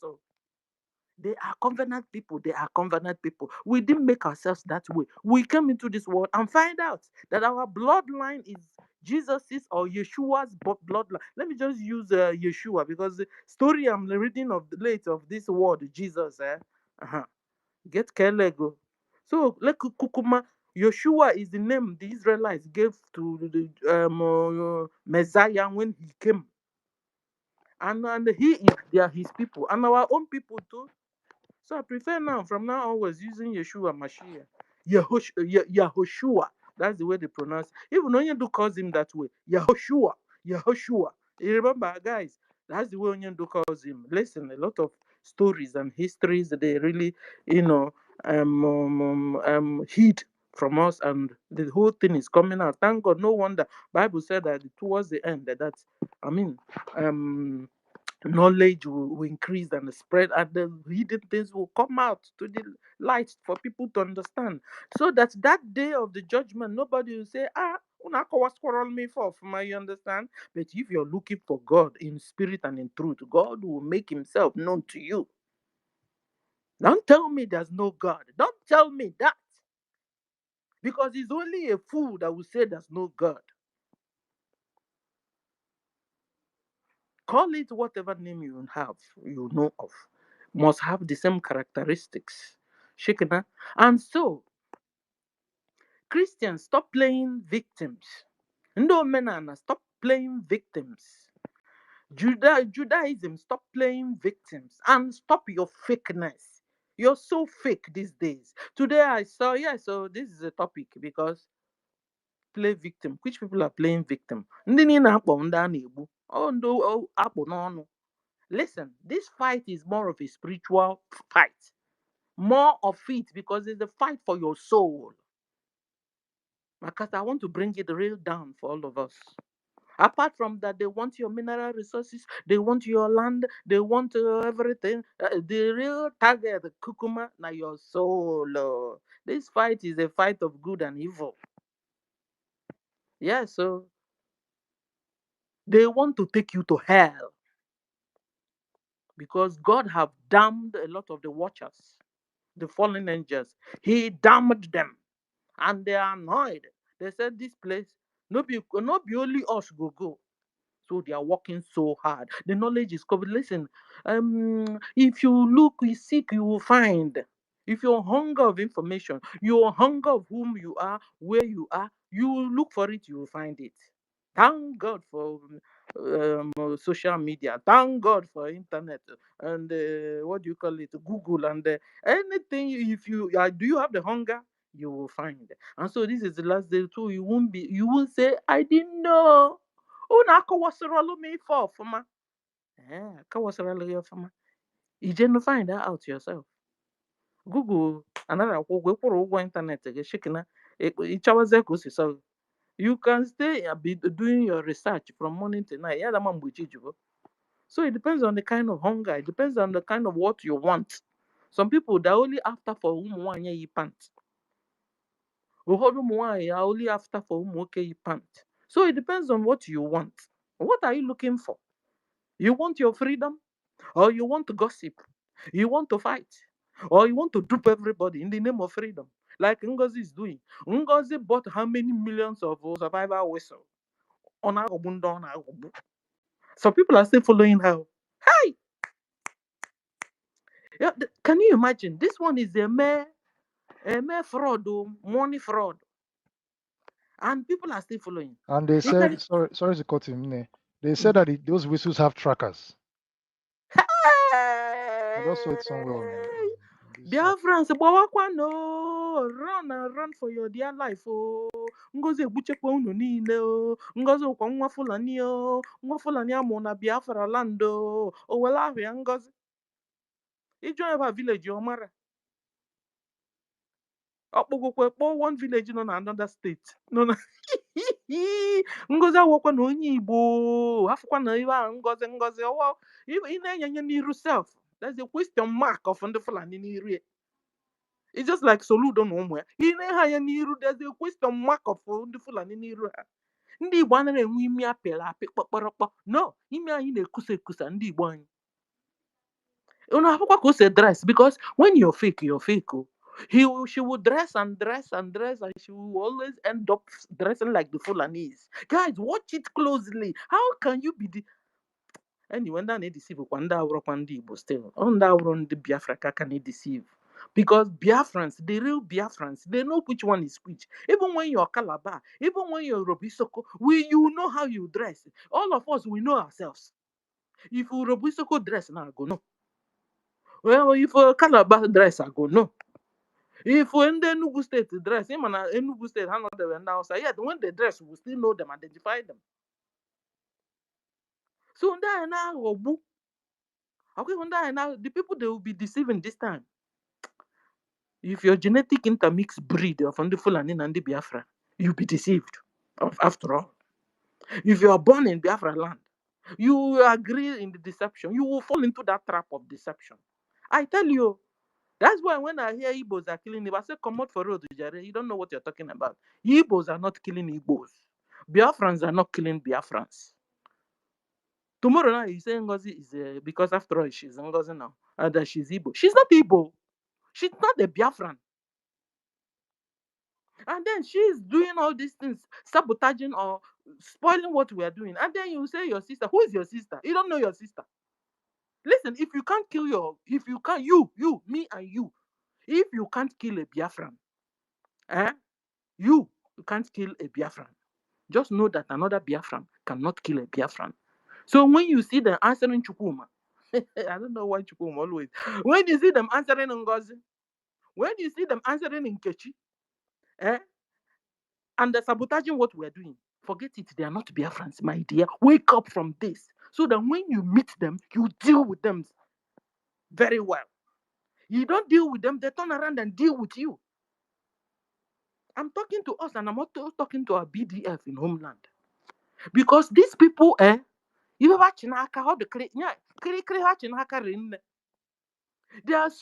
are masters in deception. You must rise up, Biafrans, and understand this trick. When you carry obi gbuo a Biafra n'iru ka obi mee nyiwe ọsọkwa ihe na-aza Nkechi ọ bụrụ rili Nkechi ara eji egbu Ngozi ọ bụrụ rili Ngozi ara egbu Stella. You understand what I mean? Identify your enemies, Biafrans. Identify your enemies so you can fight a winning fight. Because no, if not so, you continue to go around the mountain. You know the Israelites. I'm reading Exodus these days, and my eyes is like open.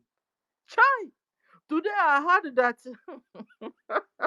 No, before I change the topic, hold on, because I learned one thing today. That's why I called my children.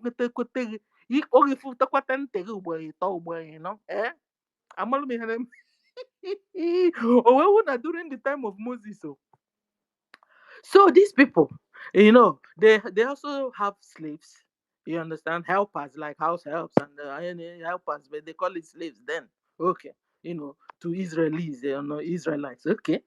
So these people, if you have your boss, you're a slave, and you're staying in your in your master's house. Let me call it master, not boss. Your master.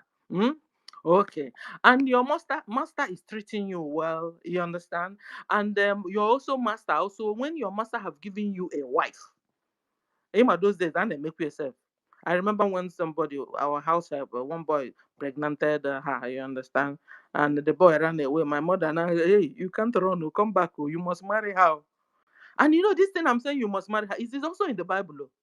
This Bible is your story, whether you believe it or yes, you must believe it. But, my mother told this, but you must marry her. The boy and I said, we don't have money. I said, don't worry. My mother said, don't worry. I will pay. I will give you the money, the bride price. You go and pay. Guys, do you know bride price is also dowry? Today I saw it in Exodus. I was shocked. There's dowry for virgin and there's dowry for people that have touched themselves or people that have remarried and stuff. Different dowries in the Bible. So this family. So if your master helps you in marrying you a wife, and then along the line, you love your master so much, your master is taking good care of you, take care of your family member. You have become part of your master's house. Okay. And then you don't want to go.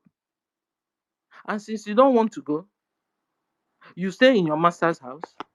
Your master will now, this is the law Moses gave to them all. They will now, the master will now go to the court and get a paper, to formally declare that you are his own. You and your household, you have become his own. And the way he identifies you, I saw this one, I was like, oh, so the way this master will always identify the slave, you understand, is by just a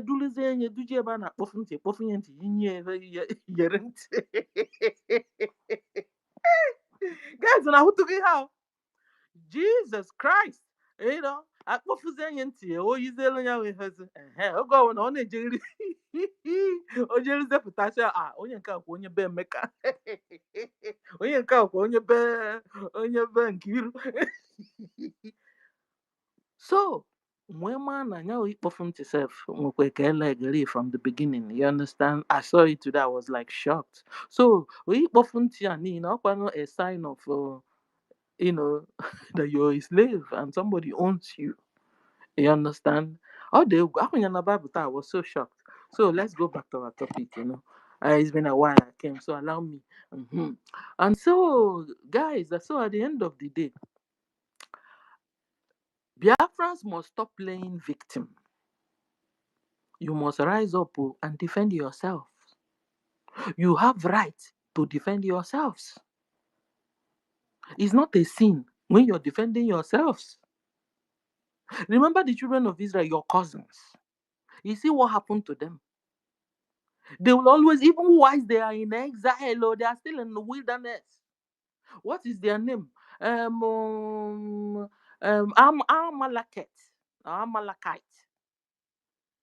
came to fight them. Would they have folded their hands? So I said, okay, after all, God who just brought us to open the Red Sea and God will come and fight the Amalekite that came to invade us. Why they are in their tents on their way to their promised land? Amalekite came and fought them. What did Moses do? Moses turned around and organized men. Moses organized men, able-bodied men, and they fought the Amalekites and defeated them. In fact, to the extent now, Moses walking with God is by faith. Moses said, you know what, I'm going up to the mountain and I'll raise the mountain because Moses is going to this mountain and I was a mountain. He got to go to this mountain. Oh, well, a mountain, piano, military white boy. It's just like the mountain and mantle, Onyendu gave to Simon Ekpa. From Simon Ekpa now, the mantle now landed on APM and they are working with it. Before our APM, I don't know, he doesn't know how to speak. He doesn't know. Oh, no,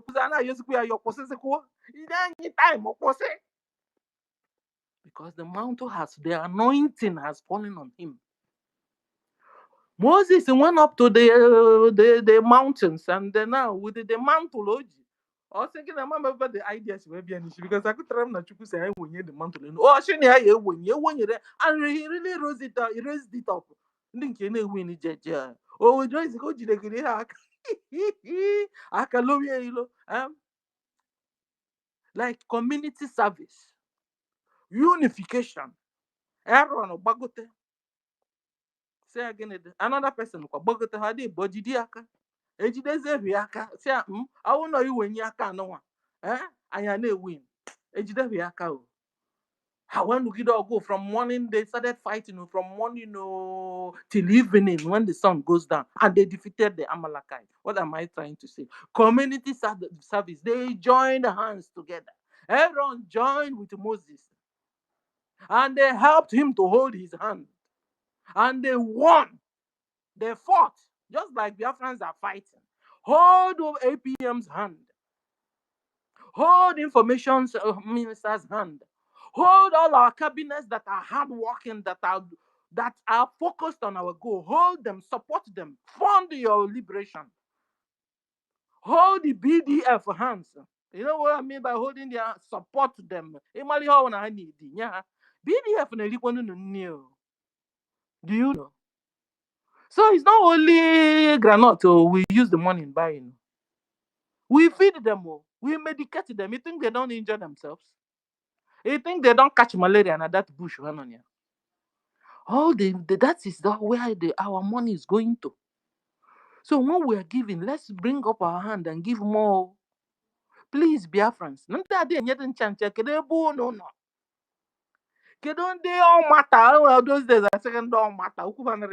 They are in main market. They are in Ochanja market. They are in Alaba International. Kedundi bobe kunu na nekwe ana unu ewegolukwe. Ndị Fulani egwugokwelu na ana unu ebe ka unu nọ. Ndị Igbo ebe ka unu nọ. One girl gulegwu wee na-asị ebe ka eme nke unu nọ ebe ka nwanne unu nwoke nọ kedu ife unu na-eme. Some, the only thing they know is to go to their shop or go to their business, go to their work and come back from house to work. Come back. They don't even listen to news. When have you traveled to homeland last? When have you traveled to Biafra land last? You won't travel because they will kill you. Does it really bother you? Ọ na-emetụta gị n'obi? Ọ na-emetụta gị n'obi na a na-egbu nwanne gị? Ọ na-emetụta gị n'obi na obi gị na ndị Fulani ewekwerie? Ọ na-emetụta unu n'obi ndị Igbo? I want to use this word ndị Igbo because that's the way your enemies call you. But when I say ndị Igbo, all Biafrans are ndị Igbo. Because even the European Soko during the war, they threw you inside the lagoon. All of you are Igbo. Don't come and tell me that you're not Igbo. You can change your name to White, change your name to whatever, you're Igbo.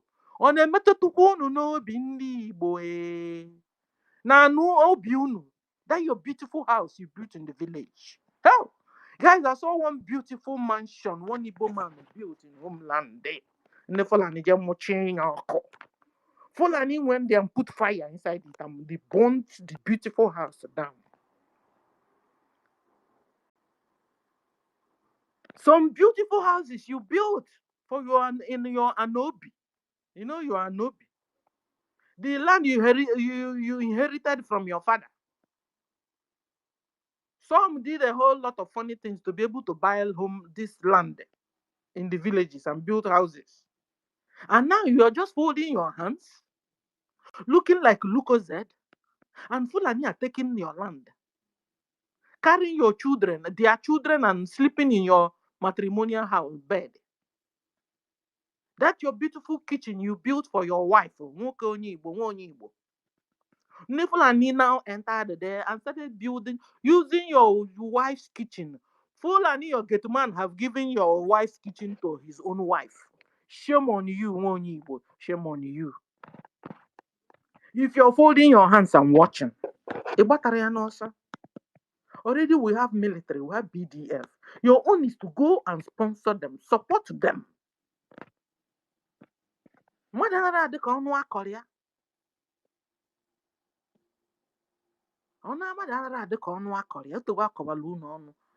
know, they will even how do I say it? They will even mock you. You don't even know. Then you'll be in the New York and you're doing New Yam Festival, doing cultural festival. Shame on you. This nonsense. Since enjoying the BRGIE, I have refused. I am ashamed. How can you be doing the New Yam Festival in another man's land? How can you be doing Igbo yam? You're eating yam in New York. New York, am I have yam? Am I have iriji? Oshina New York, bia. And Ako na New York. And many example. This whole thing I'm talking about, it goes down to Nani. We need to go home. So that when you want to do the iriji, iriji na banyi. From Anai Kotalia. Na Anai Kotalia. Sharing those days. Come and see our illegio. They will cook this bitter leaf. Hi! This bitter leaf with palm oil. Arrosea G, I don't want the pillow G and on a pimple. Hey! iwe shie boil ji mgbe ụfọdụ bọọlụ anya boil ọrụ ya n'ọkụ hai iwezelu mma cut onye into two wee wezeli ji wee rie ohe onugbu guys, have you guys eaten this before? You can't do that and get it in New York. 100%. You can't eat because the spices you can't find it.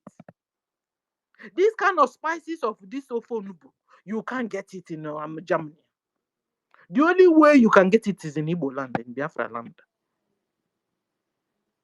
You were rubber G no kurucha well makwanya pa. E kachafucha chọ ka akpịrị mekwu no ka mmamụ na ya chee na maka na ọ dị ka ndị Fulani agwọrọ ọgwụ n'ụwa dowelu unu. Hey, ụmụ Chineke kedu unu? Iwe were mma wee kọtụ ojii n'ụwa arụrụ onwe ha na-akpị ya ndị pịlọpịlọ na-epe mpe onwe ha na-akpị wee rụrụ ya rụchachachacha anya n'ọkụ rụchachachacha anya iwe wezelu mma wee kwanya kpa kpachafucha anya mgbe ụfọdụ sef iwelu mmanụ palm oil iji aka gị wee tee gbuchaa egbuo akwụ shie nye ya ọnya zachachacha anya wee wezelu ụdị homemade palm oil a wee tee n'enu ji anụnwa tinye nnu nni eghego ihere emenwe ihe na New York ihere prepare nwe ụdị ji nụnwa na Italy ihere prepare nwe na Germany ma ọ na Australia ihere prepare ihere nweta ụdị spice this kind of palm oil ụdị palm oil ha na-eme this time agbanyezie palm oil na-acha tọtọtọtọtọ ka ya sweet red. How do you know a good palm oil? A good palm oil or palm oil agbanyegodi ebe ọ na-agbanyere ị ahụ the residue under na the bottom of the container ọ na-etinyere the palm oil ị ahụ the residue. If you don't see the residue, it's not a good palm oil, it's a fake palm oil, and this fake palm oil is all over the whole places. If you have not check this kind of red Stella Dunia, that's not the palm oil color for you. Palm oil color is orangish reddish color, and then with the residue in the bottom of the container. So what am I trying to say? You can't get the real palm oil. If it's not from Biafra land, it's not the real palm oil, and you can't get it in Australia. So when you're saying you're in a region, you can only do it correctly in Biafra land. You can only do it.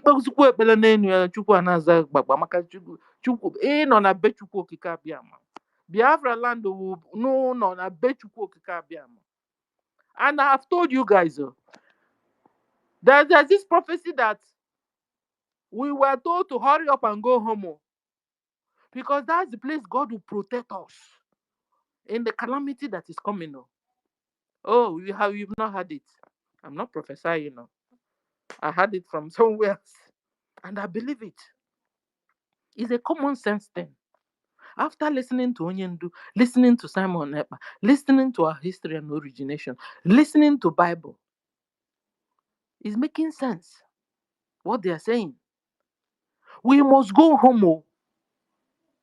Even one man, is it a Kenyan man or Congo? He's dark man with dark beards. He even said it that the problem that is coming now, that they're going to use Africa for a refugee area. Guys, I have to go now because somebody is coming into my house. So next time we'll continue. Thank you, Emeka, for the opportunity. Bye.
Can anyone hear me?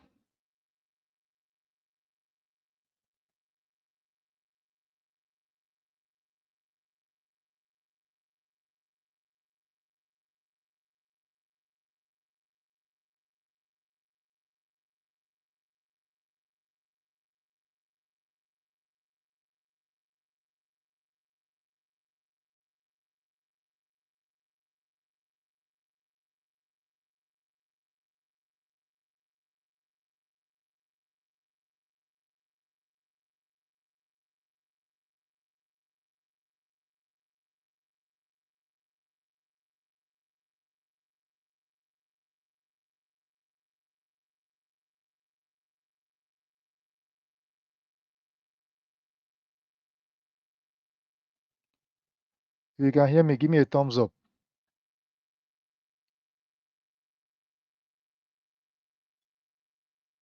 All right. Okay. Since I miss Sister Stella, just stepped out a bit.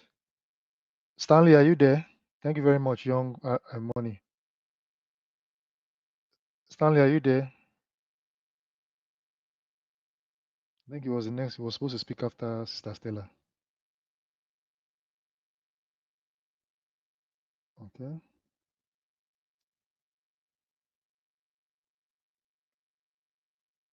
If you want to speak, please select the mic. I guess we are done for the day. No one else wants to speak. So it's all about the mindset, my people. Thank you for coming. Our Biafra people, our Biafra governments, Republic governments in exile, we are here to take action. We're not playing victim. That's the long and short of the whole story. This is why while others were complaining or are complaining, are still complaining, looking for what to complain about in the future. We are taking taking responsibility for what we need to do to move forward in life. The people were saying Biafra is an online country. People lied against us, tell us they were cannibals in that country called Nigeria. That zoo called Nigeria. Called us cannibals. Say we are 419ers. We use our people for money. We sacrifice our people for money. And I'm like, okay, if you don't like us, why don't you let us go and form our own nation? He said, no, we have to be together. We have to be together. So you mean you like vampires you like us as vampires, you like us as criminals, you like us as people that sacrifice our own people. All these are just lies. So it's a psychological warfare to keep us down. We don't have time for that. What we are looking forward is for us to unite and get our freedom. As simple as that. Those that don't catch up what we are doing right now, we leave them behind till they catch up. That is it. Because we don't want to wait for anybody's approval. From our people in this case, to get our freedom. Our men are already there, risking their lives to defend our territory, to defend our women, defend our children. Our own part is to donate to the government. The lobbyists are there, government working with them hand in hand, and we've seen the results. Come Thursday, Washington, D.C., around 1:30 p.m., that's when the congressional hearing of the independent state of Biafra will commence. And I believe it's supposed to be shown on one of these or some on TV. Somebody suggested C-SPAN. I don't know how, but when we get the updates, we are going to put it all out there for people to those that couldn't make it to sit back and watch. It's going to be very historic. All glory to God. Thank God for the achievements of our government, our people. We all came together to do this, and that's what matters at the end of the day. One person cannot do it, two, three. We all need to come together. If you cannot do it, you support financially. If you cannot support, talk to somebody that can support. Eke or Eke. That's how it is. All right, thank you very much for tuning in. I'm going to play the Biafra national anthem once more, then we'll sign out.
As a young, I see say you pick mic. We don't close the hook at Basago.